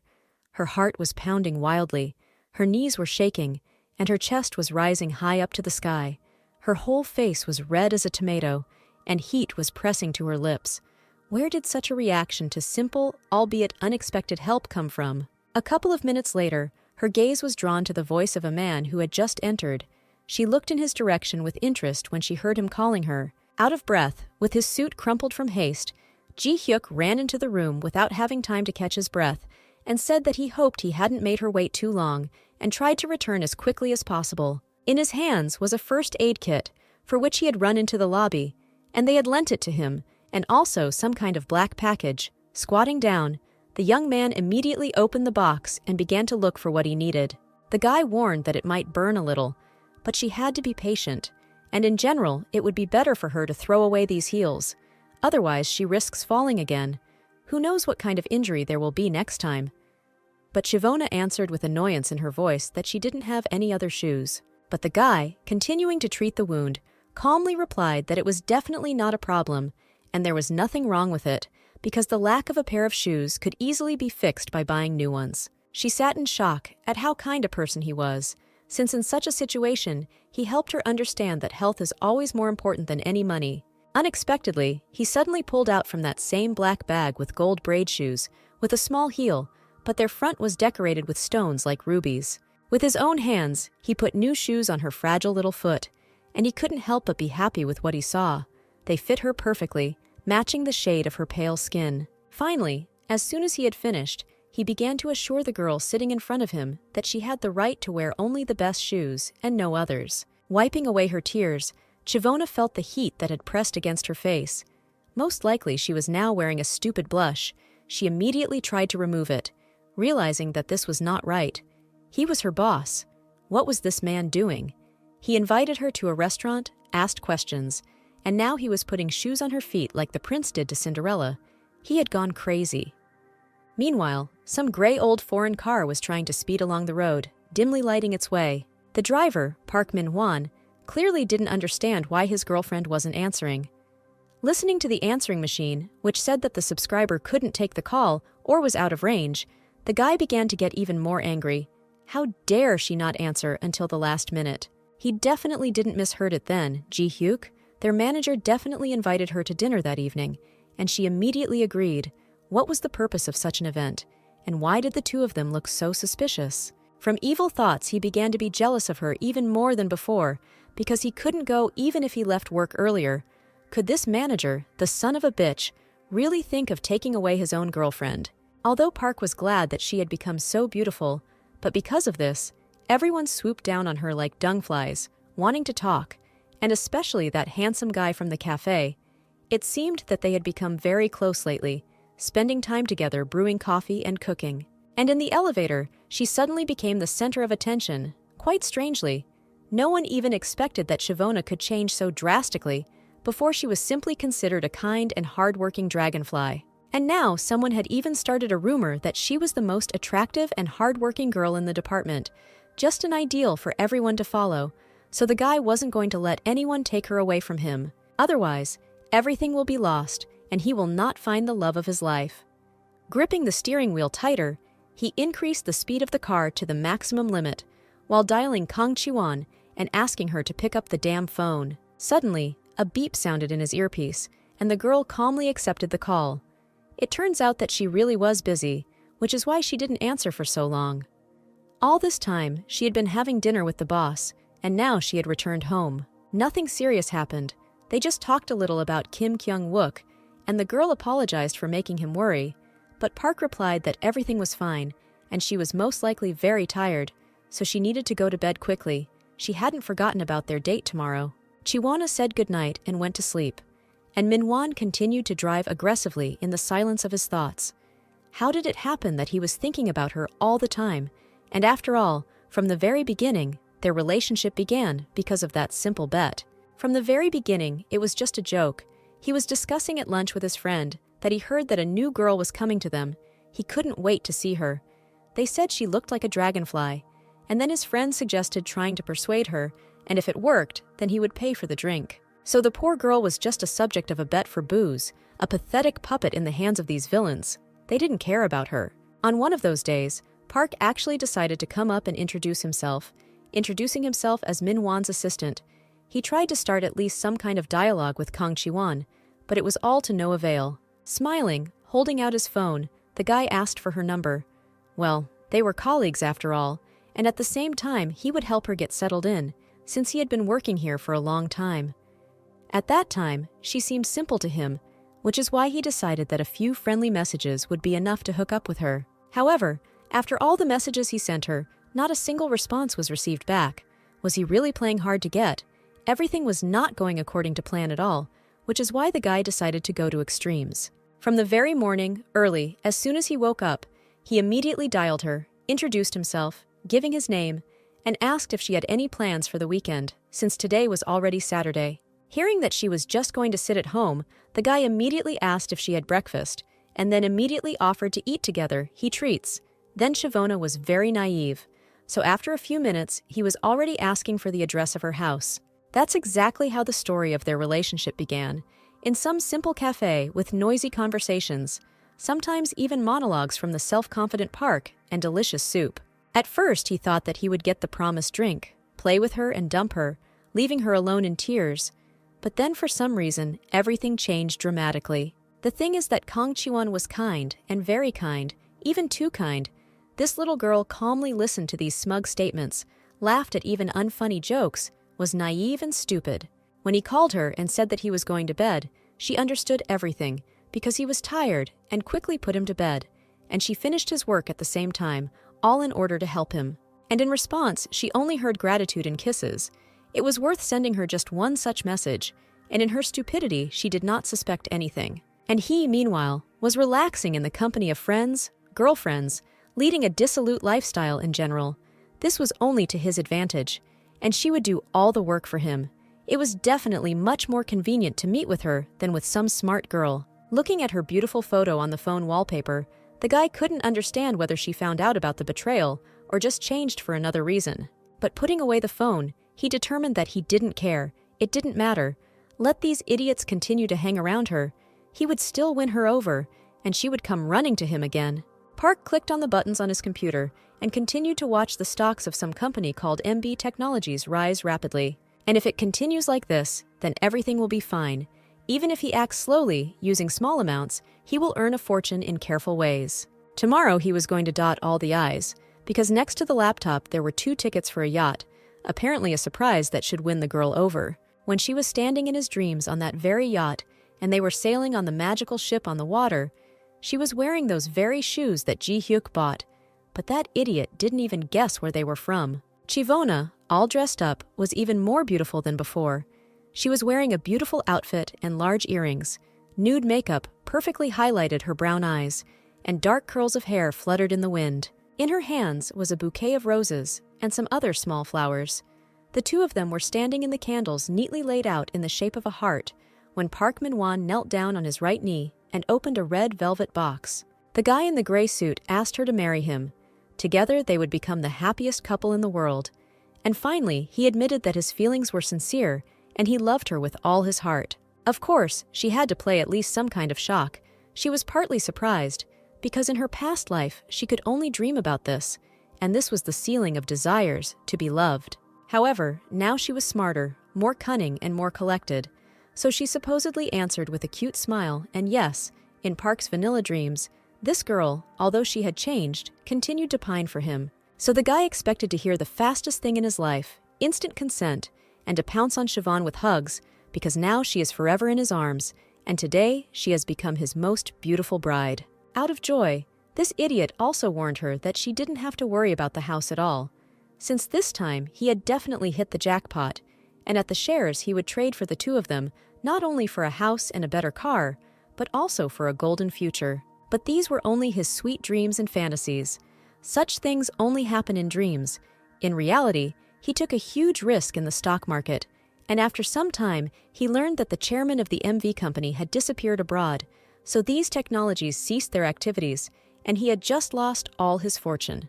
Just a few days later, during a workday at lunch, Chivona happily told her friends how exactly he proposed to her, and the next evening they agreed to meet his parents, and even from her choice of food in the cafeteria, it was clear that the family had more money. Hee-yeon was genuinely surprised. What a cool bag. And the blouse too. I wonder where she bought all this, as it turned out, it was all his gift. He said that everything was on sale, so he immediately decided to go and buy it. And besides, he had already decided the issue with the apartment. Mrs. Yang was very surprised, and even noted how lucky she was with the guy. He takes all the responsibility on himself, like a man. But the brunette, on the contrary, thought that they were in a bit of a hurry. Only silly Suman sat in her pink dress with hearts, perplexed, and asked again if her friend was really getting married to Park's assistant. And so soon, she couldn't believe her eyes. Of course, he is a wonderful person, caring, with a stable job, and he is also good at investing. It will be quite easy to earn money and live happily together. He even asks her to quit her job and start relaxing when they get married. Well, he is not a guy, but a dream. Only Chivona asked to promise not to tell anyone anything and let them keep it a secret. During the conversation, the girl laughed coquettishly and covered her mouth with her hand, showing a beautiful emerald ring on her ring finger. Sumina supposedly began to rejoice. Apparently Assistant Park really is wonderful, and finally they will be happy together. But it was all just a mask. In fact, this girl would never give him to this bitch. Despite all these hypocritical congratulations, the girl still understood that her friend was most likely going crazy with envy, and this could not but please. But even if she was not worried, her expectations still would not last long, because Chivona would give him to her, and she would become a fish that took the bait. Both girls finished their food and went to the trash container with their empty trays. Suman walked a little further, not understanding where this wedding came from and what he saw in it anyway. Previously, she considered Kang Chiwon her only friend. The girl always did everything for her, always supported her, and was there for her for so many years. Of course, her ambitions and motives to get his money are adequate and understandable, but she has already crossed all boundaries, has become extremely brazen, and is even bragging right in front of everyone.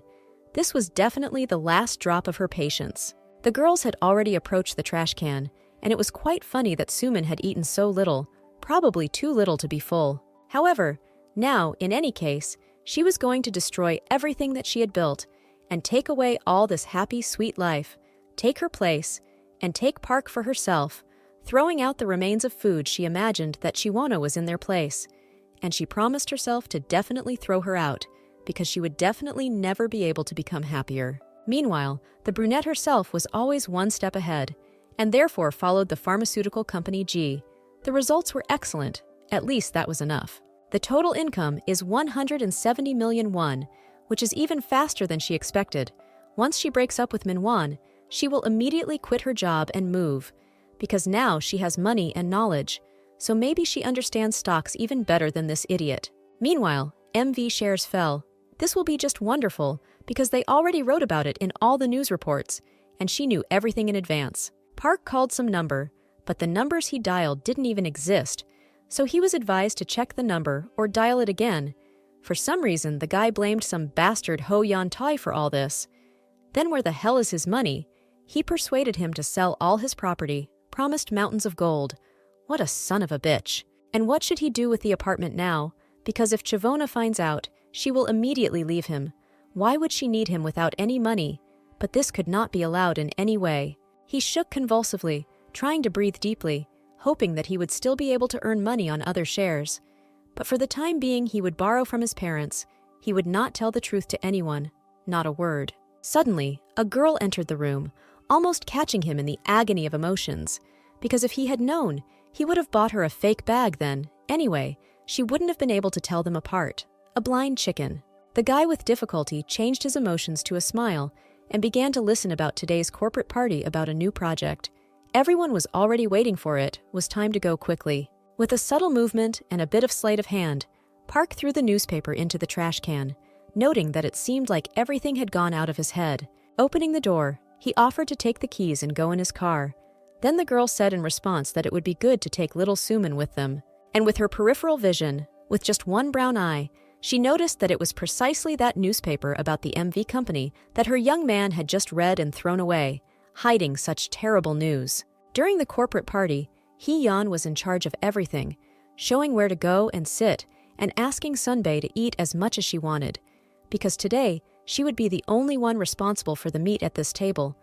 And then Miss Yang jokingly noted that the role of such a leader suited the girl very well, and whether she had thought about getting a second job here. Suman also noted that the girl cooked the meat very tasty, and expressed the opinion that this job would suit her the most, that's for sure. Then Hee-yeon, with threatening scissors and meat tweezers in her hands, confirmed that yes, she was quite talented, interesting, and that this pink-haired girl at least knew how to do something, but she still hadn't succeeded in anything. The feud between these two had been going on for a long time, and apparently the words touched her where it hurt. What a long tongue this girl has for a little girl in all pink. Oh well, she'll still show this Chon Suman who's boss here. Chivona, seemingly sober as a judge, laughed out loud at his sister's jokes. She was truly amused by these petty quarrels between two girls, one of whom was her good friend, and the other was only pretending to be. Meanwhile, Ji-hyuk, like a stone statue with small bruises under his eyes from fatigue, continued to watch his beloved girl, and why did she choose another? He felt not only surprise and shock when he learned from his sister that Manhwa was already going to marry his beloved, and he should do something urgently, otherwise he was slowing down. His heart was simply shattered into pieces, and only one person could put it back together. And how disgusting it was for him now, sitting right in front of this sweet couple and listening to this scoundrel whisper to her in secret from everyone that tomorrow they should go meet the parents, so she shouldn't get drunk. What was the manager supposed to do now? He could only drink glass after glass, nothing more. Will he be able to dissuade this brown-eyed little girl, Kong Chuan, from marrying this bastard? And everything is visible from him and his actions. In the future, he will break her heart and throw her out of the house. Yes, he was already surrounded by the pheromones of this pink beast, and was led by her company, pitifully flirting, not embarrassed by the presence of his own bride. Suman, too, did not waste time, and offered Assistant Park to drink together as often as possible, hoping that from now on they would have a very good relationship, and he would become her boyfriend no matter what it took.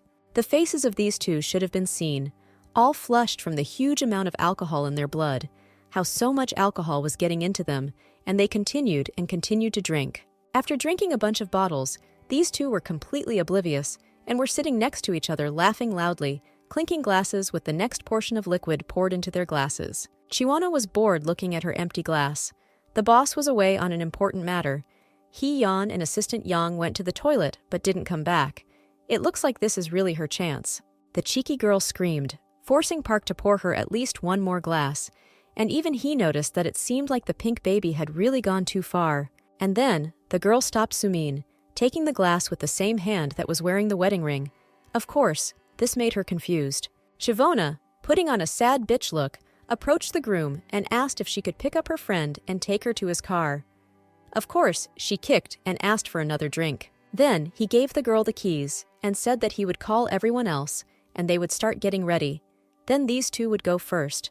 The guy drank the last glass in proud solitude with the thought that Suman had become even sweeter and more beautiful. It was fun to drink with her and work with her. She was simply a sight to behold. In the car, the girl complained to her friend how bad she felt because of work. But everyone went through this.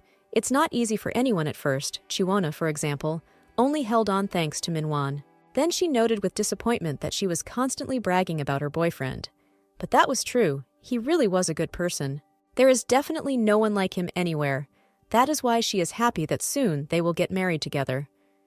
Having heard this, the pink beast has already begun to think about a plan for revenge. The guy had almost gathered everyone and approached the girls, wondering why Shavona was still not in the car, but it seemed she had forgotten her phone somewhere there. She probably left him in the cafe, so she would go and get him and back. and he would be instructed to look after Suman for now, because the little girl was very drunk. He understood everything without any problems, and asked her to return without any problems. As soon as he opened the door and asked how she felt there, the beginning had already been made. The girl tried to get away from there as far as possible. Now it was only up to them. All pink, with puffy cheeks and lips, this cute leech hastened to complain to Appa that she was very cold, and immediately began to pretend that she was shivering all over incessantly. Well, if she was feeling bad, what else could he do but give her his sweater, put it on her, and turn on the heater? Of course she would be cold after all. She was dressed in a skirt and a light sweater when it was a cold night outside. The little girl blushed even more when they covered her with a sweater, and she immediately began to thank her opponent with all her might for such comfortable conditions and help. Park advised to sit here under his sweater for now until Chivona arrived, but she should appear soon. Enough time had passed. And then this girl stretched out her little hand forward, and touching his face, asked him to be silent, and not to say anything about his bride for now, because there were only the two of them here now. He didn't understand what was wrong with her at all, why she suddenly started to stick to him, trying to stop Miss Suman. The guy heard a request to abandon such formalities and call her something else. Almost throwing him into the car with his tie, the girl brought Park even closer to her. Their breathing was ragged and sharp, not only from alcohol, but also from excitement. A moment later, he couldn't take it anymore and broke loose. Roughly biting into the lips of this long-awaited girl, he held her by the neck so tightly, as if he was trying to eat her whole and completely. They continued kissing in the back seat. The whole world seemed to stop for them, as if they were the only ones left in this world. The guy didn't even think about Siobhan. He left her outside the car, in that very cafe. Continuing to seduce the guy, Suman grabbed his big hand and put it to her cheek, asking for a hug, and confessing that she had been waiting for him for a long time. She was just afraid to take the first step. And Park, without thinking for a second, with a devilish grin, began to take off his tie and unbutton his shirt. Right now, of course, he was ready, and not only to hug her, there were no problems with that. There was only desire and lust. Few would not have understood what exactly was happening in this car at that moment. The windows were dark, but not tinted, so everything was clearly visible even from afar. Chivona just stood there in her favorite shoes, given to her by her manager, and watched the picture of her own betrayal, probably earlier in her past life. It would have been so painful that she would have run to the car, dealing with each of them. But this was already her second life, and this girl had gone through a huge, bitter experience. The most interesting is yet to come, so they can enjoy while there is still an opportunity. Tears for some reason continued to flow down her cheeks. Of course, she did not think that it would be so difficult. And just at that moment, her phone vibrated for some unknown reason, showing on the screen a call coming from Chief Ji-hyuk. It was another knife in her fragile heart. The betrayal was repeated again. But how could it be? How could they? At least partially, Chivona understood the risk of repeating the events, because people do not change. Now she was still in pain. All she could do was try to hold back the incessantly flowing tears, covering her mouth with her hand, feeling her heart breaking again. Some guy in a green t-shirt was heading towards the car while these two were finishing their dirty deeds. It looks like he just went to the toilet, and now he finally returned. It was probably their mutual friend. The red taillights came on, and the car finally stepped on the gas, making the sound of worn tires on the asphalt, and sped off into the distance, leaving the brunette completely alone. She pressed her plump pink lower lip between her teeth, holding back her tears. How could they just leave her alone? What kind of animals were they? Wiping away her tears with her wrist, the girl tried to force herself to stop crying. This was a reason for joy. It had worked out, and now everything was going exactly according to plan. Night had fallen, and now only one dimly glowing tent illuminated the immediate area. It was something like a minibar, with tables outside, on which, despite the late hour, people were still sitting and celebrating some kind of joy. Seeing a couple of missed calls from Ji-hyuk, the girl finally decided to call him before drinking another glass of alcohol, and immediately heard a bunch of questions about where she was, where she disappeared to, and why she just left without saying a word. In the most tortured voice in the world, she said that she never made it home, but went into a bar, just wanted to have a little drink and relax. As soon as the manager listened to her, he ordered her to stay there, because he would be there right now. Chivona still didn't understand where he was going when he didn't even know the name of the bar, but she decided not to pay so much attention to it and allowed the liquid from the glass to get into her mouth, and then go further, burning her entire body with a burning pain. Even though she died because of them, she still didn't lose hope in their adequacy until the very end. She believed in the loyalty of her friends. How stupid it was, in this world, when she was given a second chance. The girl chose a completely different path. But have these two changed at all? As a result, even in this life, the two idiots, Park Min-won and Jung Soo-min, remained the same traitors as they were in their previous life. And yet, there remained at least a drop of hope that her boyfriend was not such an asshole. And now, she is forced to drink cheap drinks in some cheap bar in the city. What has she come to? She knew that if they were left alone, this is exactly what would happen. But this was her plan. Then why is she so sad now? The girl's fragile long arm was interrupted by someone while she was pouring another portion into a glass. A huge hand, clearly belonging to a man, covered her with its palm. The manager stopped her and snatched the bottle right out of her hands. She was clearly unhappy with this and a little surprised, but he didn't care at all. It seemed that this was quite enough, especially for an employee of his own office. The brunette in the pencil skirt was cheerfully delighted. How did he find her? Not knowing either the address or the name of the cafe. The man stood right there with a glass bottle in his hands and wondered where everyone else was. Had her friends already left? With the most disappointed voice, she confirmed his guess. Yes, it was true. These people had already left the place, gone away, heading in an unknown direction, and noted that they seemed to be getting along well already. Under his stern, stone-like supervision, she admitted that she didn't really want anyone to know that she was in that state and that she was found in that particular place, so she asked the guy not to tell any of his colleagues or anyone else about what had happened. He agreed to keep it a secret, and that's how they had a secret together. The guy told her to stay here as long as she wanted, and not to even worry, because he would pick her up later and bring her home safe and sound. She suddenly, laughing and crying at the same time, asked him to stop being so kind. How tired she was of all these love affairs. Everyone around her was constantly falling in love, dating, and living happily together for the rest of their lives. And then the broad shoulders in the black jacket sat down next to her, ending up at about the same level as the top of her head. The guy offered to fix all this very easily. Right behind the bar, in the cheapest establishment in the city, not befitting him. Here he looked too expensive, not matching the atmosphere around him.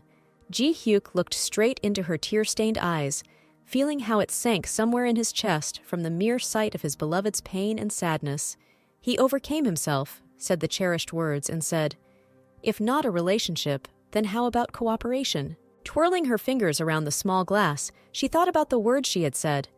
Did this tall, handsome man really want someone like her to use him? And if so, what kind of cooperation exactly were they talking about? How exactly would she be able to twist him around her fingers? Having destroyed all her expectations and fantasies, the guy said that she could call him any time when she was having a hard time. Then they would talk together for an unlimited time, and she would definitely feel better. From such an unexpected, funny, and slightly childish proposal, she could not hold back and burst out laughing. In an attempt to hold back her laughter, she covered her mouth with her fist, on the ring finger of which the emerald wedding ring was located. Ji-hyuk sincerely believed that this should be good for both of them, for him for sure, because in his soul he really loved her. This man's heart belonged entirely to her, and he was ready to do anything for her happiness and peace of mind. What a caring and sweet guy. He was always there and charmed with his inviolability. As if agreeing and embarrassing him even more, Chivona suddenly asked him to move to the other side for a while and to turn the wrong side to her, all so that she could show him something. In just a moment, the guy found himself with his back turned to the girl, waiting to see what she would do, and this cunning little girl decided to simply lie down on him, resting her head on him, causing him an even greater storm of embarrassment. The man's face even turned red, blushing. For a while, his back seemed so wide to her that the girl involuntarily wanted to lean on it and finally rest after all the weights that had fallen on her. She wanted to feel a man's shoulder next to her. The feeling of weightlessness next to this guy allowed her to relax, and at least comforted her a little. Chivona didn't even know that her own boss could be such a sweetheart, being there at the right moment. And he himself did not expect this from himself. Ji-hyuk, who was previously serious at work, melted next to his beloved. But he did not regret his decision for a minute. Only she and her safety were important to him, and he did not care about pride and feelings as long as she was happy. And so he was ready to be anyone, even a friend, even a faithful dog, anything, just to protect her. The weather the next morning was a little cool. Clumps of white clouds covered the warm sun, depriving the residents of the gray high-rise buildings of rays. But the light sun still managed to wake up Park Min-won. Squinting from the light, the guy felt a strong pain in his head. Removing hair from his eyes and forehead, he realized that this place seemed somehow too familiar. This was definitely not his own bed and apartment, damn it. The guy suddenly stood up sharply. A surge of adrenaline made his heart beat even faster. Seeing the cheap furnishings, clothes scattered in disarray, and the mess nearby, he seemed to realize what he had done. Oh shit! He grabbed his hair and head and pulled the blanket over himself, wishing that reality would become a dream and he would wake up at home, because if they found out about this, then all his plans for the future would go down the drain, and he was just crazy. How could he do something like that? Little Suman suddenly woke up, raised herself from the bed, and without even opening her eyes completely, asked what was going on with this appa, yawning at the same time, opening her mouth with her plump pink lips. The boy awkwardly asked Miss Suman that she wouldn't think anything, of course, but he thought that it seemed like they had overdone it with alcohol yesterday, so it would be better for the two of them to pretend that none of this had happened. The girl, making the most innocent face, was confused. Did this man really just say that he wanted to forget everything that happened between them, their very first night together? But how could that be, however? Park said that he didn't mean that at all. Then the little girl, all in feigned tears, started screaming. He knows how much she likes him for so long, and now he says that all her feelings mean nothing to him.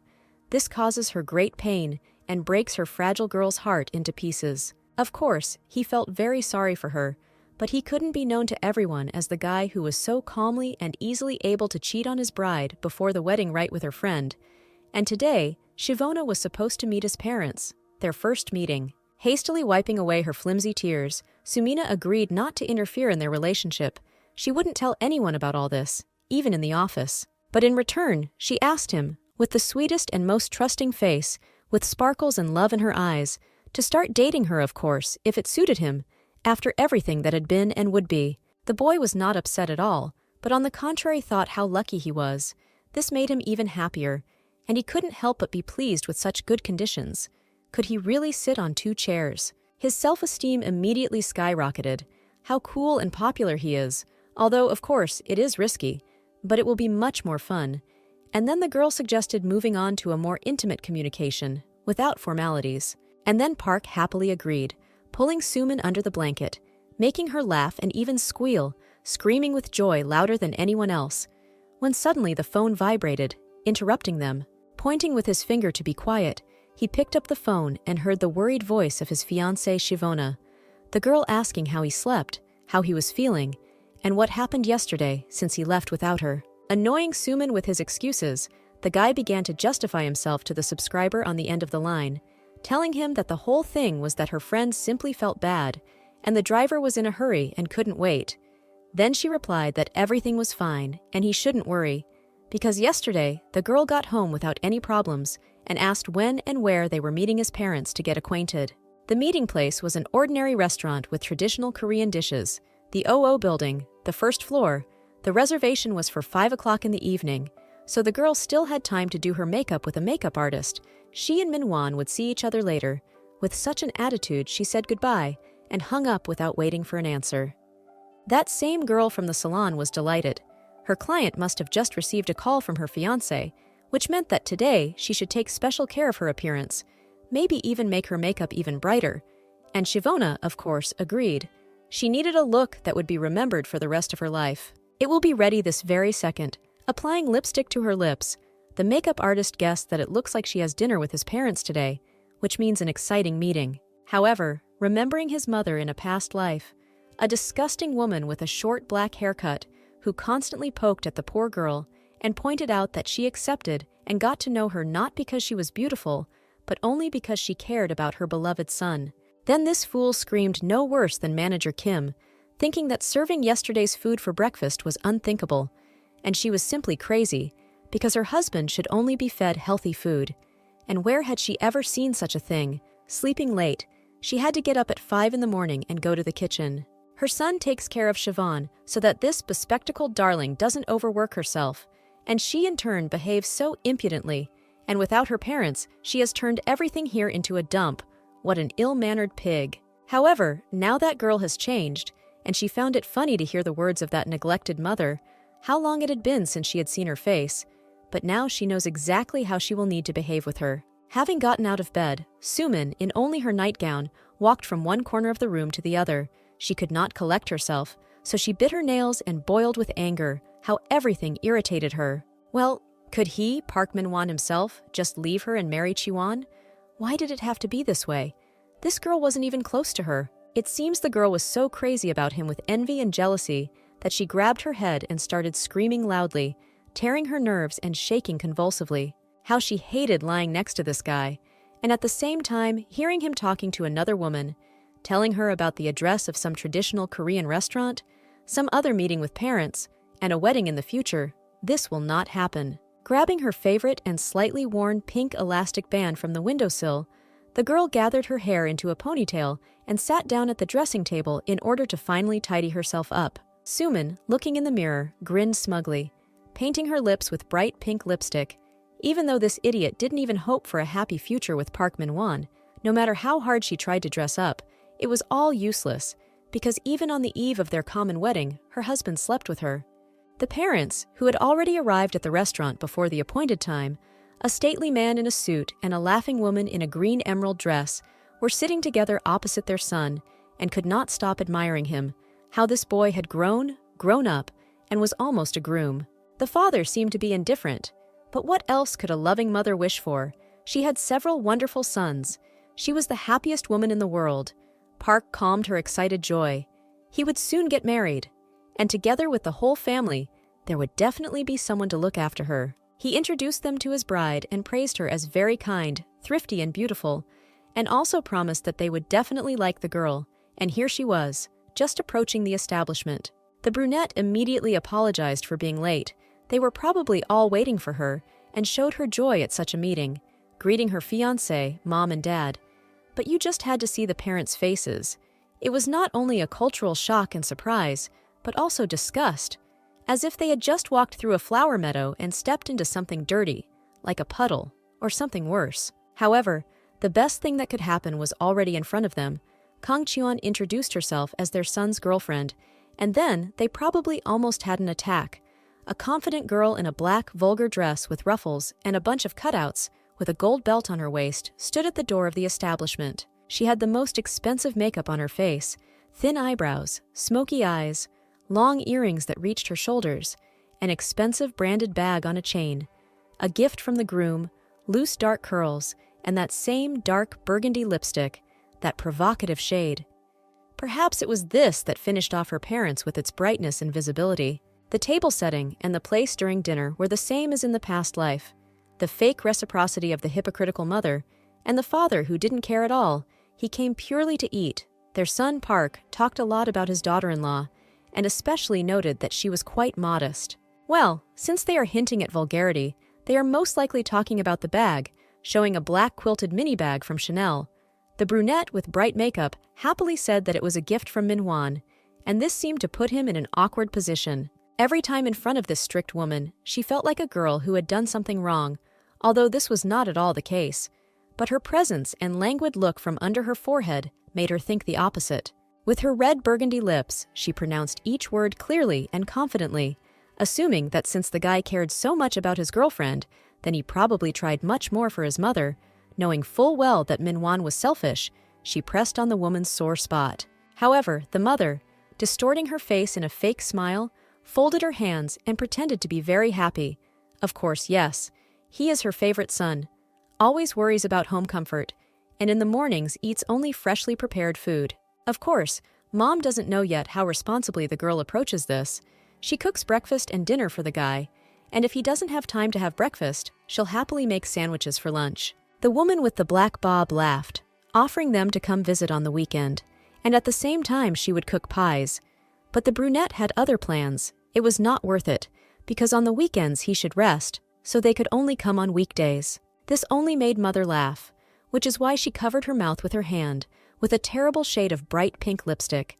She is not a crazy mother-in-law, and she understands perfectly well how she can make the girl come right after work.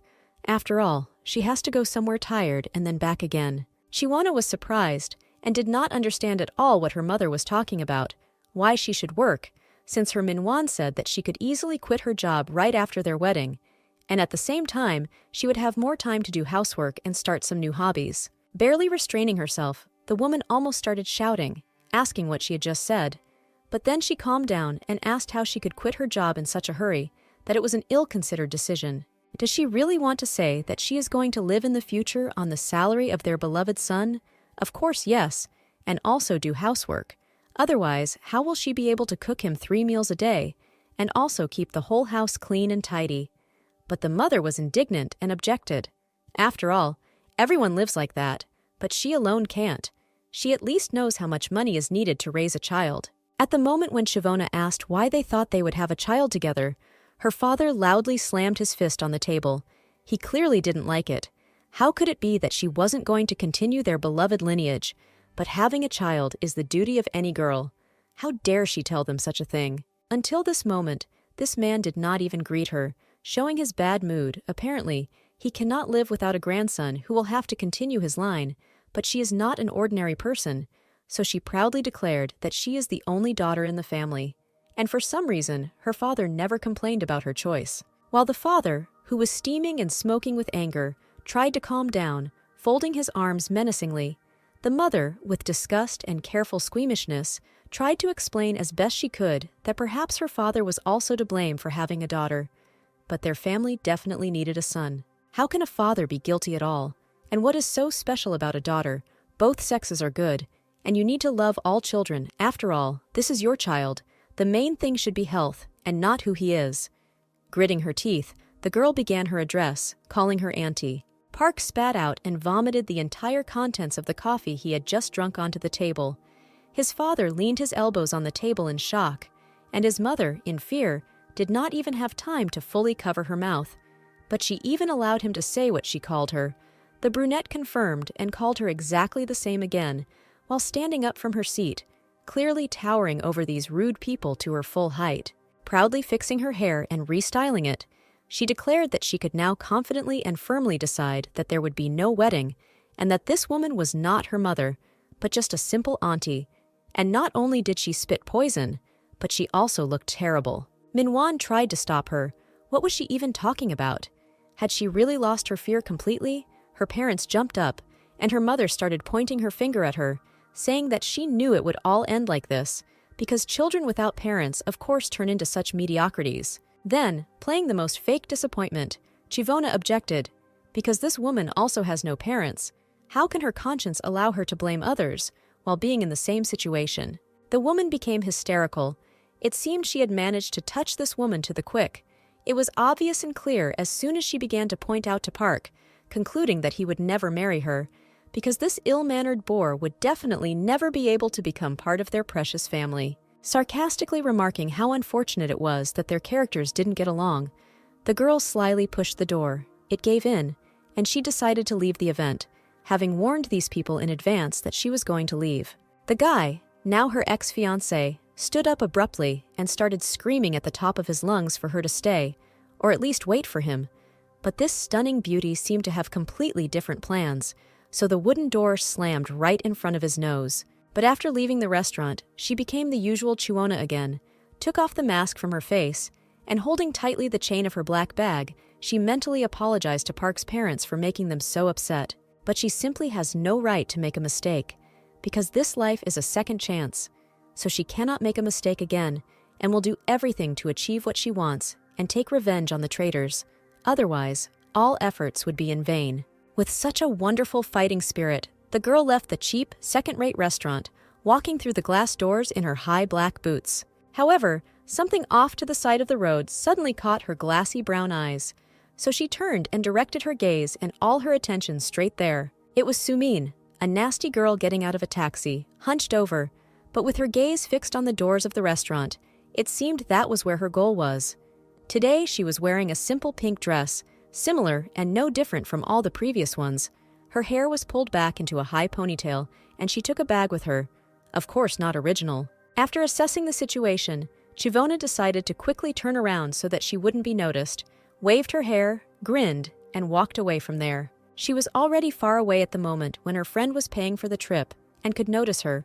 But still, how timely and handy Suman appeared, as if the universe itself helps to change the course of the situation and sends the right people at the right time and place. The mother was getting more and more indignant. And where did her son find this smug, impudent woman anyway? Whatever the case, he should quickly, immediately part with her. Suddenly, their cries and reproaches were interrupted by an angelic, feigned voice of surprise. He called Manhwa and asked him to pay attention to himself. It was Suman who was shocked by the unexpected meeting. Here they finally met Appa. She tried her best to make a cute and innocent face. When she assumed that they were having a family dinner, she must have disturbed them, so she was leaving already. But before leaving, she will definitely say hello and introduce herself. She, Chan Suman, is a very good colleague of their son, and, as it turns out, he is so similar to his parents, a real handsome man. The mother's face immediately changed. She laughed coquettishly. She agreed, of course, he was her son. But in her thoughts, she hoped that this cutie had not heard their quarrel.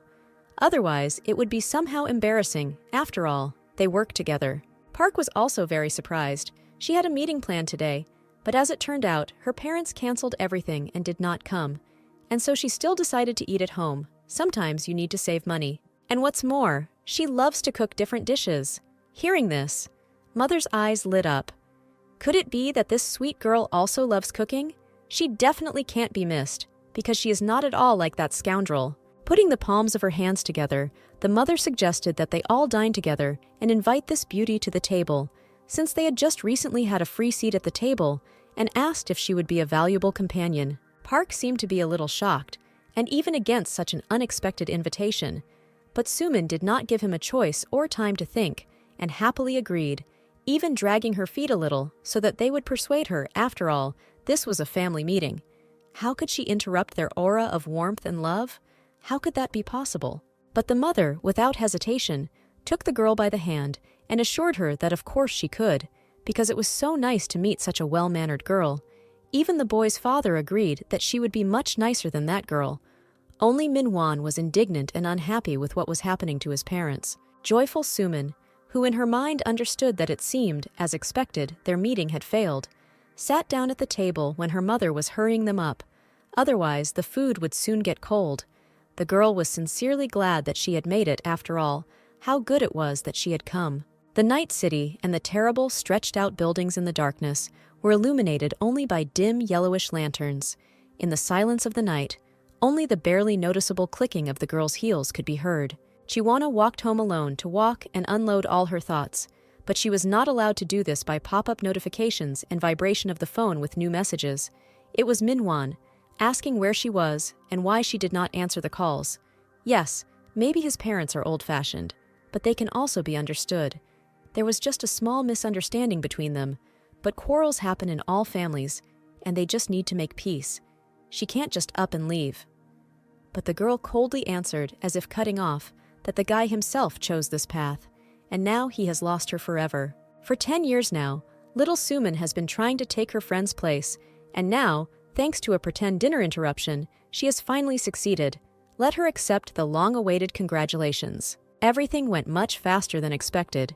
These two idiots still work in the same office, but it was enough to give them a reason, as they did all the work themselves, as if everything was planned that way. The next day, both friends did not come to work, so their workplaces were empty. Now all that's left for Siobhan to do is to put her affairs in order, take care of her appearance, development, and a new career. Although she didn't think that the beginning of a new life would be like this, but she should not forget to take care of her health. All this after she signs a letter of resignation. But suddenly, she was distracted from her thoughts about the future by two female voices right above her head. The girl quickly hid the piece of paper so as not to upset them for now. It was Hee Yeon and Mrs. Young. Both girls were standing near her table and happily offering to go have coffee with them. And what's more, one of them was treating her. What was rather strange was that for some reason the girl wanted to stay with them. In this warm, friendly company, one could always discuss everything that was hurting. With a positive attitude, she agreed to go. Why not? And when the sister approached the boss and asked if he needed to take anything, the guy refused, apparently having already had a snack and drunk his favorite Americano before that. And like the best brother on the planet, instead of reproaching them, He calmly handed them his black card with gold engraving, allowing them to buy whatever they wanted. Chivona looked at the boss with more than embarrassment, surprised by their relationship with her friend. Not all brothers and sisters are like that. It seems they got along since childhood. Seeing her slightly worried look, Park asked her to eat something tasty while the dinner was still going on, as if it was his money that would save this little homeless kitten. He embarrassed her so much that she simply lowered her eyes to the floor with a blush on her cheeks, turned around and ran away, thanking him, completely forgetting about her plans to talk about quitting. The day passed as quickly as it had begun. Seeing off the sun with a canvas of bright sunset, the bright orange color quickly changed to pink, and that to purple, and soon the city was covered in dark blue. In those same cheap, multi-story buildings, little had changed. Sumin, covered with a blanket, asked Park where he was going in such a hurry, and having received an unclear answer that he would soon have to return home, so he was already getting ready, and she also had to leave, and he still had to have time to meet with a client. She was very upset. He promised to stay with her today, and so often disappears to who knows where. The little girl puffed out her cheeks, trying if not to seduce, then at least to press on the guy's pity with her sweet and pitiful look. Tying his tie and fixing his hair, the guy said that she should understand perfectly well how much work he has now due to preparations for the wedding, and how many people he needs to make arrangements with regarding the celebration. Then the same girl in a lump of blanket ran up to him, squealing pitifully. Wasn't the wedding cancelled? What was the matter? Of course not. After all, Siobhan and her mother just had a little argument. It happens to everyone. Everything will definitely be resolved. They should just talk. Suman grabbed his shoulder and felt his hand through his shirt, hoping to manipulate him, and asked if this meant that their relationship was over and he would just break up with her. And then the guy shattered her expectations and dreams to smithereens, saying that he didn't even understand what she was talking about, because they weren't dating. What kind of breakup could they even talk about? They were just sleeping together, and there was nothing special about it, so he wasn't going to waste his time on her anymore. And just don't look at him as if this guy was a criminal, putting on his jacket and adjusting it well. With a smug face he asked, "Doesn't she think so herself? After all, it would be easier for both of them that way." Leaning down, Park stroked her small head and kissed her forehead, brushing her hair away from her face, and then warned that they would see each other again tomorrow night when he came to her. It was immediately clear why, but this girl did not seem to understand that she was being used. So, frozen in just her underwear and a blanket, half of which was dragging on the floor, she stood in the hallway opposite the front door, watching him calmly leave on business. Only when the door slammed shut did she allow herself to take off her mask, and roughly bit her lip and clenched her teeth. How did it happen that after everything that happened between them, even after meeting her parents, they even consider her better than Chiwona, Minwan still wants to marry her to death? She refused to accept the fact that she was simply being used as a stupid, naive toy, who was also betraying her friend, with a purpose unknown to anyone. The girl picked up the phone, because she definitely wasn't going to leave it that easily. After some time, Chiwoni also received a call. The girl stood in the middle of the rest area in shock. How did Jung Suman ask for Kim Tae-song's number? Why did she need it at all? The girl from that company, Sina, told them this. Chia just didn't like it. That's why she called. The girl was grateful to her for that. The warning was really valuable. Her brown eyes thoughtful, looking for a threat everywhere, she promised to call back. Could this really be the same Kim who speaks like an uncle? And who also talked about how the girl has become prettier? Whether she has a boyfriend? And whether she would drop him her number, then maybe they could get to know each other better. So now Sumin has his number. But what is she planning anyway? Why does she need him? It's strange.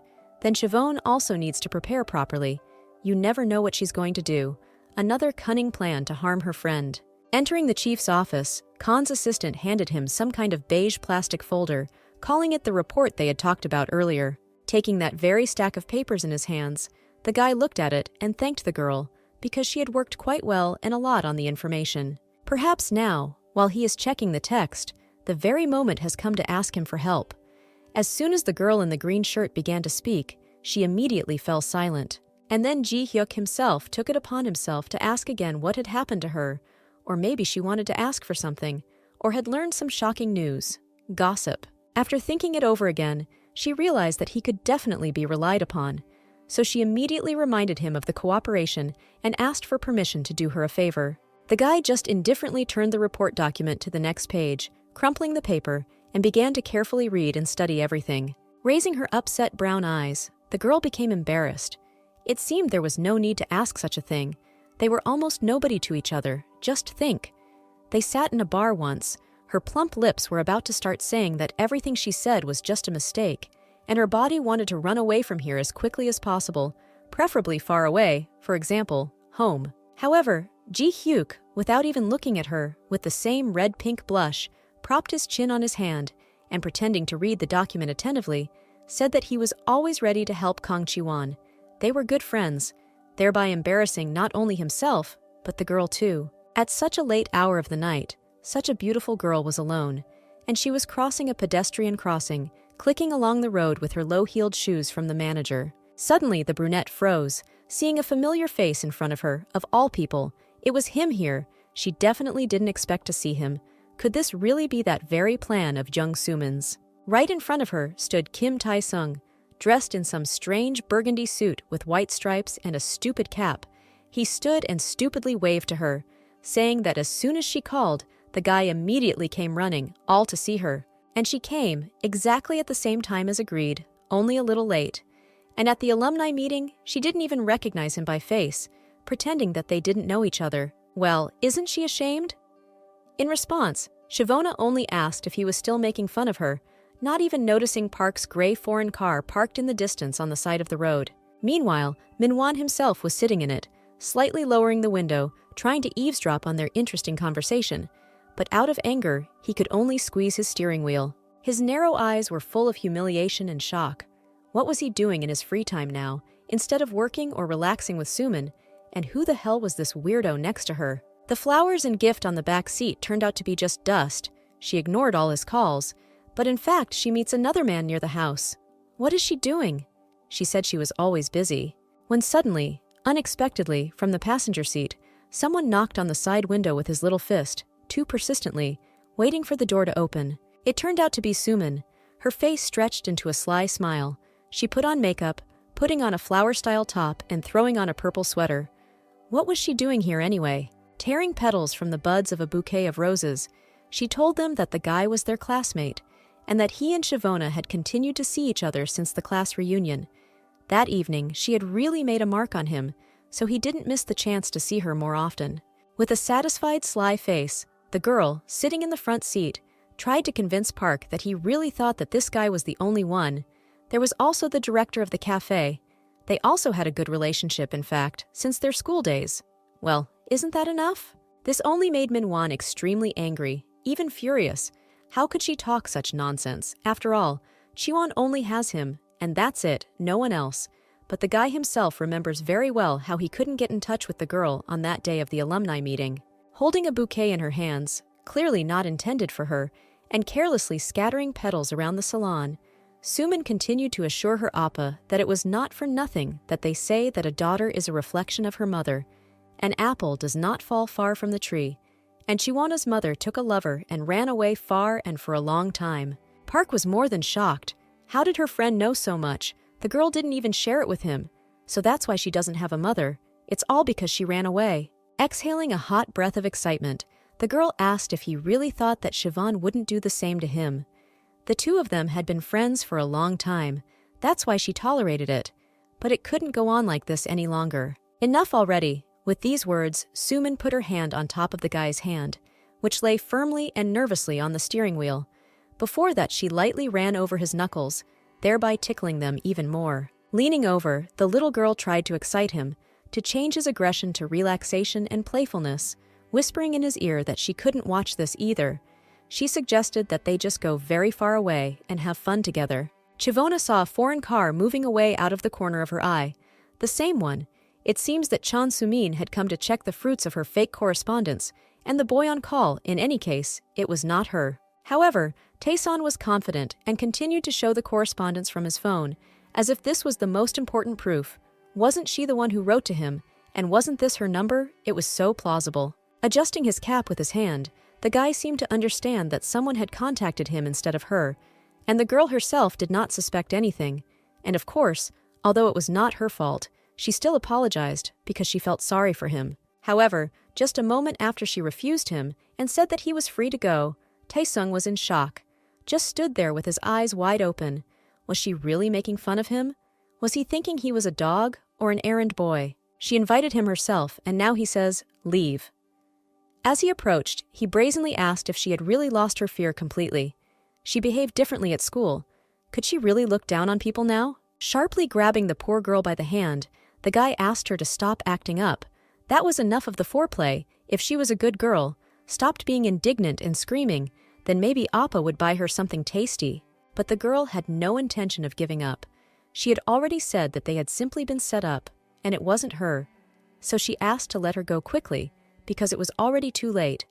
But such a manner of speech only angered her former classmate even more. What was she allowing herself to do? What a bitch she had become. Tayson tried to swing and hit, but someone's rough hand stopped him, almost breaking that very limb. A moment later he was already twisted, and he still did not understand who else it was. It was Ji Hyuk's manager, but to the guy he introduced himself as Kang Chi-won's boyfriend. As soon as he saw from afar how his beloved was being offended, he could not control himself, and seeing and twisting such a bastard, he became so angry that the veins on his neck bulged.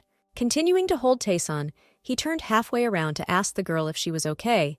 He simply would not forgive himself if anything happened to her. This stupid thug, who hadn't changed since school, didn't give up trying to break free from the strong grip. He screamed, asked to finally let him go, and then, unable to contain his aggression and humiliation, called the man a freak. Hearing such an insult towards himself, Ji Hyuk simply could not help but react in any way.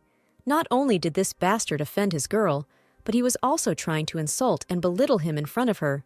Now he would get his. The manager kicked him to the ground with almost all his strength, so much so that this large guy fell down, hitting his butt on the asphalt. He immediately grabbed his shoulder and began to massage it. But this man seemed to have completely lost his mind. He wanted to dislocate his shoulder. However, after asking her not to worry because he would pay for his cheap sick leave, the man took his girlfriend out of this place, away from this idiot. On the way, the guy asked every 5 minutes if she was hurt. Just recently, Chivona was so scared. And now, thanks to the manager, everything surprisingly turned out well. Now, everything is fine. The whole point is that when she was behind his back, she was sure that she was protected, and if necessary, the answer would strike. Next to him, it was not scary, like behind a stone wall. Catching herself thinking about how tall he was, with his muscular build, his brunette hair, and also how good a person he was, the girl didn't even notice how a pink blush appeared on her powdered cheeks, and how heat came to her face and lips. This had been happening often lately, but she didn't really want to admit that it only happened in his company. She enjoyed his company. He courted her. She felt cared for and protected around him, as if there was always a place where you could be helped and comforted. And she also liked riding in his car, soaked in cologne and men's perfume. Without much hesitation, Chivona finally thanked him, because it was unknown what would have happened on this street if he had not intervened. So the quiet thank you that was heard in the salon flattered the manager, and that was more than enough. But he still decided to explain. They were collaborating. That's why he did it. Not only, of course, because of his duties as a friend, but because of moral values. No one dares to raise a hand against a girl. Suddenly, the wheels hit the brakes, and he warned in advance that it seemed they had already arrived. Hearing this, she thought he was joking. Surprise and shock mixed in her head. He had just stopped his black matte foreign car right next to the hotel. Was he really hinting at something? She couldn't believe it. But then Ji Hyuk explained that since that bastard knew her address, she should spend the night here today, and tomorrow morning he would quickly pick her up by car. The girl immediately started waving her arms, refusing and saying that she could handle everything herself. But the guy was already unfastening his seatbelt. After all, she herself had asked him to pretend to be a guy. Well, how can a guy give a girl a lift to a hotel and leave her in the middle of the street without even reaching the parking lot? Wouldn't that look strange to workers and ordinary people? From nerves and the speed of action, the words themselves flowed out of her mouth. If it came down to it, then leaving the girl in the hotel and just leaving is also strange. She had no idea that such a phrase could provoke the guy to other actions. And after such a sharp realization, she turned away, all red as a tomato, barely covering her mouth with her hand so as not to blurt out anything unnecessary. God, what is she even talking about? The words had already been thrown to the wind, and like birds, they could not be caught back, so the manager nevertheless decided to stay overnight here at the hotel. And at the reception, when the guy swiped his black and gold card to pay, Chivona wondered if he wasn't just going to walk her out, and that's it. But he remembered her own words about how leaving a girl alone in a hotel was weird, so that's why he was here. She began to justify herself, because she had simply said it without thinking. But then she realized that it was better for her to remain silent. Otherwise, she would suddenly say something unnecessary again, and he would pick up on it, agreeing to everything. Ji-hyuk, with his cold gaze, still tried to be at least a little more polite, asking for 2 rooms on any floor and wing. The main thing was that the 2 rooms were as close as possible, preferably next to each other. And when Chivona, unable to restrain herself, began to be indignant about why there were 2 rooms, it was probably very expensive.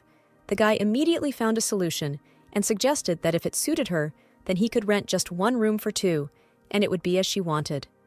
The girl screamed loudly that of course she wanted one, wanting to save money, and only then understood the meaning of the phrase that had just been said and pronounced out loud. The manager was already about to ask the girls at the counter for 1 room, but she, covering her face in shame, showed the number 2 with her fingers, wanting to rent 2 separate rooms. They misled all the people at the reception, and the girl still summed up that she didn't think, that is, didn't expect that he would stay the night here with her for company, because his own bed is warmer. Having found room number 1209, the couple went to their rooms, having first wished each other good night in a rather formal style, as at work. Finally, she looked at the guy with her brown deer eyes, which sparkled, reflecting the light of the lamps and chandeliers in the room. There was some mystery in her gaze. Perhaps she did not expect to discover such a side of the manager. He just stood quietly, waiting for the moment when she would open the door of the room and go inside, locking herself tightly from the inside. Only then would he consider that she was safe, and for a moment he would stop fearing for her fragile life. Just after closing the front door that divided the airspace between Ji-hyuk and her, she pounded it with her fists, still holding on to the handle. What was wrong with her today? Had she completely gone crazy? Taking off those same low-heeled shoes with ruby inserts that he had given her, she decided that it would be best for her to take a shower now, and at the same time come to her senses. The manager still stood in the same place, even almost a minute after the door slammed shut, only hearing the sounds of drops of water running down her body through the wall. He relaxed and calmed down. However, he had no desire to go into his room, if he had even rented one, so he immediately took out his mobile phone, dialing the painfully familiar number. The guy greeted the subscriber and asked him to go down to the hall on the first floor. A moment later, Ji-hyuk and 3 other young guys were sitting on 2 sofas on the first floor opposite each other. The guy in the suit was interested in what happened to that bastard, and the 3 began to answer their hyungnim that now he won't go anywhere near that girl. This satisfied him, because they tried hard, and he had already asked several times to call him director and not hyungnim, because they were not gangsters, and he was not their leader. However, it was hard for the cute, stocky man with dark eyes to get used to such an official nickname, but he managed to cope and said that when Park Min-won came there, young Suman was next to him. The face of the brunette with gray eyes changed. It became more cruel and cold. His eyebrows frowned instantly. That is, this means that the whole mess was set up by Suman, that infuriating girl in all pink. She was probably the one pretending to be Ji-won and calling that guy Tae-sung, under the pretext that she was sorry they couldn't talk at the class reunion. Then Ji-hyuk remembered that the girl herself had asked him to pretend to be her boyfriend earlier that day, in case a strange man appeared in front of her house. Siobhan had already guessed everything then, that's why she asked him about it. Does this mean that she also knows about the betrayal of these 2 scoundrels, or at least realizes how vile her friend really is? Raising his right hand to 90 degrees, he noticed the clock and the time. Had it really been that long? It was already 9 o'clock. I wonder what Shavona was doing now. Jumping up abruptly, screaming about some trouble, the brunette in the suit thereby caused fear in his subordinates. The same stocky guy even misspoke and again called him Henim, however. The only reason for the guy's worries and frustration at the moment is the safety and condition of this girl. And right now, he remembered that he forgot to take her something to eat. It can't be. How could he have made such a mistake? Going up to her room, he already expected that she would be offended or something like that. And knocking 3 times on the room door with dull knuckles, he wondered what kind of food she liked. Or maybe she wasn't going to eat because it was too late, and she was on a diet. Didn't eat after 6. Or maybe she should have ordered a table outside. But his thoughts and guesses were interrupted by a woman's scream. She asked for one more second, and a second later, the door to room 1209 opened. In a quickly wrapped robe, holding her freshly washed, carelessly wrapped hair, Shivona looked out of the room, telling the boss that she had just come out of the shower. Had something really happened while she was gone? Barely catching her breath, she looked at him attentively, waiting for at least some information. Ji-hyuk, completely red from embarrassment, barely pushed the words out of his mouth, but he still said it. They hadn't had dinner. Maybe there was something she dreamed of eating. He was ready to buy anything to make her happy. A little embarrassed, she still held on to the front door. The girl didn't even think about what she liked, although maybe she had favorites in food, but no one had ever asked her about everything before. And then, opening her mouth wider with joy and excitement, she remembered that she simply adores pork soup, and if you put hot sauce, onion, and radish in it, it will be really delicious, just finger-licking good. A dark moth flew straight into the light coming from the room, onto her damp hair and towel, and landed right on the white terry cloth. As soon as the girl noticed the moth a millimeter away from her, her horror was unmatched. She immediately began to panic, jumping from one foot to the other, shaking her hands above her head. It even looked like a dance. Along the way, she apologized for such an awkward situation, explaining that she was very afraid of moths. But Ji-hyuk tried to calm her down, saying that he would catch her right now.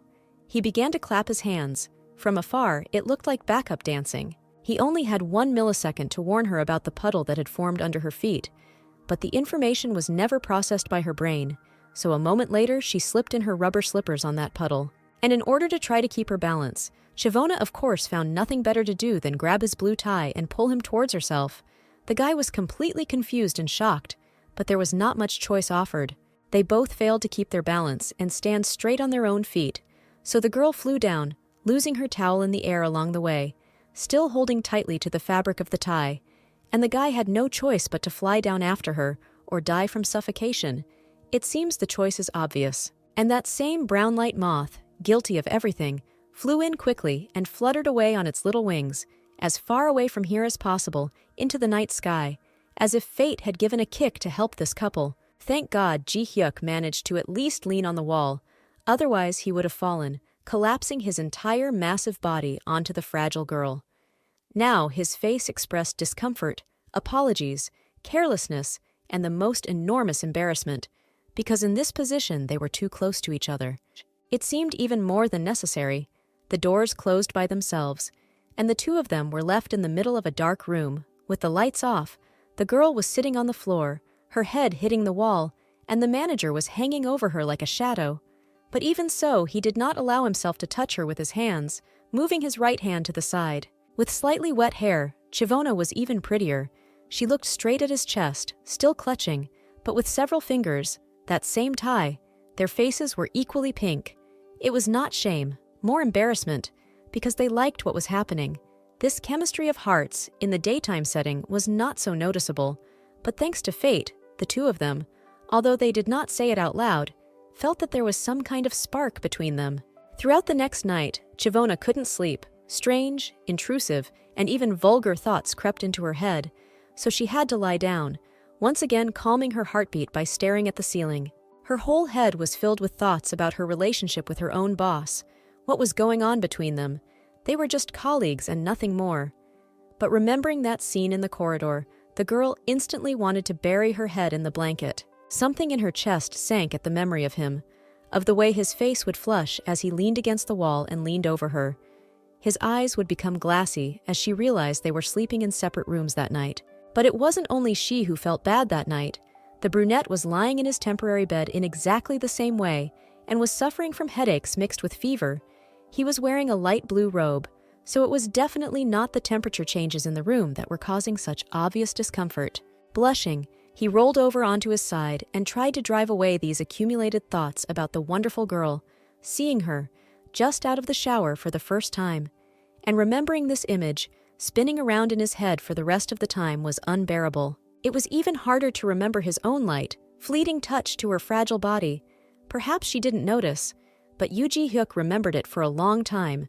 This moment was etched in his memory and was not going to go away. In such torment, consisting of tormenting thoughts about each other, they still could not fall asleep. They had to be left alone with their thoughts at night, and this is the most terrible thing. As a result, The poor girl could not close her eyes all night. And in the morning she looked rumpled and very tired. She sat at the table with a glass of water, waiting for her first meal of the day. She still wanted to sleep, so she covered her mouth with her hand, yawning sweetly. As soon as the boss appeared on the territory, with huge bruises under his eyes, Chivona, with shabby makeup, wondered if he was really tired. He looked sleepy, but there was no time to think. Almost immediately, he invited her to have a meal. It seemed he had taken care of breakfast since the morning. The girl turned her mirror-like brown eyes to the other side, thinking about bringing herself some food, and at the same time looking around this wonderful, expensive place, when she suddenly noticed a hand in a jacket and shirt. It turned out to be the manager. Coming closer to the table, he carried and placed an equal number of dishes for the two of them, and objected, well, shouldn't her boyfriend bring breakfast since it didn't work out in bed?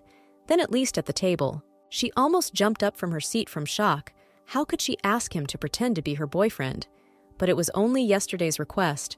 Then the man noticed that she had never once during this time specified how and for how long he should do it. In a nervous rush, probably dying of shame and awkwardness, the brunette came to her senses and began to correct the guy, because his services would clearly not be needed for such a long period.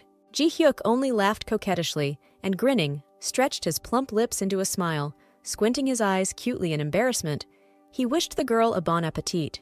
Looking at his so-touching face, the brown-eyed girl froze. Her face expressed not only embarrassment and a red blush, but also rather admiration. Her mouth opened from what she saw when she turned to her boss. And then, shocking the guy so much that he almost dropped the wooden chopsticks he was using to scoop up food before putting it in his mouth, she confessed that when he smiled, he looked a lot like a dog. How much she managed to scare him, but then, thank God, she corrected her words, saying that he looked like a big and cute puppy, like a Labrador retriever, as black as coal. All big, smart, obedient, and beautiful puppy, and in general he is charming. Realizing what she just said, Chivona abruptly turned away in confusion, not understanding at all what she was saying right now. Hyuk immediately asked again, and after hearing numerous excuses, he immediately understood that it seemed like she really did think he was charming, and this couldn't help but cause a grin to appear on his face. Right at breakfast, he decided to ask where Chivona had decided to move to, and she sincerely told him that Miss Hee-yeon had told him about a good apartment that she had had her eye on for a long time. In the morning, at the very beginning of the day, the meal turned out to be quite heavy. Steak, crispy crackers, and vegetables. Clearly chewing food and emptying plates, the two of them started talking, and as it turned out, his sister used to live in this place. Hee-young, looking as beautiful as ever in her blue jumpsuit with a wide belt around her waist, simply glowed as she opened the doors of this living space, letting her friend inside. It seemed like this was that very beautiful apartment. She assured that her friend could move in immediately as soon as she signed the contract with the owner, and this really cool apartment would be hers. The girl was very grateful because they agreed to help her even on the weekends. So she needs to move out of the old apartment as soon as possible. How glad she is that her friend helped her, despite everything, putting off all important matters. This is a luxury apartment with 24/7 video surveillance throughout the entire area, which means security is ensured. The house is located on the south side, utility costs are low, and the landlord is a very nice person. Once they agreed on the price, they could move in right away. Hee-yeon's gray eyes lit up as soon as she started describing the house. The traffic was very convenient, and the food from the delivery service nearby was very tasty. Chi-won was a little amused and touched by the girl's reaction, who was happily clenching her fists and jumping on the spot. So she asked when it would be possible to sign a contract, and she immediately went to a real estate agency nearby. The girl also asked her not to tell anyone in the office that she was moving, and her friend understood perfectly well who was the cause. It was all because of that scoundrel, Park Min-hwan. I wonder how Hee-young found out about the apartment, especially in such a wonderful area, because the brunette has been carrying a real estate agency magazine in her purse for half a month now, but she still hasn't been able to find a suitable place. Walking to the right place in the fresh, cool air, the girl said that she went to a university not far from here, and asked what educational institution her benefactress went to. Hearing the name of this place, her pupils dilated and her mouth opened in surprise. Did she and Director Yu really go to the same university? What a coincidence. How is it that she never saw him there? They should have met by chance at least once. And really, Chivona would have seen a tall, handsome, well-built brunette in the crowd of students. Night fell just as quickly. The dark canvas managed to cover the entire city, even that very old multi-story building, on the very top floor of which, in that very apartment where the girl used to live, the light was now on. The annoying guy in the green sweatshirt persistently tried to break into the apartment, and therefore demandingly pressed the doorbell over and over again. Is she really going to ignore his calls and avoid her boyfriend in every possible way now? Maybe the reason is that she has someone else. Unable to contain himself, Park Min-won started shouting, "Could this really be a man? That same asshole from the office. Maybe he and Chiwon were really together now." Banging his fist on the iron door, he demanded that he come out of there right now. What a bastard. However, his expectations were shattered to smithereens as soon as he saw a fat, unshaven man with a completely tattooed left arm. He lazily scratched the back of his head, and then with obvious pressure, asked why he was yelling on such a night. What kind of idiot was preventing him from having a normal rest? He was already exhausted from moving. Having assessed his chances of surviving a fight with this brute, the guy realized his obvious loss and immediately began to frantically apologize like the last coward and scumbag, because it seemed he had mixed up the apartment, and that was all. He had no intention of disturbing the man's peace. But then I went over his words in my head again and realized that I had just heard the news about the move. And then I asked myself a completely logical question. What happened to the girl who lived here before? Such impudent questions late at night only angered the man even more. He contemptuously suggested that it seemed that she had run away from a screamer like him, as far as her eyes could see. And then, having said that he was not aware of what was happening, he asked to dump this guy somewhere, otherwise he would get into trouble, and slammed the reinforced concrete door with all his might, almost knocking the frail guy off his feet. Min-won's fear instantly turned into anger. This devil made his heart skip a beat. But now, it doesn't matter how Kang Chuan moved in without telling her boyfriend a word about it. He knew that he had to follow her that night when there was a strange guy hanging around. But because of that annoying Sumin, nothing of the above plans came to pass, because she seduced him and made him turn around and drive away in the opposite direction. A moment later, he was trying his best to call her, but the subscriber did not answer, and the telephone receiver offered to leave a message after the signal, so he began to record, asking when she managed to move and where, but so be it. This time he forgives her, especially all this bad manners towards his mother and the fact that she met with another man under his nose. But Siobhan won't do that anymore, right? She can calmly return to him, consider them even. Park assured that he really wasn't offended by her. Let her just contact him sooner. It was unbearable to listen to all this.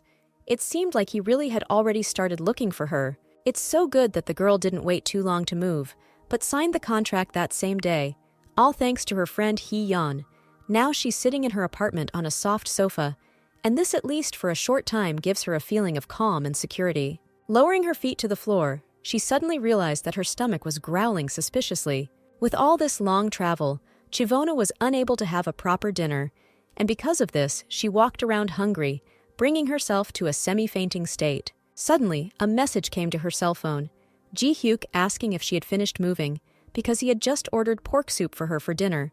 Just at that moment, the doorbell rang, so the girl immediately ran to open it so as not to keep the courier waiting for a long time. However, when she opened the door, her face broke into confusion. Behind the door was a tall man in black, and the expression on the chef's face seemed more pleased, because this embarrassed brunette was handing her the long-awaited bag of hot pork soup. He chose it because he remembered how she said it. The girl in cute black shorts looked out into the corridor and was very surprised that her manager himself brought the delivery. She thanked him, took the package, and asked why he came here at such a late hour. Without waiting for an answer, Shivona was distracted by a sound coming from somewhere below. It was a cute meow. It turned out to be the most charming black and white spotted cat. The baby was rubbing against Hyuk's leg. The cat was very affectionate. How cute. I wonder what her name is.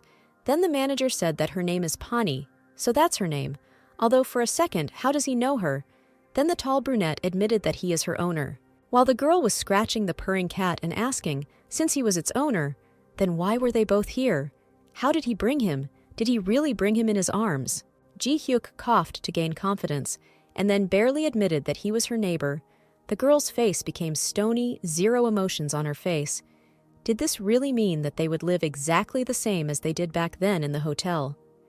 She just froze, sitting at her door, wondering what would happen to their relationship in the near future, and then looked out from behind that large figure, with the goal of quickly finding that very apartment. Her heart sank as soon as she discovered a slightly open gray metal door directly opposite her apartment. A light noise. Comfort was heard from there. It was clearly very light outside the door. Ji-hyuk stretched his neck, almost getting rid of his red blush, and at the same time apologized for not telling her about it beforehand. The brunette's face expressed genuine interest, fear, amusement, and even hysterical laughter. She absolutely could not believe her eyes. This could not be. Exactly 1 second later, a woman's squeal, the loudest cry of incomprehension, was heard throughout the entire multi-story building, while at the same time, a small kitten in Ji-hyuk's apartment joyfully meowed in response. The girl involuntarily pointed her finger at her boss, not understanding what he was doing here at all, and why him in particular. Was it really fate that was bringing them together day after day? And now the two of them were living in the same house. And then the boy tried to explain everything. The thing is that initially his little sister Hee-yeon lived here, and he, like a true brother, was worried about her and moved to the neighboring apartment. Oh, that's how it was. She hadn't yet had time to think about this news and get it into her head when his hand extended a bag of food, lightly holding the swinging food, and asked her to eat quickly before the soup got cold. With the doors of the bright apartment open, she stepped out the door and found herself next to him in the hallway. Thanking him properly, she asked if he had eaten. Ji-hyuk, still so serious, answered positively, and pulling the plaintively meowing spotted kitten towards him, he grabbed it by the warm belly with both hands and hurried to pick it up in his arms, just so that it wouldn't run away and get lost. Chivona leaned closer to the animal and couldn't help but pet the cat. She was purring very sweetly. Apparently they had become friends, and the girl's shocked and frightened look changed to a welcoming one. Seeing such an interesting and cute reaction to her own pet, the head of the department suggested that if she wanted, she could take this little one for a while. The kitten's golden eyes lit up, as if he understood what the owner was talking about with this beautiful, delicious-smelling girl. Most likely, she would also be happy to come visit her. The doors of the room were open, and then Chivona could not help but offer the guy to come in with the cat for a while. The broad-shouldered brunette sat quietly in place, looking away to the far left corner. He sheepishly stroked the cat in his arms, which perhaps no longer brought him any pleasure. Eating hot soup with a spoon, the girl in the blue sweatshirt was surprised by the chef's behavior. The smell from the liquid dish was incredible. Did he really order this pork soup and all these little additions to it? It looks pretty appetizing. And even this pot and plates for snacks, he embarrassedly admitted and said that it was all from the restaurant. They gave it all to him as a gift. With her mouth wide open, the girl was preparing to throw the first spoonful of hot soup straight into her mouth, while the guy was telling something about the restaurant and how popular it was. Judging by the expression on her face, everything seemed clear. The dish tasted amazing, and she really liked it. Wiping away the small droplets around her mouth, she even remembered her native places. The soup tasted the same as what she ate with her dad in Busan. It gave a warm feeling in her chest. Ji-hyuk wasn't just flattered by this. The guy really liked it. It was good that she appreciated his immodest gesture. However, it took a lot of effort for him. Sitting at his desk late at night, he asked one of his bodyguards to deliver a serving of pork soup. The people on the other end of the line immediately agreed, but only later realized that an order had just been received to bring exactly one portion of pork soup straight here from Busan itself. Damn, it's so far away. Within a couple of minutes, all the plates were empty, so Chivona politely thanked her friend for the dinner. She, standing on the threshold of the door, could not let go of the cat Pawnee from her hands. She was caressing and clearly did not want to leave, but the girl promised to play with her later. And then the manager said that she could come to his house as soon as she wanted to meet her. As soon as the girl heard this proposal, her hair flew up with joy, thereby revealing the brunette's face. She blushed and flushed all over, and her eyes lit up with joy. If it came to that, then she would definitely visit them in the coming days. While the girl was properly saying goodbye to the kitten, hugging him, expressing all her love for him, the brunette just stood there and seethed with excitement along with anticipation. Would Chivon really be at his house so often? Evening came, turning into night, and the guy began to feed the kitten, saying that he had tried his best today, and how could she have guessed to behave like that right away? Ji-hyuk squatted down while the cat was lapping up milk from a bowl, and he asked her if she liked Miss Kang Chiwon, and a loud, drawn-out meow was heard in response. Looking straight into her round yellow eyes, he confirmed his own guess. Of course she liked her. She was her savior after all. And then he began to stroke the pet with all his might, listening to the hateful meowing. It seemed that the kitten didn't like it too much. The next morning, two girls headed to a huge grocery store. At the entrance, Chiwon tried to calm down Assistant Young because, like in other stores, she would just need to check the display cases and the customer's reaction to the goods. And this was a project that the woman had prepared with the support of her parents, so she was worrying in vain. Turning to face her, Chiwon with a sweet smile offered to thank her with a promotion in return and asked her to come inside. Approaching the numerous display cases, the woman asked Kan's assistant why there were no new products here, and she, checking the documents, confirmed that not only were there no new products, but there was not even any product of theirs. It was all a bit strange and mysterious, and John decided that it would be a good idea to ask the store directly, and immediately went to the consultants in search of an administrator. She greeted them politely, introduced the two of them as employees of the company, and asked why they didn't have their new product. As soon as the man heard the name of their company, he adjusted his glasses and began to call security, wondering how they even got here, which led the lady into a terrible misunderstanding. Both girls immediately returned to the company after hearing this and quickly entered the office, and as soon as they saw the pink-haired beast, they immediately called Jung Soo-min to them. The girl didn't even have time to turn around, and Mrs. Young was already aggressively attacking her. Had she really gone crazy? How could she have done such a terrible thing and just run away without even telling her superiors? The silly girl with the plump lips pretended not to understand anything, but the employees already knew, because they were told how this impudent woman gave a sample containing peanuts to a customer with an allergy. She didn't even apologize to that store, and after all this she really has nothing to say. While Soo-min was trying her best to justify herself, calling it a simple misunderstanding, manager Ji-hyuk quietly approached from behind, wondering what had happened. And then the frightened poor woman started telling them that young Soo-min had done something wrong at the promotional event for their new product and hadn't even reported it to them. While they were trying to ask the young miss about what had actually happened, the girl in the checkered dress, as if in a shadow of doubt, stood to the side, trembling. 1,000 thoughts were spinning in her head about what she should do now, what she should tell them, or maybe even push all these problems onto Shavona. Suddenly, turning into a crybaby, the pink-haired beast began to whine hysterically and loudly with all her might, pretending that she felt very sorry for Chiwon because she was simply worried about Kan's assistant, which is why she did this. Of course it's true that the little girl missed the allergen briefing, but what can you do about the fact that Kan's assistant didn't even tell her about it? How impudent this girl is, lying to everyone's face. Soo-min continued to make strange sounds as tears rolled down her cheeks. She barely managed to cover her evil and cunning grin with her hands. But in fact, she understood perfectly well that her friend might get into trouble if she told about this. And then, having somewhat believed these pitiful whines, the manager and Mrs. Young turned towards her, wondering if this was really the case, if Jung Soo-min was really telling the truth. Suddenly, criticism and suspicion fell on her from all sides, and sympathy and consolation instantly turned to the liar. But the girl had long been accustomed to this, so it no longer affects her. There were no mixed feelings and anxiety in her head. All this suddenly changed to calm and confidence, as if there was a whole abyss between her previous version and the present. Swallowing the approaching mocking laughter, the brunette pretended that she had not expected such a move, became embarrassed, and looking at her feet, replied that she did not remember such a moment at all. Wasn't Soo-min tired of it yet?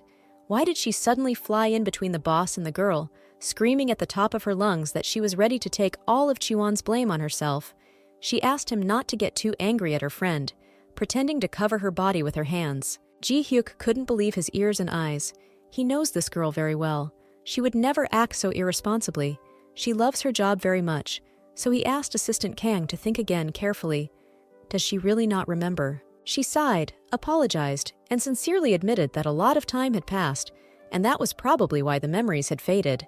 And then, shocking her pink friend, she suddenly declared that since it came to that, they would be happy to check and watch everything on camera. Soo-min's face simply needed to be seen. Well, since this is a very important project, Chivona had already taken care of everything in advance, and with a sarcastic face held out her flash drive. The cameras clearly showed the assistant explaining where things were and which sign meant a peanut allergy, so she certainly conveyed the warning sign to Soo-min. Of course she did it, because it is all important to warn about all the subtleties and precautions of the product in order to avoid emergency situations. It was clearly visible in the recording that Miss Kang Chuan had clearly informed Miss Jung Sumin of the precautions, and as soon as she realized this, she instantly began to apologize. She must have forgotten about it. This pair of idiots were asked why they both didn't report all this to the management. Manhwa seemed to be deep in thought and wanted to say something. However, he was beaten to it. Remembering the offer to leave the country, Sumin sweetly, quietly, right under her breath, told that the guy on the left himself suggested simply hushing up the matter. Covering her little face, all in tears, the girl again began to shift all the blame onto someone else. Now onto the guy next to her, whose face expressed shock, surprise, and even anger. Before he could get a word in, the girl burst into tears even more, continuing to lie about how the guy had assured her that the two of them would quietly sort everything out and no one would ever know. So she did what Assistant Park had told her to do. Manhwa, who was sitting next to him, pounced on the girl in shock, asking what she was saying, but she didn't even plan to stop, continuing to tell how they even took a client to the hospital together. His pupils narrowed, and gritting his teeth, the guy thought, "What a bitch! How dare she push everything onto him? He wanted to kill her." Rolling his eyes and waving his hand, the boss finally realized that it really was Manhwa. He wasn't even interested in watching him bow and make excuses, because Jung Sumin was completely new, so he wanted to figure it out himself. In the end, she put all the blame on Park and evaded responsibility, everything as usual, and Miss Jung Sumin was forced to draw up a report and upload it, and this also concerned the assistant. After the long-awaited meeting, the two met right on the roof, and Park started yelling at his girlfriend. Did she really hit her head? He had done so much to settle this problem, and she had repaid him so much, she had no choice but to claim that she had nothing else to do. Sumin resentfully stated that it was definitely all because of him, and what would happen if she couldn't get a full-time position? The boy only laughed at this objection. While she stood there with her eyes wide open, not understanding anything at all, he explained to her that in such a situation, it would be appropriate to even extend her contract, let alone a full-time position. He shoved the fool aside with his shoulder, informing her that this time she would not receive any punishment, because there was simply no need for it. He slammed the door loudly, closing it. The guy left Sumin completely alone on the roof. She could barely stand on her feet from anger, aggressively biting her lower lip. Running to the very edge, she convulsively grabbed air with her mouth, holding her heart. She was so angry that oxygen barely entered her lungs. Damn company. How dare they involve a person in all this nonsense, who they were not even going to give a promotion? They certainly won't be able to do it that easily. Dialing the number on her cell phone, the girl sent them to hell. And in the meantime, she called some respected client, saying that he was worried about the food company. She calmly inquired about his health. Could it really be that man who was hospitalized because of an allergy? It was strange that she spoke too politely and patiently, and then, looking at the numerous high-rise buildings, feeling the wind blowing through her hair, she said that she had some kind of gift. At 11:30, the time had almost come, and Sumin, in turn, was slowly, carefully painting her very long nails red with varnish, listening to some annoying melody in the background. As soon as she picked up the phone, it turned out that it was a ringtone. The person on the end of the line was very irritated, which made her immediately guess that the gift had been received. Just a moment later, a bunch of negativity poured out on her. The man called her completely crazy, because how could she dare send a peanut salad to a man who almost died because of it? Sumin only objected to such accusations. All people love free stuff, and besides, he should try to eat the salad at least through force if he is not a weakling. The man didn't quite understand what was going on with this crazy woman, and suggested that they meet quickly to say a few kind words, and then he was sent to the company's main office to find a certain assistant, Yang Jiran, from the first marketing department. With a sly grin, the girl hung up the phone, perfectly understanding and realizing what she had just done, and in order to protect her beloved Manhwa Appa, she wrote to him and advised him to leave the office as soon as possible. Otherwise, there would soon be a brawl there. In the morning, the well-known trio entered the office, discussing whether anyone had seen Jung Sumin at work today, and it seems that she was there this morning after all. Before they could enter the main building, someone called out loudly to them, a loud male voice shouting, wanting to see Yang Jiran from the marketing department, because he had told her to come here a long time ago. He had a large box in his hands. Everything was happening so quickly that no one understood anything. A couple of guards tried to calmly settle everything, but after a minute, they had to hold him back. when suddenly the box fell out of his hands, and all the salads inside scattered onto the floor with a crash. Taking a closer look, the girls noticed a bunch of salads made from vegetables, nuts, and fruits. These were the same salads, their new product. Suddenly, Assistant Young plucked up her courage, pulled herself together, and resolutely headed in their direction, asking her friends to stay where they were and wait for her here. Coming up close to them, she felt a little scared, but she swallowed the lump in her throat and introduced herself as young Jiran's assistant from the first marketing department, and also asked what happened. What was the reason for such noisy behavior? The plump man's face became even more angry and red with rage. Threatening the poor girl with his fist, he suddenly began to shout, "How dare they try to kill people?" and then ask what happened. He threw the box at her, asking her to look inside, since she had sent it to him herself. Looking more closely, Mrs. Yang really did see the address, and her name among the senders. But she didn't send it, so Chivona assumed that someone probably wanted to do something nasty to her, and that's why they did it. And it seems that it was definitely her. Since Sumin went to such extremes, she does not intend to stay here for long. What was even more unexpected was that a few seconds later, the woman told the girls that they could go to work and that she would sort everything out herself. But that man still wouldn't stop screaming. It even seemed as if his blue shirt might rip right at his neck. He was clearly unhappy that he was sent almost to the next world, and they didn't even apologize.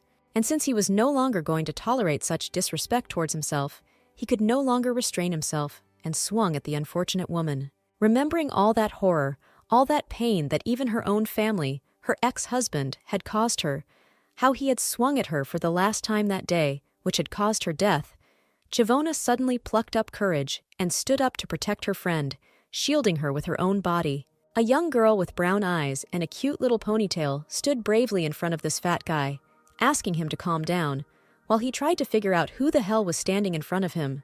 With a small bow, she asked for forgiveness and tried to explain that this parcel was definitely not sent by young Jiran's assistant, and then he had a logical question about who this girl was with whom he spoke on the phone. Looking at her interlocutor from under her brows, right in the shadows, she admitted that, unfortunately, she was not here, but she would still definitely find her and make her kneel. Since he was deprived of the opportunity to splash out his strength and anger, resentment on another person, his mood, of course, worsened, which is why he did not want to just give up. His nerves were already at the limit. Kang Chi-won promised to make sure that he was compensated in full, but the man did not want to back down just like that. Could she really only say that in words? Maybe she was the one in charge here and in charge of everything. Now it was clear why everything was falling apart like that. The girl, still not raising her head, was deep in thought and was about to think of something and answer when a courageous voice was heard from behind, ordering her to raise her nose and be sad. And it was Ji Hyuk. He carefully, and at the same time menacingly approached her from behind, greeted the company's guest, suggested that it would be better to address him, and not the modest and defenseless workers, because he was the head of the first marketing department. He was that same Ji Hyuk. He thought they should discuss all this in a more appropriate place and not in the main hall of the building, so it was time to go inside. Seeing this guy in front of him, the shorty was stunned, and the only thing he could give was a request to come earlier and a modest scratching of the back of his head, leading to a stupor. Passing by his new girlfriend Chiwona, the guy in the suit whispered to her a request that she contact Jung Soo-min quickly. She agreed, only adding that she most likely would not appear here again. However, of course, in her head, she had long ago planned out a plan of how she would still make her appear here, in this place, once again. The man in white robes, who had been calmly watching from afar, suddenly clicked his tongue, seemingly clearly expressing his displeasure. And then he even expressed it directly. He definitely didn't like it. So why did Ji Hyuk intervene? Those employees had already almost managed to solve this problem. It turned out to be the chairman, but it was already time for the stately man with the lightest gray beard in the building to go. His hair was braided into a bun, and his eyes expressed frustration, annoyance, and disappointment, as if he understood much more about management than the young man. Meanwhile, in the beauty salon, little Suman was sitting on a chair and humming her stupid song, which was heard throughout the entire room. Her hair was wrapped in a cap. Apparently, she was waiting for the hair dye to set. The girl was calmly leafing through some glossy magazine, probably finding it interesting, when suddenly her phone rang. It turned out to be a notification from her mother's message. The mother asked if she had really been fired from the company. What had she managed to do this time? But she was so sick of it all. The mother had done nothing but take out all her anger on the child all her life. What an unbearable family they were. She would definitely show them all. The hairdresser had already arrived by that moment. It was time to wash her hair, and Suman relaxed again. In the moment while they were taking off her cap, the girl was sure that she would always live like a queen. How unexpectedly, suddenly another call rang out. It was Bak Yoon-ho. Her voice became squeaky and innocent again. The subscriber on the other side asked how she was doing. The girl immediately blossomed, asking what happened.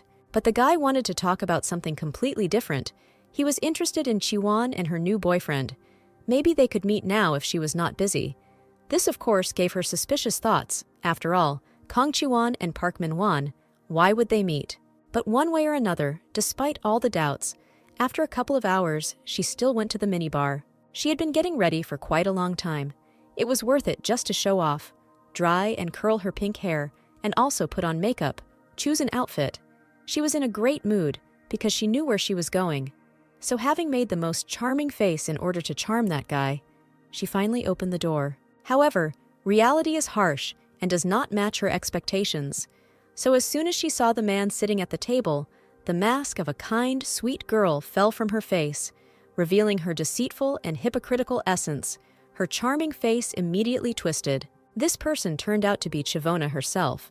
There was no limit to the surprise.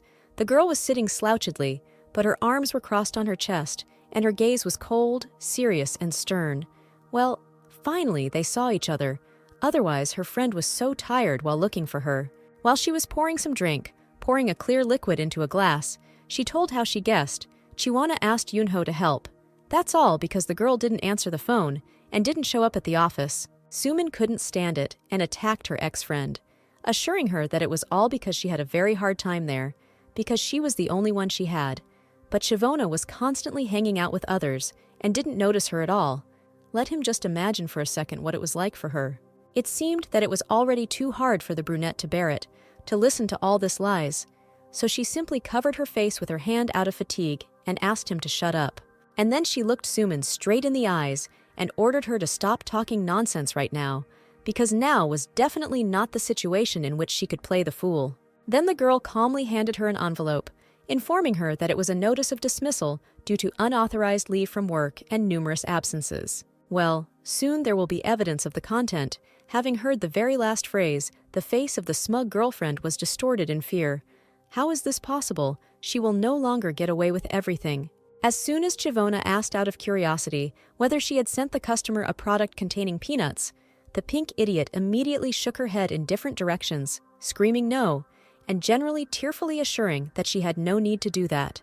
Under the calm gaze of the girl opposite, she began to cry, asking how long she was going to torment her with this. Because of depression, she couldn't even go to the office. Because of this, all the problems with work. After all, how similar these two lovebirds are. They even have the same habit of blaming others, like Park Min-hwan.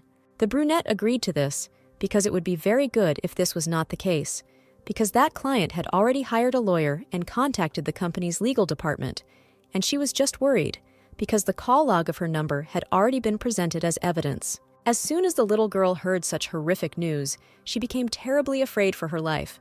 How is it possible that they provided her call log? Is it really someone from the company's legal department working there? In an interesting way, she immediately remembered that there was one parcel that she had once sent somewhere, but she sent it under the name of Assistant John. Apparently, the post office mixed up the parcel with another one that contained peanuts, and some client also called her and was very angry, so she got scared. Unexpectedly, Chivona cheated and took her fragile little hand in hers, agreeing with her friend in everything, and even apologizing, saying that she was also to blame for completely forgetting about her and went to other girls. However, since this matter needs to be settled as soon as possible, they can go to the hospital together tomorrow and apologize to that very client, so both parties will feel better. The brown eyes of the friend looked straight into the soul and inspired confidence. Suman continued to sit with her plaintive, tearful face, which was already all flushed, and her lips were swollen, pretending to listen attentively to the girl opposite, who assured her that if this really was a mistake, then she would help her. The next day was quite cloudy, but still at least some rays of sun broke through the haze of clouds, trying to illuminate the hospital, instilling in people more faith and hope for treatment. As soon as Kang Chiwona brought the girl into the ward, she immediately grabbed her hand and pulled her down, forcing her to kneel down just like her. She was confused about what they wanted from her until she heard her friend's order to kneel down and apologize. Of course, the beast did not want to apologize, but she had to. So, twisting her most harmful and disgusting face, trembling slightly, she began to ask for forgiveness through her teeth. This was clearly not enough for the man lying under the drip, because on the phone, this impudent woman behaved completely differently, and now she is apologizing here so pitifully, as if she did nothing. This is definitely not right. When Sumin suddenly got bold and started arguing again, asking the victim to listen to her, she honestly admitted that she couldn't even remember what she had said to him. And anyway, he was the first to start screaming then. So why should she be the one to apologize? Chivon clearly didn't like the way her friend behaved in her attempts to apologize, so she yelled at her with all her anger and despair.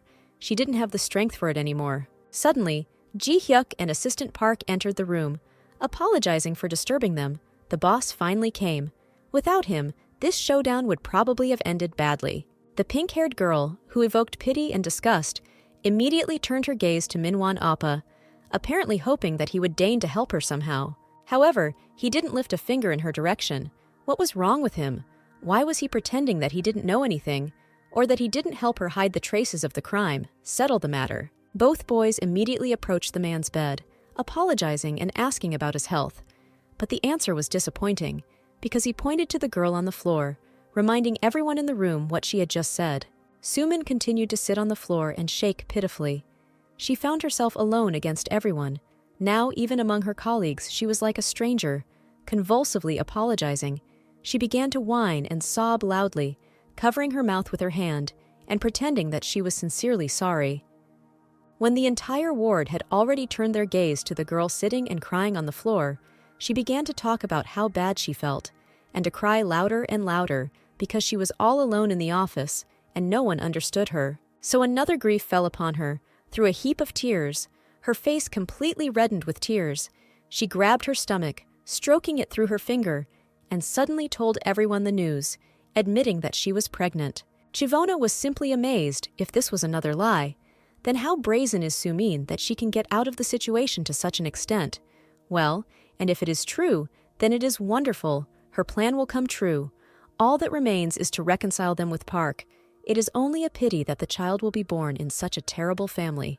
By the way, speaking of Park, this news didn't seem to please him either. His expression instantly took on a frightened expression. It seemed he had already begun to prepare to go for bread, far and for a long time, or else try to get this annoying girl back. Perhaps life with her wasn't as bad as it seemed to him. The atmosphere on the roof during the evening sunset was not comforting, and even the beautiful view did not comfort the guy. Minwan stood on the edge, and holding tightly to the railing, he kept trying to call Chiwoni. And when she finally picked up the phone, he had no choice but to frighteningly straighten his hair and persuade this suspiciously calm girl to talk and discuss everything. Although she was already free, so she was not against talking, she did not understand what there was to talk about here. Of course, Park tried to justify himself, saying that Sumin had said all this in the heat of the moment, and it was all not true. And so it was clear that the girl didn't care at all. She slowly sipped her coffee, trying not to laugh, while this guy assured her that there was no need to believe in their future child or the upcoming wedding. Minwan didn't understand what was going on at all, and that's why he decided to go and take the paternity test. But whether they passed the test or not, Chiwoni didn't really care anymore, because from now on, she wasn't going to discuss anything with them other than work. Apparently, this news hit the guy's ego so hard that his last request was not to tell anyone in the office about it, because if rumors started that the groom was cheating on her, she would have problems herself. All that was left was to sigh annoyingly into the receiver. The conversation seemed to be becoming too tiring, even for Park Min-won. But the answer surprised him even more. The girl said in a languid voice that from now on he was already her ex-fiancé. That is, there was nothing between them, so even if there were rumors, it didn't matter to her. But she wasn't going to tell anything, so he didn't have to worry. When she finally got tired of talking to this idiot, she said so, also praising him. He and Sumin really did a great job, and then hung up. Even in such a hopeless situation, this bastard only cared about his own reputation, which made Min-won an even bigger monster in her eyes. Thinking about how much she hated him for her ruined life, betrayals, and infidelities, she calmly sipped some coffee from a white mug. Meanwhile, Park himself was smoking cigarettes nervously, even to the point of bulging veins on his face, and throwing them at his feet, lightly stamping them, hastily trying to call someone. And as soon as the gentle, sweet, feigned angelic voice picked up the phone, Appa immediately lost his temper and started yelling at the crazy Jung Soo-min, trying to find out what this fool had told Chiwone. Suddenly, a woman snatched the phone and objected with a complaint about how her son was talking to a girl in the presence of his own mother. What kind of boorish manners were these, and where did they come from? When asked why Mom was next to Soo-min, the mother proudly stated, "Why?" She needed to prepare for the upcoming wedding, and then the son went berserk, asking to kick this girl out right now and asking for their address. The woman was sincerely unhappy with her son's behavior. She had not raised him correctly, and today he had behaved rather noisily. But she still told him that they had already come home, because from that day on, dear Soo-min would live with them, because pregnant women could not be left unattended on the street. And then, with the same proposal, she turned to her dear daughter-in-law. Until they found a house for themselves, they could definitely live here together with Park, and having heard the wonderful consent, she was immediately delighted. However, no one could guess what kind of monster they had let into their home, and what kind of snake the mother had happily warmed in her bosom, so that in the meantime, only the pink beast could grin maliciously, looking into the distance, thinking up various dirty tricks in her head. She remembered perfectly well, and recalled with a smile that moment when she confessed everything to her friend, who immediately did not believe her. What pregnancy? How could she lie so brazenly? This happened right in the entrance. Soo-min assured that she was definitely not lying. This was definitely all true. Then a rather logical question arises. Who is the father of this child? Her friend had never in her life told her, shared or told her that she had found some new guy. But Soo-min, making the most pitiful face and continuing to remain silent, only after some time asked her not to be angry. And then she suddenly blurted out that it was Park Min-won's child, jumped back, closed her eyes, huddled in the far corner, and added that they wanted to get married soon. With the most tearful face, the girl began to pretend to apologize, and at the same time ask if they would remain the best friends they had been before. Their acting was second to none, but Shivona wasn't really acting. Covering her face with her hand, hiding her tortured eyes, she concluded that this was all just some kind of nonsense, and said that it would be better for her to leave right now. Then she turned around, and amid the numerous whines of this little rascal, simply walked away, leaving this trembling idiot to cry alone on the sidelines. As soon as the apartment doors closed, Soo-min's expression quickly changed. After just one moment, she was no longer crying, but laughing loudly. The whining turned into a mocking, malicious, even sick laugh. It seemed that only mentally unstable people could laugh and cry like that at the same time, but she managed to do it. Apparently, she liked her friend's surprised face so much when she found out about the betrayal. She liked how she finally humiliated her, because she had been walking around so cool, successful, smart, and now she couldn't even put two words together. How she loved to see her friend like this, as if she had her under her control, right in her arms. There was always the possibility to clench her fist and crush this little girl. She was so weak, huddled in a lonely corner. She had absolutely nothing left. In Soo-min's opinion, she was deprived of everything. With the craziest expression on her face and a wide smile, the girl clenched her fist tightly and squeezed her imaginary friend in it. She can't get out of there, so now Chivona only has her, and what could be better? Mother had been preparing this impeccable meat for Soo-min for 3 whole days already. Isn't she living too luxuriously here? However, they say that if meat makes you hungry, then in the future you will have a son.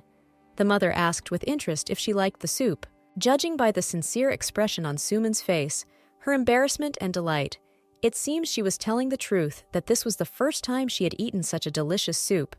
Apparently, her mother had never cooked it for her before. Someday, her mother will definitely teach her the recipe, and she too will delight her now beloved son with deliciousness. Every time the girl addressed this woman, she called her mom.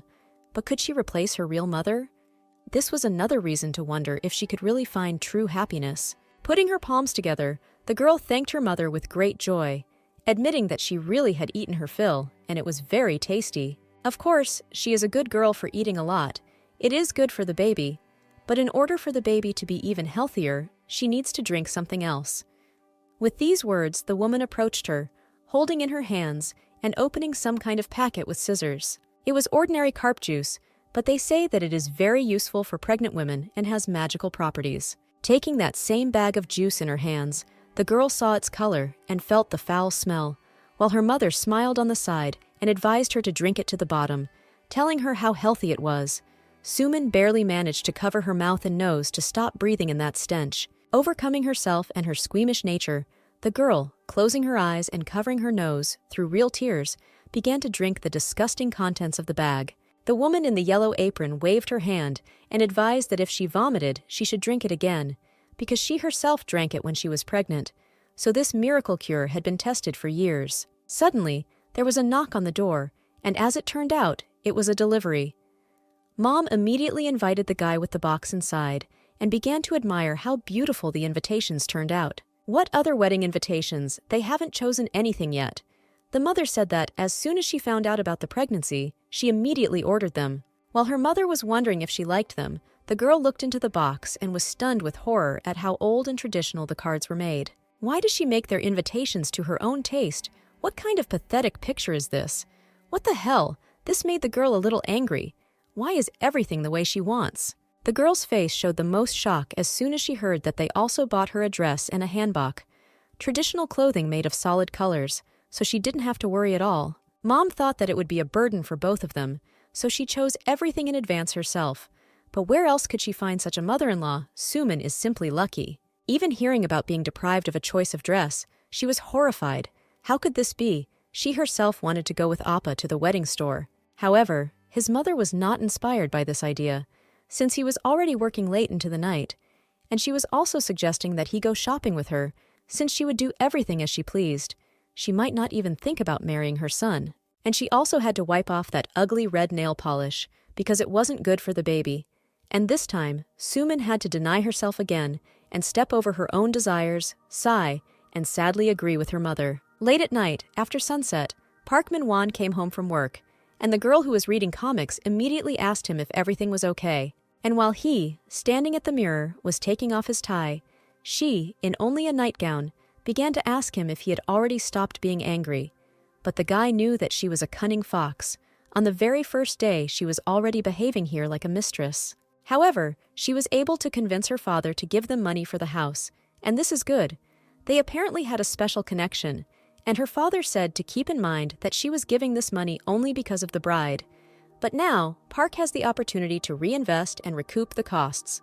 That's probably why he replied that he wasn't angry anymore. It just all happened so suddenly. He probably hadn't recovered from the shock yet. The guy even apologized, and Suman jokingly said that his son had responded, "Dad could be forgiven this time." With a sly grin and a mysterious look, she hung on his neck, asking who Appa liked, her or Jiwon, who he chose between the two.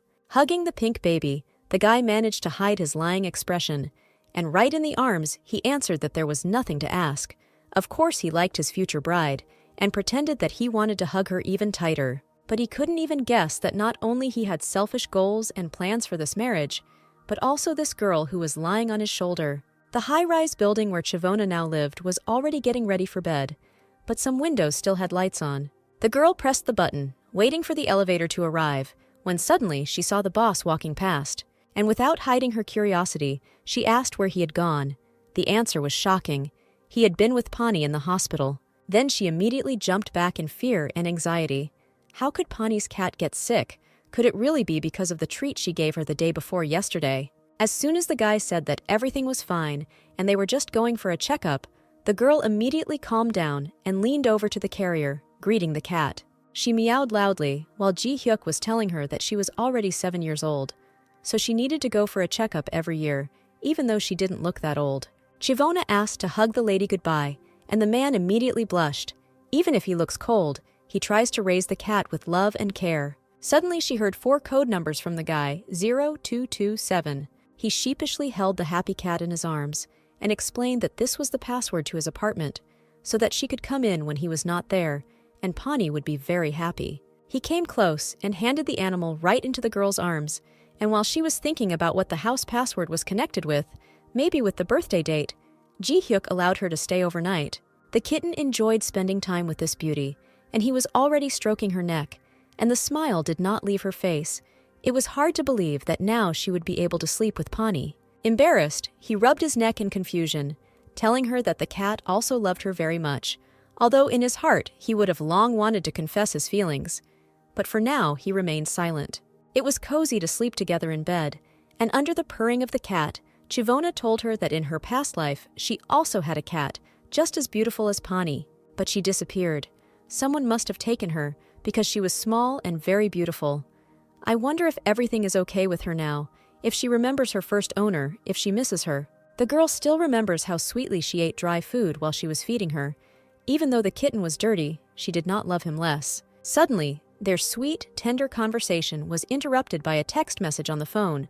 A notification arrived. It turned out that it was Suman. She was asking about free time and wanted to give something, very urgently. With sleepy eyes, she read the message and wondered what it could be. Perhaps an invitation to a wedding. How it was that year, it seemed like at a corporate party. Then, due to the pressure, she fell into a stupor, and therefore Park distributed them. Not only were everyone surprised, but they also dared to joke, not believing that they were getting married, but they still congratulated Minwon's assistant, thinking why he would marry someone like that, since it was an announcement of a wedding that everyone unanimously condemned. Having agreed instantly, she wrote that she would book a table at the restaurant, and immediately heard in response the desire to eat everything that was on the table, probably another hint of pregnancy. And in addition, the words that her future niece would also be at the dinner only made the girl laugh so much that she couldn't help but giggle. What a circus Suman continued to put on. How could she not be ashamed to lie so brazenly to everyone around her and betray so many people, while still happily lying in bed, hugging her future husband? This is meanness. Apparently she still doesn't suspect something. That's why she's so happy, doesn't know anything, and enjoys how the guy with her in the same bed pretends to tenderly touch her pink strands of hair. However, Chiwona remembered everything perfectly, and especially the fact that Park Min-won is sterile. The invitation was accepted, and the following evening, a table was reserved at a restaurant on a posh street. Suman walked calmly, heading towards the entrance, far, of course, that her mother did not allow her to wear even her favorite skirt, after all. You can't wear short skirts and bright clothes, but fortunately, she is a beauty even without it. The three-color dress looked a little strange and old-fashioned, but still, it was the choice of an important person. She went to the doorman and told him about the reservation in the name of Kang Chi-won, after which she was easily let in. She couldn't wait, anticipating how she would see her face when she handed out the wedding invitations, but reality played her out. Some voice immediately called the girl, and surprise crept into her head. Suddenly, she turned her head to the side, and her gaze found a huge table where almost all the office workers were sitting. They reacted quite calmly, all except Park. His gaze expressed disgust, fear, and he even flinched at the sight of his girlfriend, as if she were an unpleasant person, or he felt ashamed of her. Ji-hyuk, in turn, just calmly looked at this brat with a cold gaze, perfectly understanding what she was capable of. Hee-yeon was the more emotional and hot-tempered twin in their family, which is why she immediately attacked the poor girl, asking her what she was doing there and how she ended up there. And she tried to explain with a trembling voice that she came to see Chiwone. The brunette stood up from the table, showing off her luxurious, stylish pastel look with a turquoise cardigan and trousers. Against her background, Suman had no chance, so she immediately panicked, demanding to explain the situation to her. The girl took the little girl by the shoulders, feeling the material of the marsh-colored dress, and stroked her thin arm, drawing her closer to her. Understandably, Sumin felt humiliated, and she felt even more unpleasant when her friend hugged her and told her that, of course, she had left the company under not the best of circumstances, but now she had come here to share some good news. The girl, offended, sat down at the table with pouting lips. How dare Shavona treat her like that? Does she really think that someone like her would tolerate such an attitude towards herself? What a loser. She was abruptly brought out of her thoughts by a push in the arm from the seat next to her. Of course it was the annoying Park Min-won. Well, when will he calm down? This time the guy quietly, continuing to drink alcohol, ordered her to go to the toilet. There is a back exit there, and there is no need to do any more stupid things. Now this idiot started behaving the same way. How many people does she need to lose in order to find herself? She thought about it a lot, but she still couldn't realize that in order to have good relations with everyone, you can't go the way of betrayal. So far, she could only give everyone around her a displeased look. Remembering that everyone was against her, she decided to fight back. They would not wait. They would not see her broken.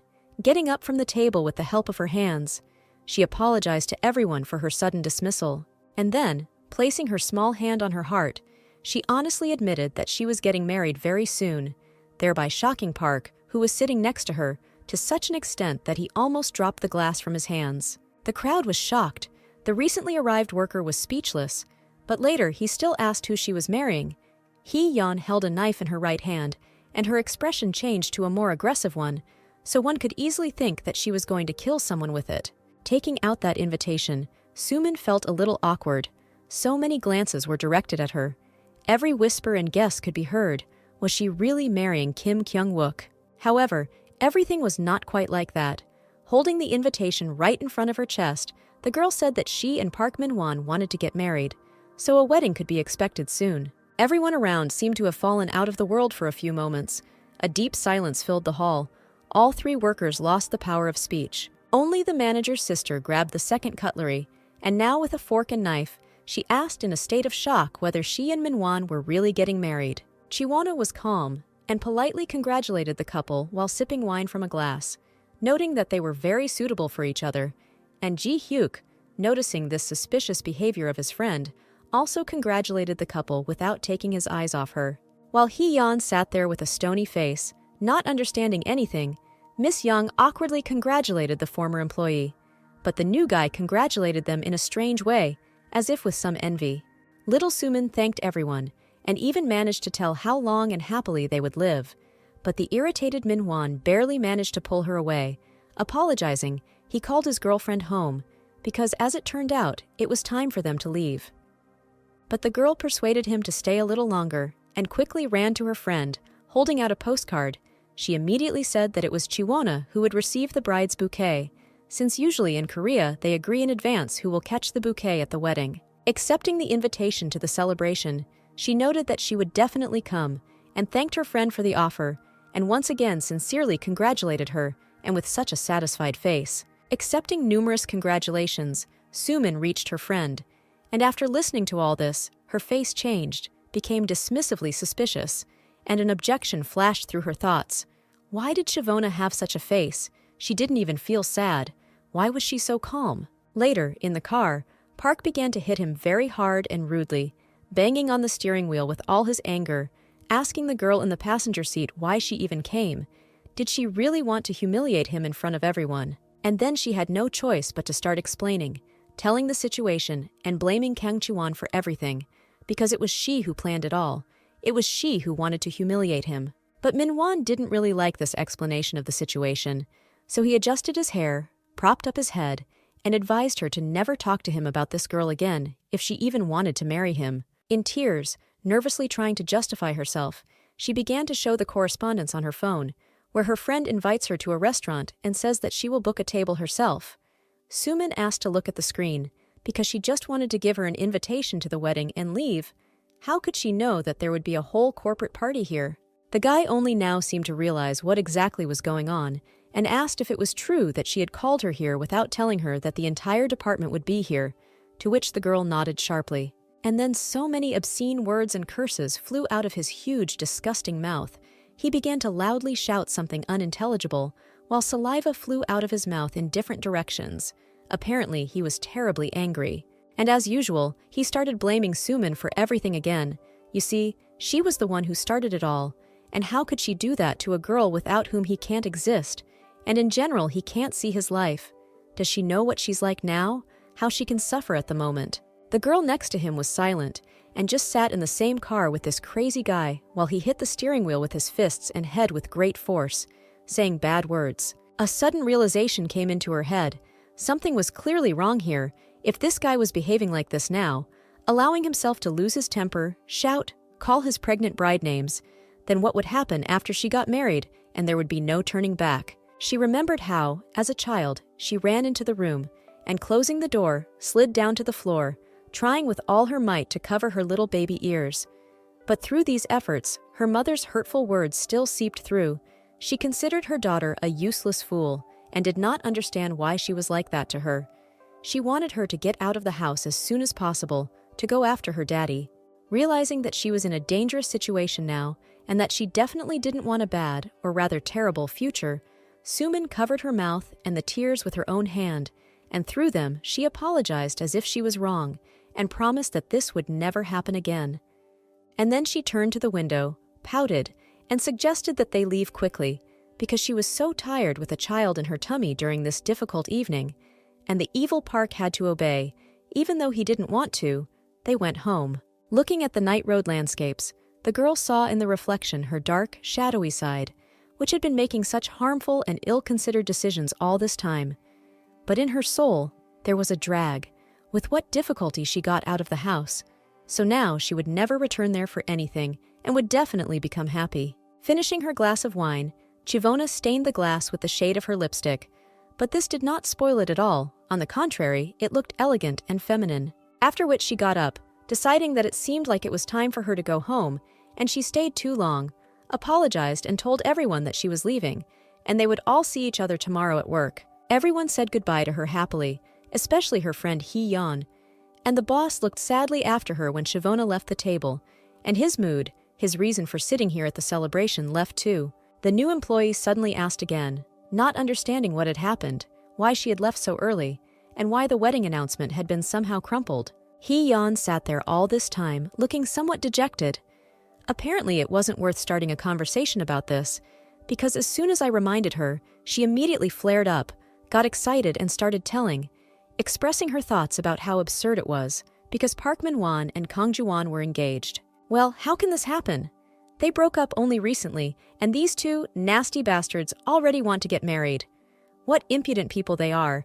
Even the recently arrived employee was left in shock. Then Ji-hyuk suddenly stood up and announced to Hee-yeon that he suddenly had some mysteriously urgent business, and suggested that they enjoy their dinner, and when they finished, they would need to give him the necessary confirmation documents. As soon as he made this request, he immediately announced that it was time for him to go and immediately left the restaurant. It was no secret to anyone why he had left, so within a couple of minutes, he was flying down the highway in his matte black tinted car, with Chivona, of course. The guy was glad that it was not in vain that he refused to drink at the table today.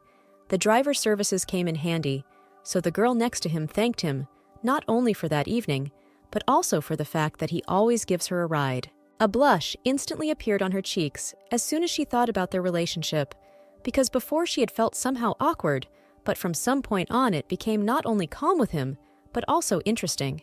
When he expressed the opinion that it would probably be necessary to always take Pani with him, she did not immediately understand what this meant.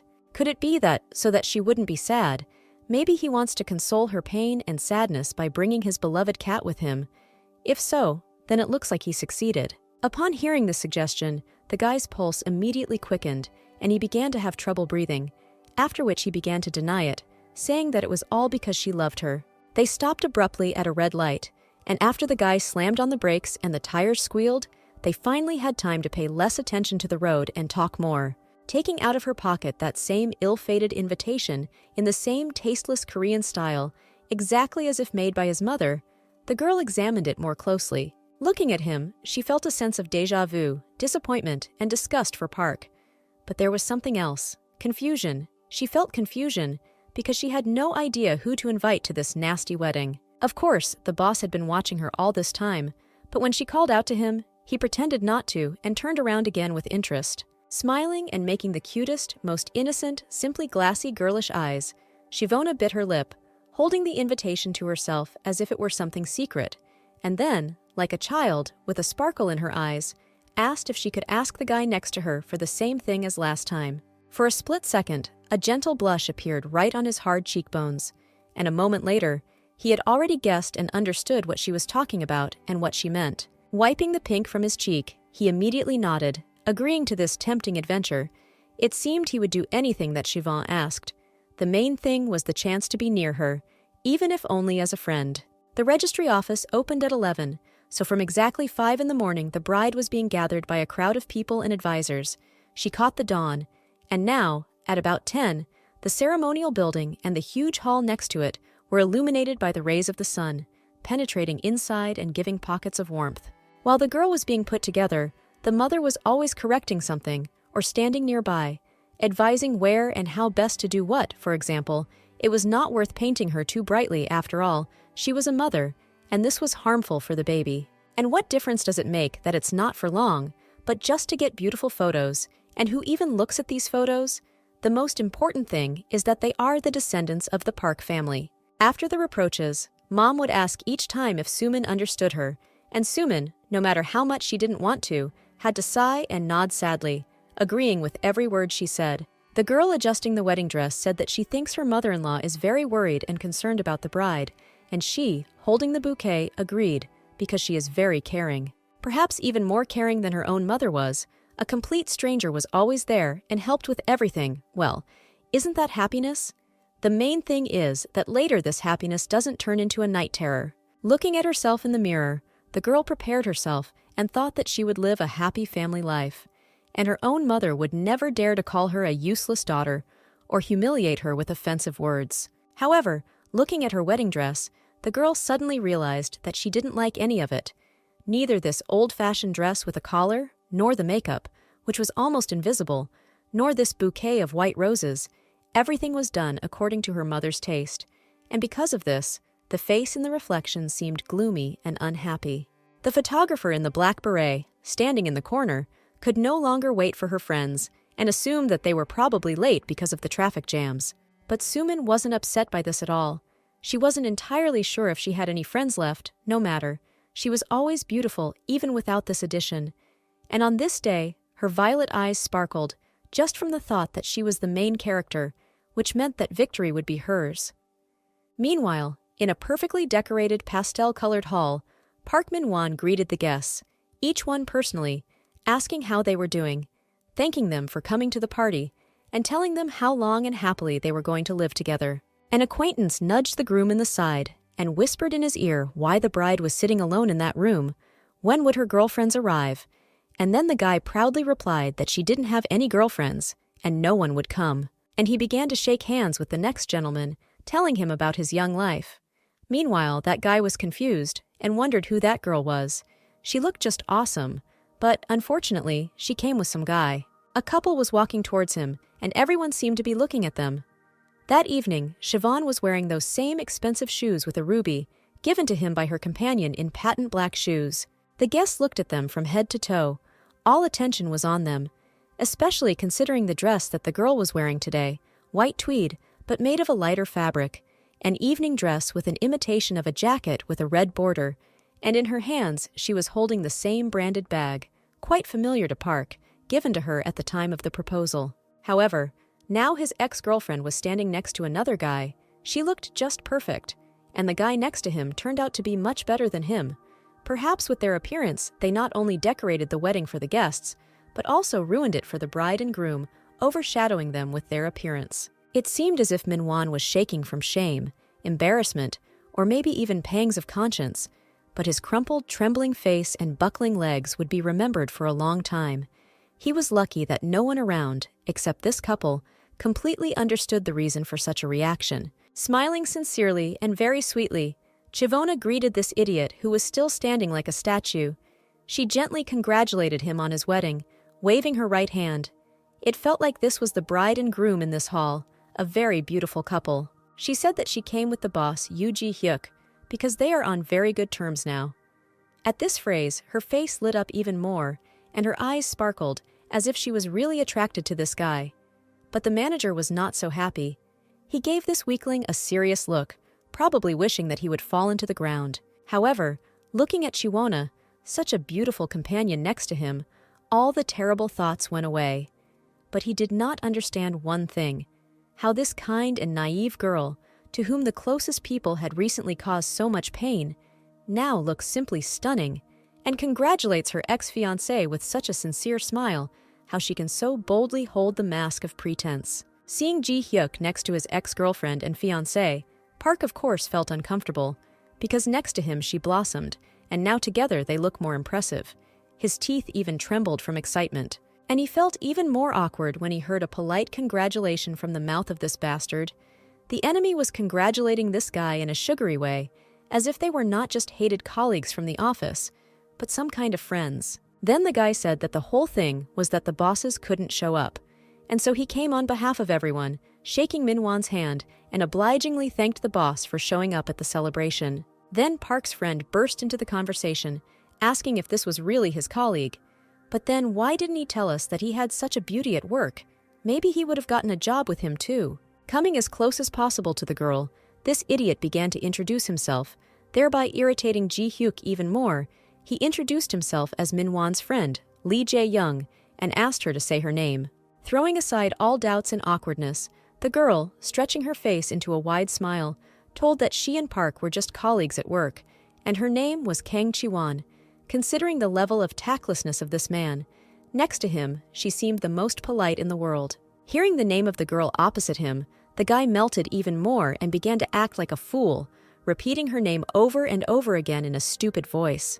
But then, scratching the back of his head, the man froze in the moment, running the name through his memory, and then remembered that this was the girl that Minhwa called a country bumpkin, and he told her about it directly, mentioning in the dialogue that he seemed to have heard about her, and asking again if they had another employee with that name in the company. The girl waved it off and said that, of course, it was a pity, but they only had one Kang Chi-won in their company, and at that very moment, Ji-hyuk called her over to him, saying that it was time for them to go inside, and they left. After they left, the friend attacked Park, asking why his eyes were so wide-eyed after all.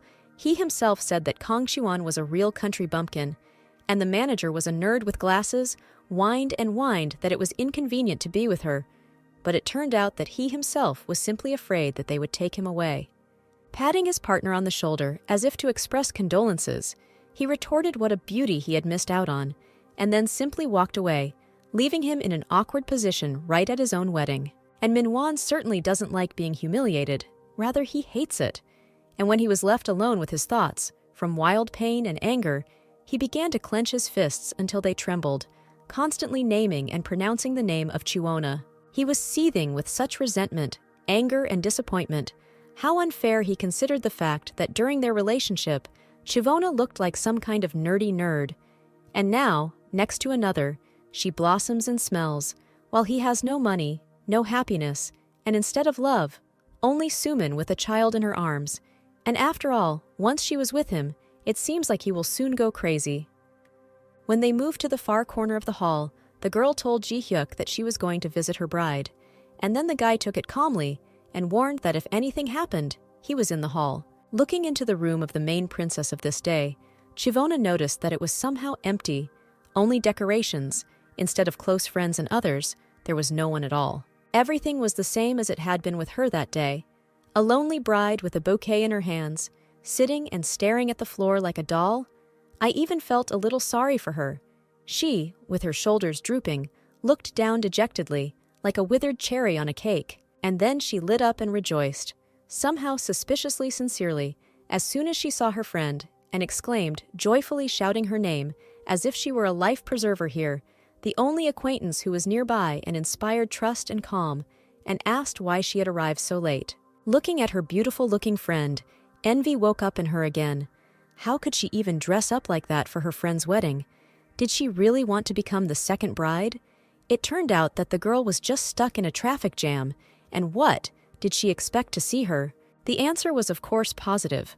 Welcomingly opening her arms, with outstretched arms, Sumin objected, who would then catch her bouquet if not her friend, and then asked how she liked it, whether she looked beautiful. Looking at her friend's outfit, the girl noticed a huge fluffy dress, with equally huge lantern sleeves, and even a ribbon on the neck. To be honest, few people would like it. Now even the trends are different, and this is an old-fashioned style. But the main thing is that she is happy, and the dress does not doom her for life, so Chivona agreed, as if this dress really suits her. She was more than sure that this was the dress that Park Min-won's mother had chosen, and now Sumin had finally worn it. It seemed as if his mother was in charge of everything in this life too. A couple of years had passed, and he still hadn't changed at all. Chivona herself remembers very well how she put on that white dress on the day of their celebration, and she remembers how uncomfortable it was, and how sorry she was that on such a special day, her dress was chosen by some nasty aunt. Then she was a good girl, but that was before, however. As far as she knows, her friend is not so flexible. That is how they differed. So she suddenly became interested in how she agreed to this adventure, and today, unexpectedly for each other, they finally changed places. Funny. And what did she feel when she received the bouquet at her wedding? After meeting her beloved friend, Chivona went out into the main hall, and surprisingly, not having found her companion for the evening, she stood a little embarrassed in the center, often adjusting her hair, and embarrassed by so many glances on herself. But that was all until the moment when this sweet brown-eyed girl was called out, and she had to throw away all thoughts and regrets and turn her attention to the source of the noise. Of course, the source of the sound was none other than Baek Yun-ho, this young blonde guy with brown eyes, even breathing cutely, not to mention how politely and carefully he waved to the girl in the distance. Without wasting a second, he walked right up to her and told her how Chi-ye called him and asked him to support her, which is why he was here. He noticed that it seemed he was already late, because today next to her was a new hero of the evening, whose gaze was colder than any weapon, and whose face expressed the desire to do something bad. In general, his image certainly could not match his words about greeting. Would Yun-ho have come here just to give money instead of gifts as is customary for a wedding, but he still gave it, just out of politeness. Chivona thanked the guy for his concern, and noted that by that time, they would have most likely broken up anyway. And in any case, this should be accepted as a fact. So now it doesn't concern her. From now on, she is an iron lady, and treats everything reasonably. Yun-ho noticed that it seems that she is still as strong, and is holding up well. And then he suddenly picked up his phone, and told him that Chi-ye had just called him, and said that she had just almost arrived at the event. His friend's joy and surprise knew no bounds. She didn't even know that someone else she knew would be at the wedding. It turned out that she would be arriving very soon. Together with Sina and Yoonhee, the legendary trio was assembled again. And then the girl asked if he had accidentally told Chi-ye anything about Sumin's fiancé. She probably meant that he was the same idiot who was engaged to her friend and then cheated on her. Naturally, he told them everything and warned them about this windbag. Naturally, Chiwon was interested in her reaction. But there was nothing special. She just said that she would come because she wanted to eat something tasty. Most likely, she already had something in mind. Remember the sun, a ray will appear. As soon as they remembered their friends, 3 people immediately entered the hall shouting, called out their names, and without waiting for an answer, headed straight towards them. All the other guests around, especially the pensioners, looked at them with disgust and immediately began to whisper, clearly discussing their supposedly indecent appearance. Chivona was terribly happy to see those familiar faces. She screamed joyfully. The emotions on her face immediately changed, expressing delight and showing a long and patient wait for the next meeting. They looked very extravagant and unusual, thereby causing discontent among those around them. Black glasses, chokers, short skirts, and tops with cutouts, ripped jeans, expensive brands, although fake. They looked stylish and bold, like teenagers in a dark alley. At first, their friend didn't quite understand why they looked like some kind of club girls, but apparently they assessed their appearance as something cool. But still, Chi-ye gave a couple of compliments to her friend, who looked simply awesome today. If she knew that they were going here, she would have dressed up and come with them. And then they advised her to jokingly pretend that she didn't know them at all. Just sit nicely, and that's all, because they had come to look at the face of this Chon Sumin and her beloved fiancé. Here she wondered how such a goat could betray her twice. She was so beautiful, unfortunately, the girl could neither find, nor think up, nor give an answer to this question, which was asked for the 3rd time that evening. Once upon a time, a long time ago, at one time, Park Min-won and young Sumin were everything to her. They were the people thanks to whom she continued to live, in whose company she felt so much better that solutions to all her problems came to her on their own.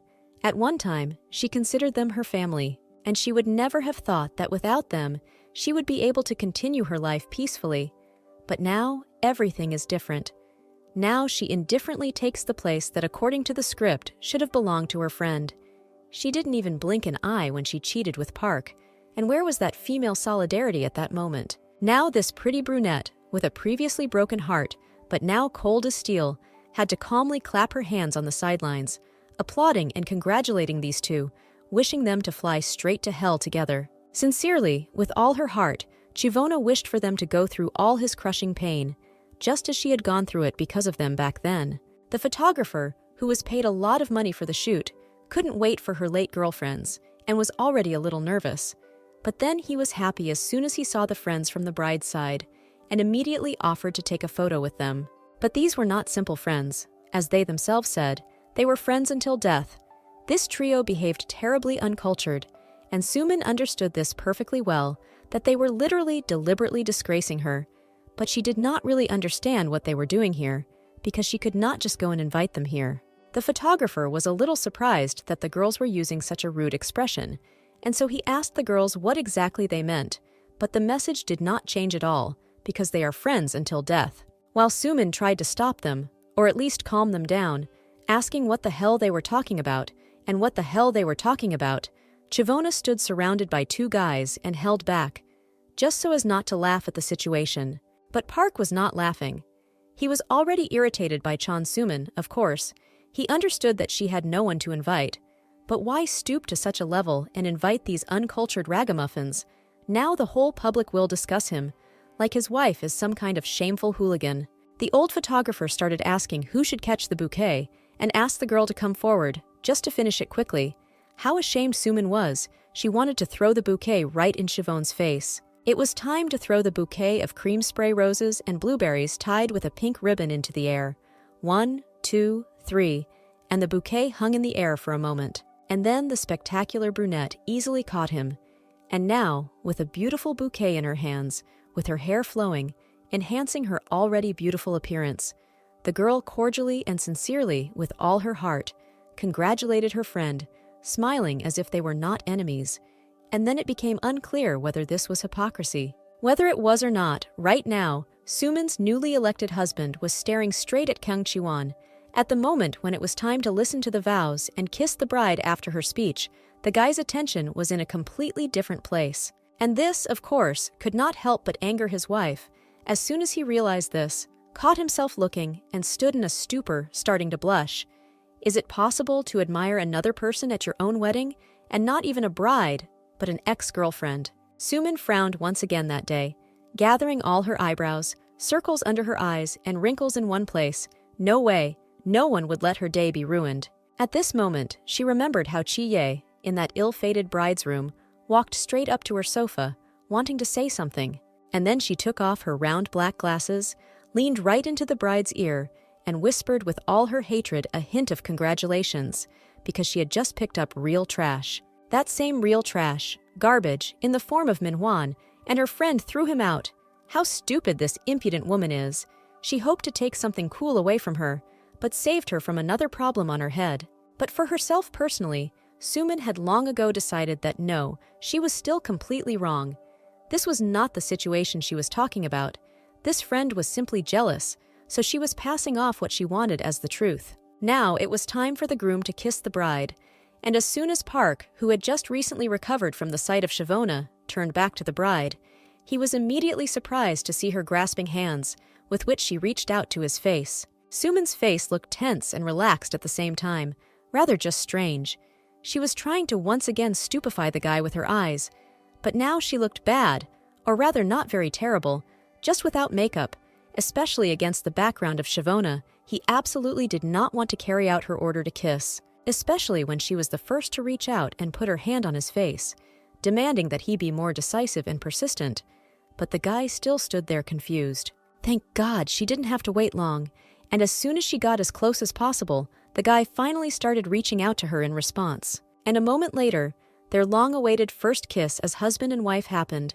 Sumin's huge, plump lips embraced Park's small mouth, and their most important wedding ritual was done, even though everyone who knew this whole story suddenly felt disgusted. But the confident girl knew no barriers, and even during a long and important kiss in her life, she opened her eyes only to once again make sure of the reality of reality, to once again look at her husband, and to amuse her ego. After all, in her opinion, he forever and ever belongs only to her, and they have endless love with him, and all these condemning looks were of no use to her, because she knew for herself that she did not pick him up in the trash, but took him away from Siobhan with a firm grip, and threw her out like a rag doll in the trash, forever removing from their common happy family life her image, which, unfortunately, sometimes, fleetingly still attracts Park.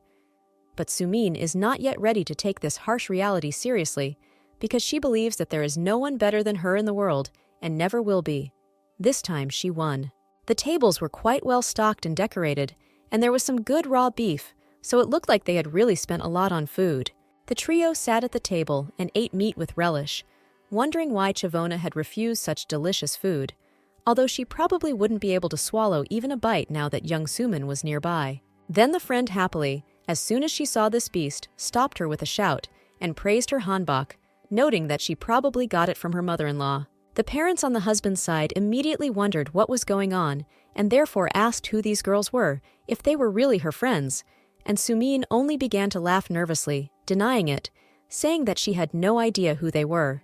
Then the second one also supported her and shouted to her friend that they had been friends since childhood, and were definitely friends until the robbery, placing a strong emphasis on the last phrase. Having heard about such a showdown right during the feast, the mother became even more angry, and pointing her finger at these scoundrels to the employee, she ordered that these girls be thrown out of here immediately, despite the fact that they were guests, and if this was not done, she was not going to pay for the buffet. A modest waiter immediately approached their table and quietly hinted that they had better leave immediately, as a complaint had been filed against them by the newlyweds' relatives. The short-haired girl in the red short skirt suddenly jumped up from her seat and started screaming. They barely got here, and their own friend doesn't respect them at all. That was to be expected. She married her best friend's fiancé. What a shameless woman. What a good girl. She even threw a bouquet to her friend, whose man she stole. Having heard numerous insults directed at her, Sumin immediately began to yell at the workers, demanding that these pseudo-girlfriends be immediately thrown out. But they only objected. They had already paid money for it, and now they were being kicked out. The humble worker was afraid. But he could do nothing about it. Such are the rules. Suddenly, a huge figure approached him and calmly uttered its request to be listened to, and the guy had to turn his head and pay attention. It turned out that it was another bully client, but this time he insistently demanded that there be no problems. He would pay for this table with this card, and it turns out that he was now at his disposal. Everything was settled. The little waiter had no choice but to immediately agree and let this formidable man in, allowing him to pay for the entire table. The conflict was settled, and the guy became nice again. After which, right in a bow, he advised the ladies to continue their meal, since he knew that they were friends of Miss Siobhan, and now they could eat in peace. No one else will bother them. All three were surprised by such an act, especially from a man, Park's friend. And where did he come from here like that? Chi-Ye seemed to appreciate such care quite a lot, and she likes it when men take care of ladies. After such a long celebration, the whole team met in the hall to say goodbye, and the girls once again thanked the big guy. His smile knew no bounds. Mr. Shin Woo could only shyly scratch the back of his head and look sheepishly at the brave girls opposite him, who were inviting everyone to have a drink together sometime, and even decided to invite this man along with them. And Ji Hyuk offered to drink at his expense. He treats, while Chiwona was already saying goodbye to everyone and wished them a good time together. The awkward guy volunteered to see her friends off and promised that they would be okay and that they would get home safe and sound. And they, in turn, wished the couple a good date too. The guy, coughing nervously, adjusted his hair and suggested that they go somewhere, and he would walk her there, when suddenly the bold brunette with a slight blush on her cheeks turned in his direction, so close that she looked straight into his eyes, and asked the boss to treat her to dinner. She gave so much money back then, but she didn't eat anything. All despite that couple of idiots, there was congratulatory money in the envelope, a whole 5 million won. When she put it aside, she thought and counted only on the fact that this money was for a cancer operation, although most likely Park Min-won would spend it all on stocks, just like in her past life. Meanwhile, the newlyweds were living in luxury and were already driving in their white wedding car with a huge pink bow in the front and back, a bunch of balloons on the trunk, and a ribbon from the celebration tied to the hood. It seemed as if they hadn't even gotten married yet, but were already arguing. Min-won asked the girl if she was happy with the scandal in the ceremonial hall. But was it her fault? What could she do when those girls showed up and started a ruckus there? It was all because she invited Chiwon to the wedding. She was lucky that she was busy with the ceremony and didn't see the moment when her mother almost fainted when the ex-bride came out to catch the bouquet. Sumin didn't really like feeling punished and humiliated, so she irritably asked him to shut up, and everything was already clear. Maybe he should stop swearing. It was their wedding day. But Min-won wasn't really listening to her anymore. He was more attracted by the views outside the window, or rather the cool car driving by. He couldn't hold back his emotions and even admired her out loud. His newly made bride immediately asked if it was an expensive car while he admired it for about a minute and a half, and only then answered positively, adding that even if he sold it, he still wouldn't have enough. While they were standing at the traffic light, waiting for other cars to pass, two cars, white and black, only in different lanes, drew level, looking like an angel and a demon. And as soon as the driver of the matte black sedan lowered the tinted windows and looked out a little, everything became clear. Their boss was sitting behind the wheel. Ji-hyuk proudly looked at this sweet, newlywed couple with disgust. The beautiful Chavona was sitting in the passenger seat, and as soon as she saw their cheap wedding car, or rather those in it, she immediately turned away, while remaining just as beautiful. Seeing the reaction of the girl next to him, Hyuk didn't wait a second, and a moment later he stepped on the gas, releasing smoke. The car immediately drove away, leaving these losers stuck in shock to the window behind. As soon as there was no trace left of them, Park immediately went berserk and started punching the glass out of anger, shouting and calling names at the man behind the wheel, accusing him of showing off. And this really scared the bride next to him, because she understood perfectly well that he was simply jealous of him, while he continued to insult her former boss as if he was coveting other people's women. And in general, he had no conscience.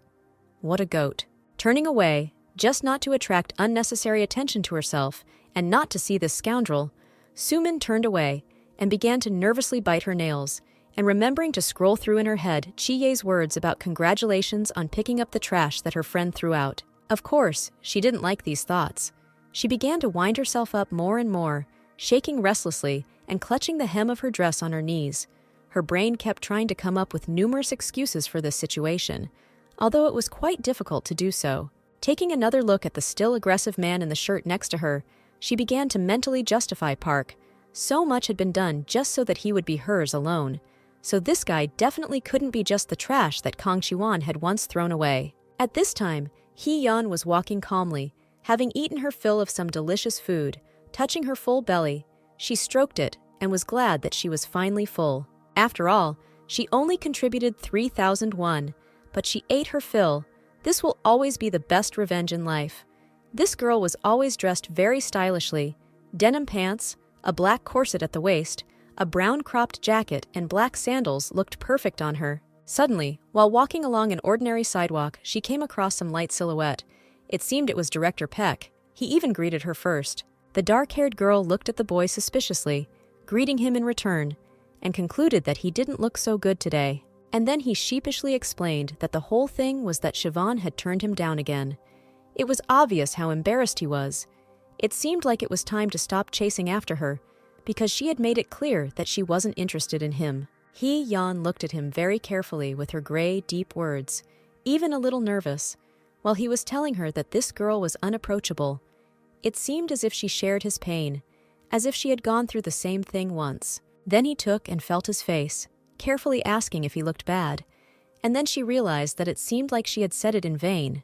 Now he was worried, so the girl assured him that he was still very attractive. And when the boy asked again with interest, just to be sure of his beauty and hear these words once again, she answered that he already knew about it very well, and anxiously looked away, which made him laugh and sincerely thank her for raising his spirits. Hearing so many sweet words, she became even more nervous, and began to agree with him that it was a nice meeting, and quickly waved her hand in a hurry, pretending that her taxi had already arrived a long time ago, and she would probably go. This made the guy laugh even more, even touched him.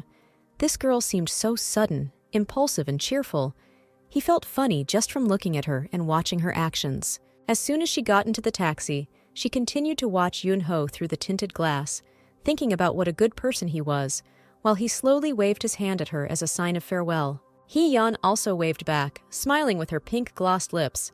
This Director Beck really is funny. So loyal, kind, frank. He created his own cafe, works constantly, is always polite with customers, and never takes it out on anyone. He is simply an angel in the flesh. He constantly comes up with new recipes, always smiles so welcomingly, and also knows how to cook deliciously. And his recipes are just wow. They seem to take you into space, especially those magical cupcakes with cherries. It really wasn't a pity to give this to her friend Siobhan, but just from that thought, the girl pouted and sighed heavily, settling herself more comfortably in the back seat. She could only sincerely hope that everything would work out for brother Ji-hyuk, since it was becoming more and more difficult to hide her indifference every day, and she could not betray anyone, especially her friend, after everything that had happened to her. Night fell quickly enough, and every nook and cranny of the city became dark. One of those nooks and crannies was a small bar on the outskirts of the area. For a late dinner, a very tasty and aromatic soup with tomato sauce, mushrooms and meat fried with onion rings was ordered at the table. He immediately received gratitude from Shavona as soon as it was brought. Ji-hyuk didn't quite understand what exactly she thanked him for, and then the girl explained that she said thank you for his presence next to her, and for his constant help. He is like a support, always there. And of course, if he ever needs her help, then she will do exactly the same thing to help the guy. With these words, she poured the burning liquid into the glass. Continuing her speech, Shavona said that for this reason, when he needs it, he can immediately, so to speak, use her, and she will not be at all against it. With this toast, they clinked their glasses loudly together, thus completing their agreement with a significant moment. Embarrassed, barely, before emptying the glass to the bottom, Ji-hyuk admitted that, to be honest, he was ready to come to her aid, even at 3 o'clock in the morning, even in a storm and hail. But if he asks her for help, he will advise her to think carefully first. The girl did not quite understand the reason for the long thoughts, and therefore, with the most naive interest and the sparkle of her brown eyes, she asked again why it was necessary to think. Looking away from his embarrassment, the man said that this was all because this request might be for the sake of satisfying his personal interests and desires, so in this regard, it would be better to be careful.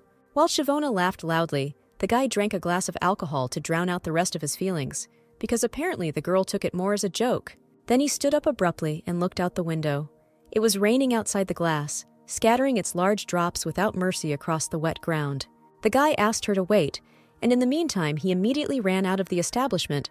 The girl had no choice but to take her bag and run out after him. She stood right under the roof, the mini awning that belonged to this cafe, just standing and watching the actions of the guy in the suit. Meanwhile, he calmly walked back to her, attracting to his image not only the long-awaited drops of rain, but also the glances of all the girls around. It is clear that anyone will say that Ji-hyuk is a real successful man, tall, neat, and confident in his strength and best qualities. Of course he returned with an umbrella in his hands. I wonder why he likes Shavona and only her. He is ready to take all the risks only for her sake. It turned out well that there was a 24-hour store nearby. He called a driver and said that they would go in his car. Suddenly, the girl came down the steps in heels and asked permission to ask something of the guy opposite her in black patent leather shoes. He had no option to refuse, so she jumped under his umbrella and asked why he liked her so much. The boss was clearly taken aback by such a question, and he clearly did not expect such a turn of events. And in order to ward off the impending disaster, he looked ahead with a serious gaze and replied that he had no reason for this. Then she asked since when he began to like her, and again she did not hear a precise and clear answer. The guy only grabbed the umbrella tighter while still leaving his shoulder to get wet in the rain. Apparently, he simply did not fit under the same umbrella with the girl, so she became the priority to save herself from the rain, and he answered that he would tell about it later, and only if she gave him a chance, then he would tell. The rain did not stop that moonless night. Almost the entire house went to bed early, but the lights were still on in several rooms. The couple finally found shelter from the damp coolness in the entrance hall, and having pressed the call button, they finally waited for the elevator to arrive. Entering the elevator, the girl complained of dry mouth, rubbing her throat, how she wanted to drink after the rain. If only she could have something cold now. Luckily, Ji-hyuk just happened to have a few cans of beer at home, so he shyly and awkwardly suggested visiting Pani the cat and having a drink at the same time.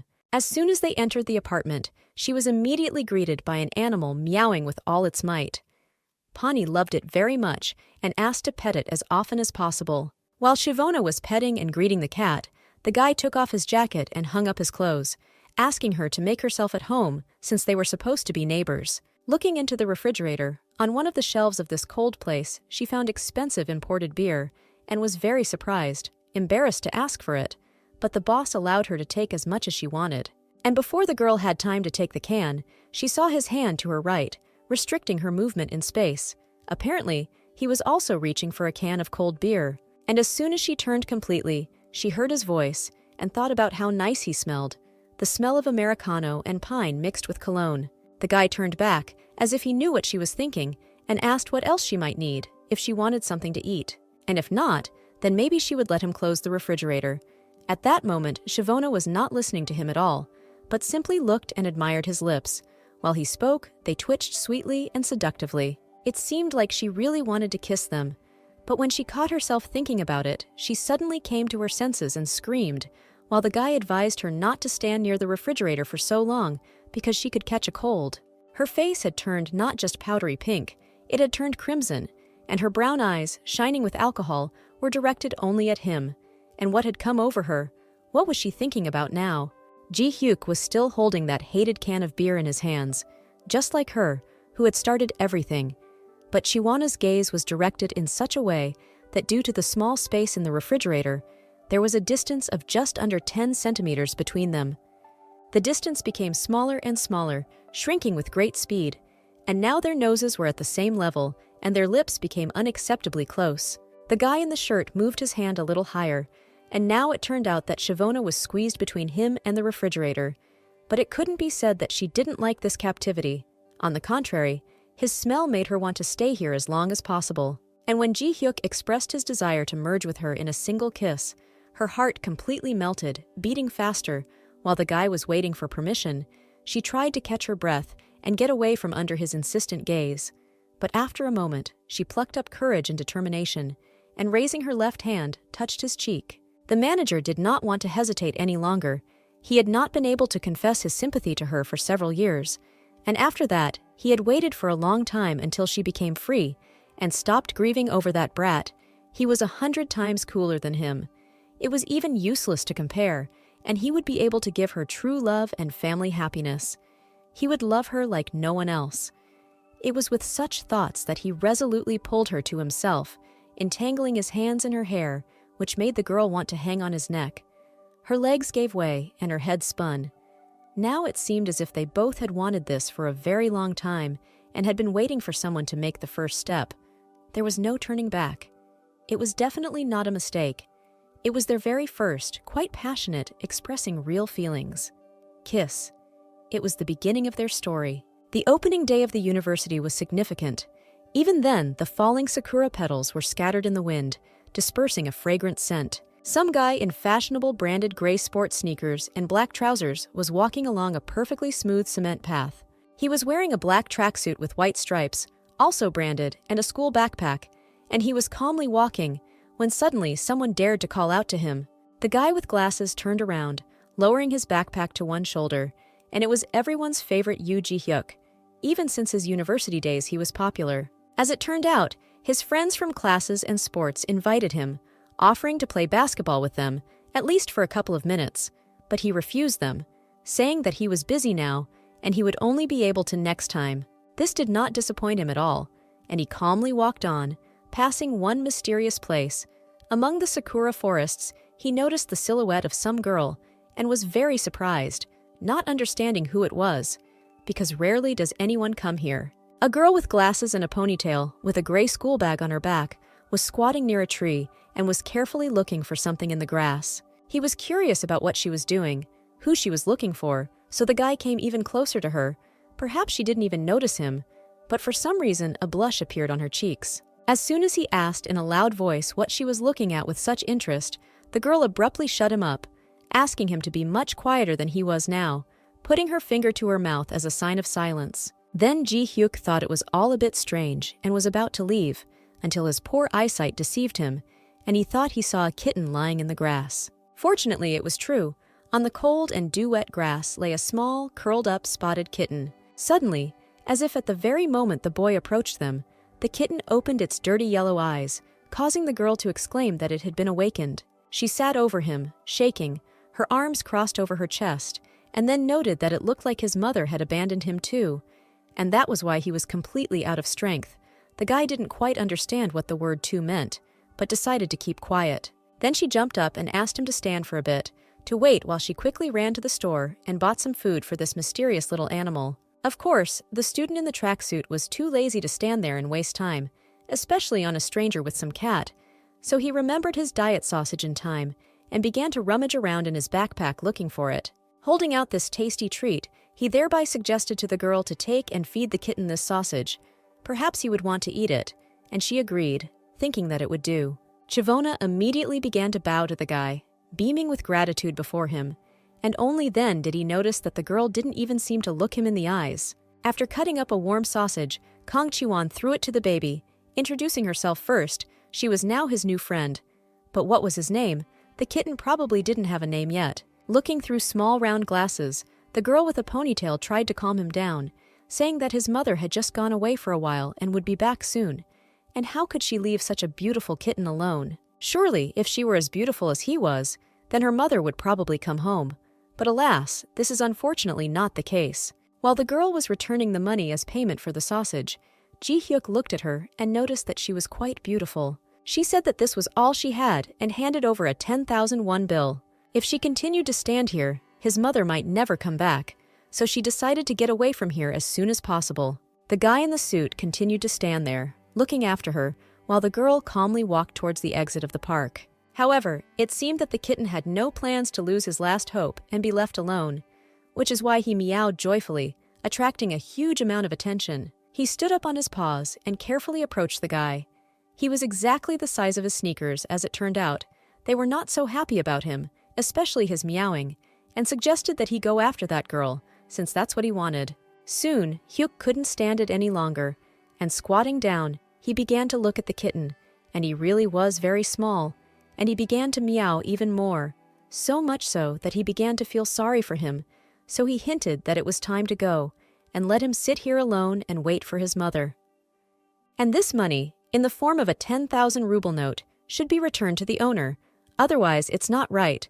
Sausages aren't that expensive these days. Kang Chi-won had really stuck in this guy's mind, since he remembered not only her cute and sweet appearance, but also her name. I wonder if she will come here tomorrow. The next morning, the early sunlight decided to replace the ringing of the alarm clock, and seeping through the window with its rays, wanted to reach everyone in the room. Chivona slept very sweetly, having forgotten about everything yesterday. She didn't wash off her makeup or lipstick, didn't take off her earrings, and now the guy next to her had to wrap her deeper in the blanket so that she wouldn't uncover herself while she was spinning. That guy was Ji-hyuk, and it was he who now took care of this sweetly sleeping young girl in the morning. And he also had to thank this miracle kitten, curled up into a small ball, sleeping next to the lovely lady, because it was thanks to him that he was able to meet Chivona then. The kitten woke up second, all because of the stroking against the grain, and otherwise he would not have minded lying in bed with his mistress, but now he had to meow angrily and discontentedly. Next, it was Chivona's turn. She woke up heavily after last night, and gently opening her eyes, she named the first thing she noticed, and it turned out to be Pani. And then she raised her head a little higher, and realized that the cat was lying in her boss's arms. And now, in the morning, with disheveled hair, without glasses, in a stretched-out t-shirt, he looked much better, even sexier. And now, in his usual calm voice, he was asking how she slept, and how she could control herself here. Afterwards, she realized where she was, but she couldn't understand what she was doing there. She remembered yesterday's kiss very well, and thank God she was wearing clothes.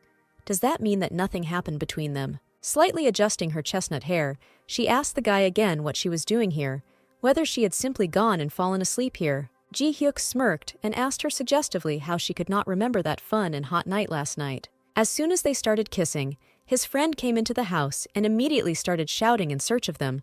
Walking around the whole house, Shin-woo was in a positive mood. He walked in scratching his head with bottles of alcohol, not expecting to see Miss Chivon here. He just wanted to ask something, and now there was a reason to drink together. Over a couple of cans and bottles they got to talking, and as it turned out, Miss Chi-ye really did like respectable guys like him, so the boy asked her in response if she liked anyone. The answer was positive, and she immediately pointed to Pani, taking the kitten in her arms, and then opening her mouth with joy. She began to stretch her fingers towards Yoo Ji-hyuk, calling him to her. He tried to refrain, but it seemed that he didn't succeed, and after a couple of seconds, his face was in her hands, and his cheeks were squeezed 10 times a minute.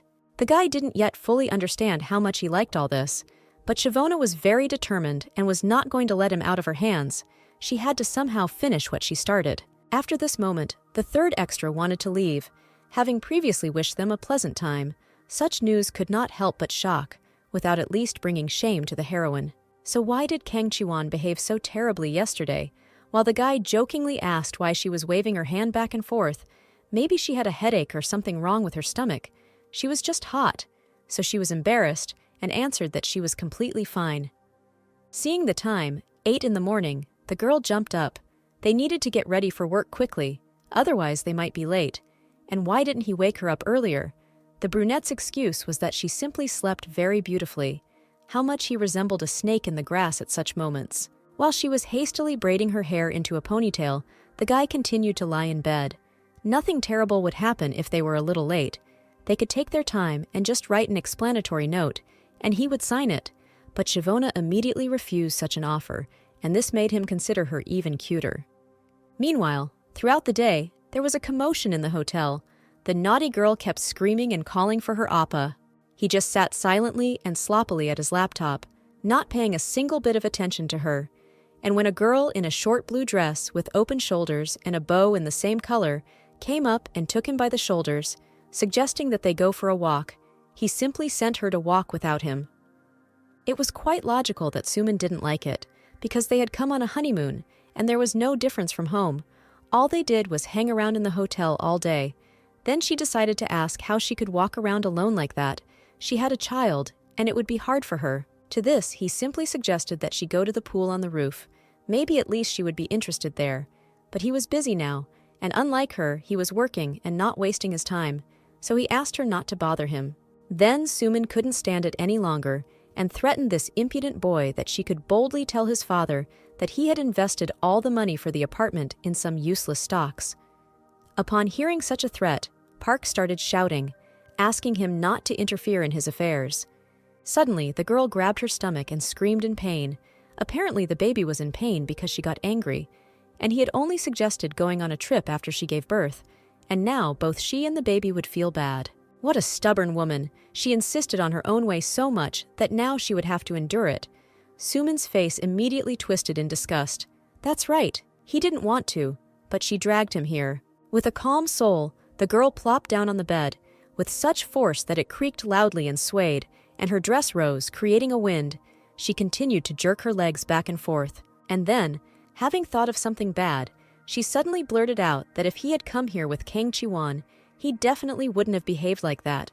But thank God she had now switched to the manager Yoo Ji-hyuk, so she definitely didn't have time for that. Such statements immediately angered Park and touched a nerve. He immediately began to justify himself and deny everything, saying that he himself was clinging to her, and simply took advantage of the situation. And from his facial expression and gestures, the pink-haired baby understood everything. As soon as the conversation turned to Chi-won, he flared up, throwing up her hands as if there was nothing wrong with that. Suman assured him that she was the one who started it. Her mother had also gone on a spree with some guy and ran away. Where would she go with such a hereditary trait? Moreover, she was always complaining that her boyfriend had been in this position for 1,000 years, and that she should have dated Yoo Ji-hyuk from the very beginning instead of wasting her time. Min-won was clearly hurt by this, as if his very first toy from childhood had been taken away by someone else, as if it wasn't needed, because he grew up and played with others. But he felt sorry for her, and a feeling of envy awakened. He tried with all his might to convince her and himself that Chiwona wouldn't say such a thing. Biting her lip and gritting her teeth, Suman asked her appa with all her might to just take and forget about this Kang Chi-won, really. How much longer can we talk about her and remember her image? She's with someone else, and that's it. Or maybe, in order for him to forget her, the girl needs to tell him the whole truth. Laughing loudly, through her laughter she admitted, looking maliciously into his eyes, that she began to hit on him only at the request of her friend Chi-won.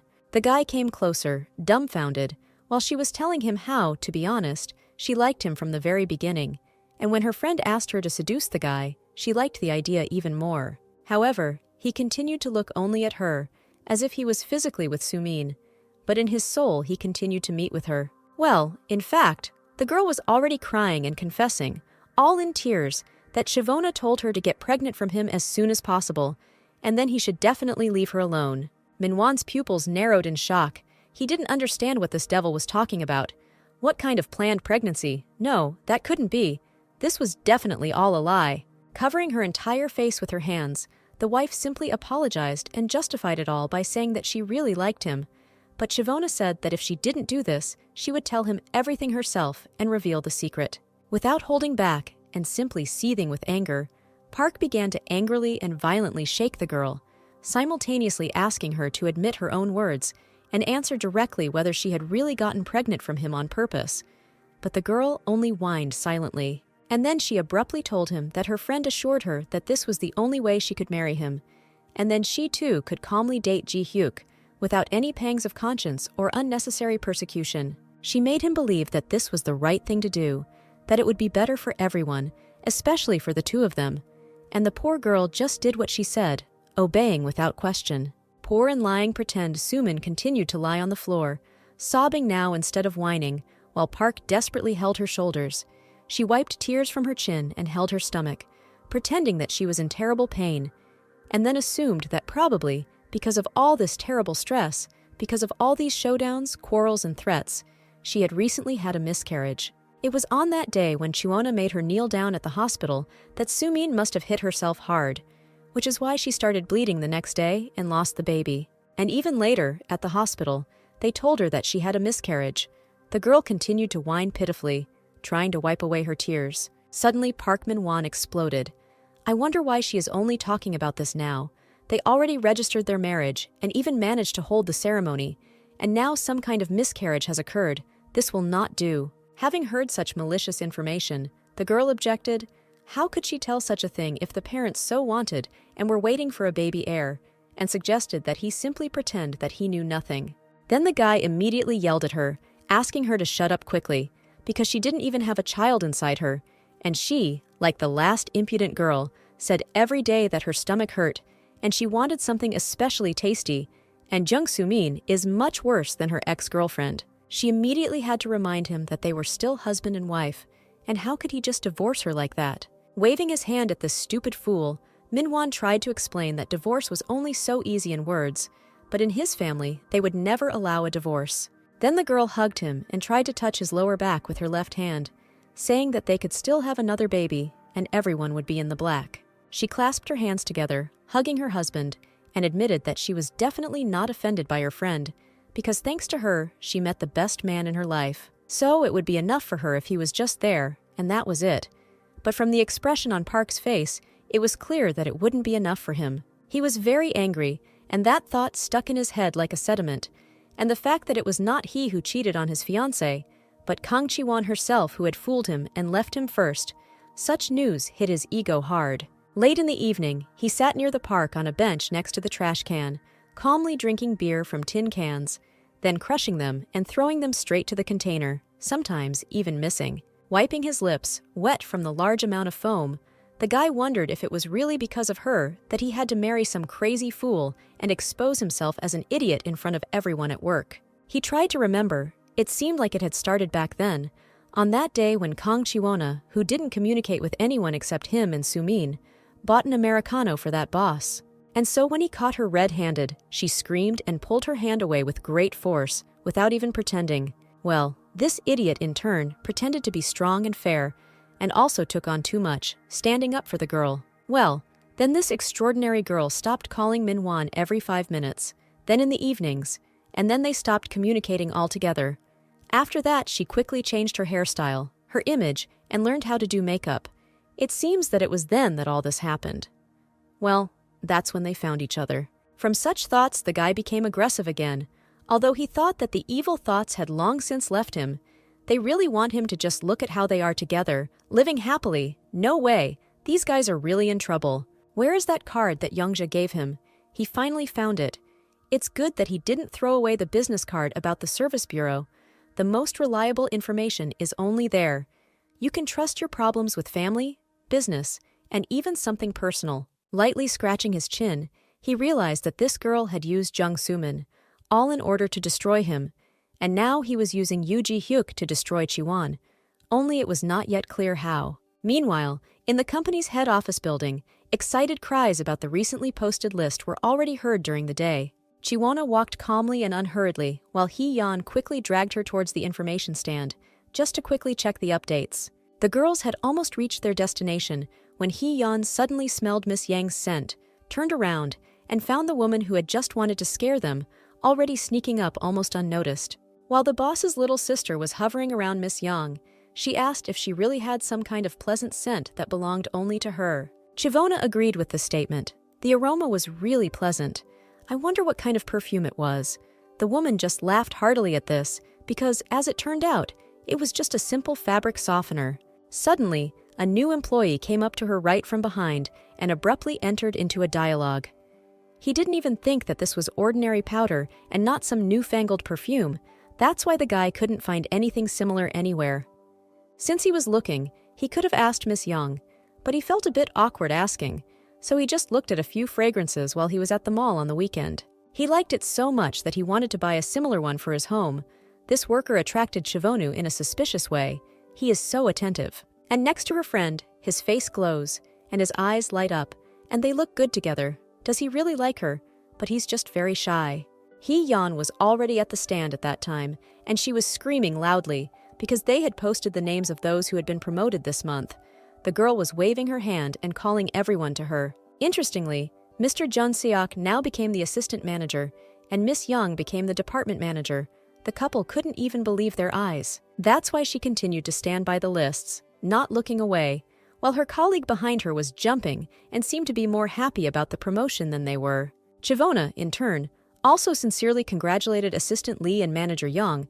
How wonderful, they worked very long and hard on the last project. While this couple was shyly congratulating each other, barely containing their embarrassment and bright pink blush, the other workers were hinting, or rather directly indicating, that they needed to get drunk. After such news, everyone went to work in high spirits, when suddenly, Shivone received a message from a friend that a corporate party was planned today to celebrate a promotion. Seeing such a bright event, the girl immediately remembered that the manager did not come to work today. She wrote to his sister, "The boss didn't seem to come today. Was it good that they would go to celebrate alone?" But the brunette said that he took a day off, saying that he wasn't feeling well, and she would tell him about paying for the corporate party herself later. The girl thought, because the guy really did look like a squeezed lemon for a couple of days, was everything really okay with him? What if something happened? That same evening, the guys gathered for a corporate event, and there they learned that Mrs. Young's father, it turns out, is the owner of a restaurant. Yes, her parents really do run a small restaurant there, so they can all eat as much as they want and not worry. Her parents were always very kind to everyone, and this evening was no exception. So today, they treated their beloved princess to a promotion. Of course, such nicknames embarrassed the girl in front of her colleagues. But what can you do? Dad agreed with his daughter. She was already an adult, and she couldn't be called a princess all the time. Now it was better to just say queen. Such jokes quickly melted the ice between the company and made the whole table laugh.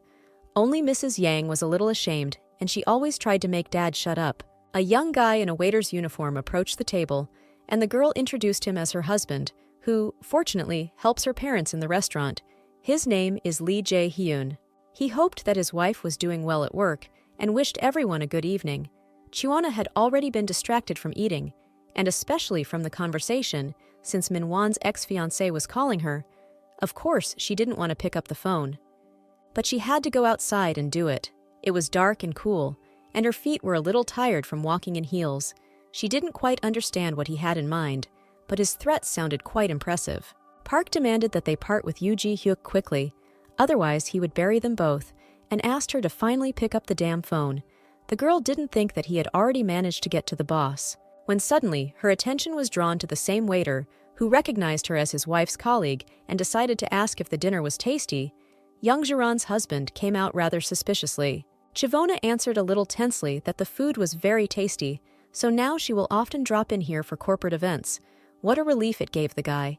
And if she needed anything else, she could turn to him. It seems like there was one of the workers there, passing by. So apparently she ended up in their smoking room. She had to agree and get out of there quickly. The smell was terrible. Her now beloved high-rise building, with the onset of night, was quickly covered by a dark canvas consisting of dark clouds, stars, and the moon. She returned late, and as soon as she entered the entrance, the elevator arrived quite quickly. After all, it had been so long since she had been to a corporate party, which is why she was so tired that day. Heading towards her door, Chiwana was already ready to insert the keys into the keyhole, but suddenly she was attracted by the noise, and she simply remembered Ji-hyuk. She wondered why he hadn't shown up, whether he was really sick, and if so, how bad he was. A minute later, she was already calling his phone, but he didn't answer. So, raising a panic of universal proportions, the girl pounded on his door and rang the bell. screaming and asking if he was home. But she had to immediately drop the call. Her pupils quickly dilated, and her heart began to beat faster when she heard the long meow of her beloved kitten Pawnee. He meowed louder and more often. It really wasn't just noise. It wasn't just an illusion. It was a real cat, and he wouldn't meow for no reason. Something definitely happened, and Park's senseless threats came at the wrong time. Chivona tried to ask the cat if he was okay, but of course she didn't answer. What should she do? She never meowed like that, and what if something bad happened? An image of Ji-hyuk and Pawnee suddenly appeared in her memories. The guy told her the password, 0227, and allowed her to come at any time while he was away. She carefully entered the necessary numbers with her thin, trembling fingers, and the door swung open. She opened it with ease, and a meowing Pawnee immediately appeared behind the metal thing. The cat was clearly happy to see her and felt saved. Before Chivona had time to take off her shoes and close the door, simultaneously asking the guy if he was home, asking for permission to come in, the cat ran back into the room, as if leading her to the scene of the incident. The girl quickly took off the shoes with rubies that her boss had given her and entered the room, remaining only in tights. Quietly and calmly, she opened the bedroom door and stood in a stupor, not expecting to see what was behind the door. On the bed, under a thick layer of blanket, lay a huge guy in a black t-shirt. From his condition, it was clear that things were bad. His hair was disheveled, he was all red, and he was moaning in a semi-delirium. It seemed that he continued to sleep in agony. The girl quietly did everything that was required, and after a couple of minutes, Ji-hyuk woke up from the touch of a wet cloth on his forehead. The fever gradually subsided, and the lamp shone dimly. He opened his eyes little by little. But seeing the brown-eyed Kang Chi-won in front of him, he was shocked. He probably thought that it was just a dream, or his sweet fantasy. Fortunately, it turned out to be reality, and the girl with a ponytail was interested in his condition and health, whether he had come to his senses. The guy raised himself up on his shoulder blades, clutching his head, listening to the girl and her story about how she got here. The girlfriend simply heard Pawnee meowing incessantly outside the door, so she went inside. It was time to take an antipyretic and sleep. Then he would definitely feel better. Red from the temperature, but already less, the boss asked what happened with the corporate party, and found out that it was already over, and she came here, though Chivona did not understand how he could still think about some corporate party in such a state. Hearing such words, and seeing such a huge manifestation of care from this girl, the guy stared, and still could not stop admiring her. How he liked her kindness and sincerity. Even now she could not withstand his gaze, and asked why he was looking like that. Then, in order to give himself more time to think about the question and come up with an answer, the guy took the mug of water and the pill straight from her hands. And then with his own hands, he threw it down his throat and quickly washed it down. All this time the girl sat and watched his movements, fascinated. After drinking the entire mug of water and placing it on the nightstand, Ji-hyuk wiped the liquid off his lips with his hand. Having slightly unfinished this gesture, he froze and looked more than seductive, while embarrassed himself. It was cute. But Chivona became even more embarrassed when he named the reason for his intent gaze. The whole thing is that she is very beautiful in his opinion. There was no limit to her embarrassment. Now she stood in a stupor, even a little indignant. How dare he compliment her, looking her straight in the eye, no shame, no conscience.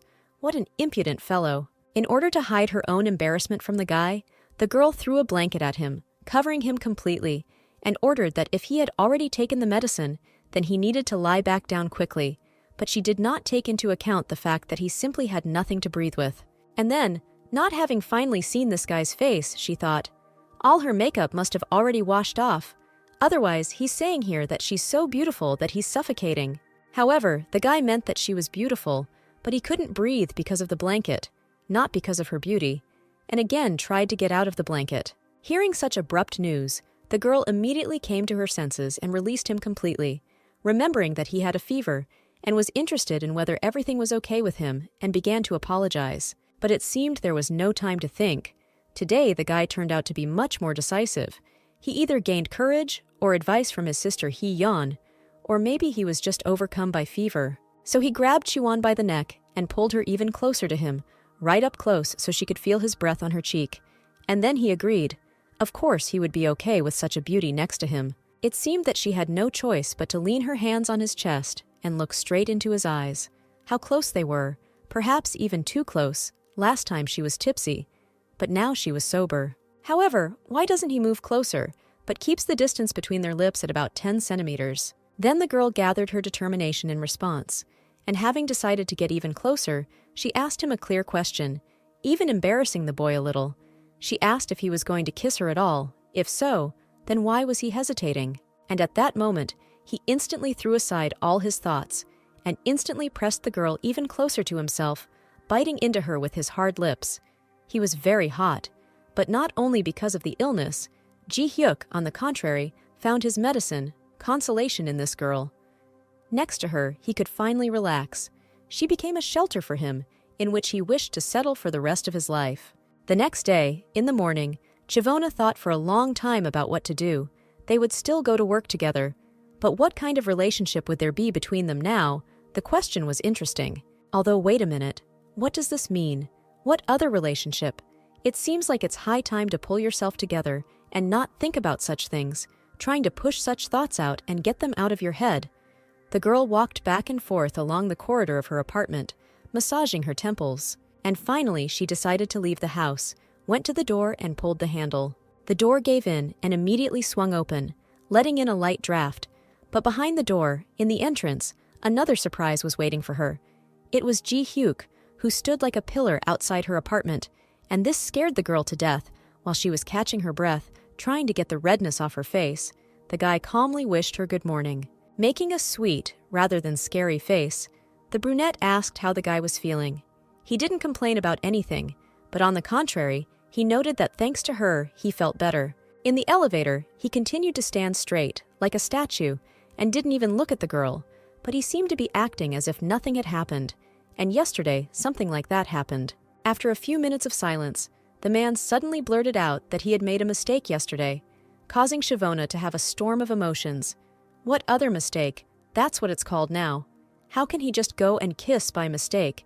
She couldn't even close her eyes yesterday. Barely holding back her nerves, trembling voice and tears, she shouted with all her might that he didn't have to apologize, and suggested that he just forget about it. And that was it.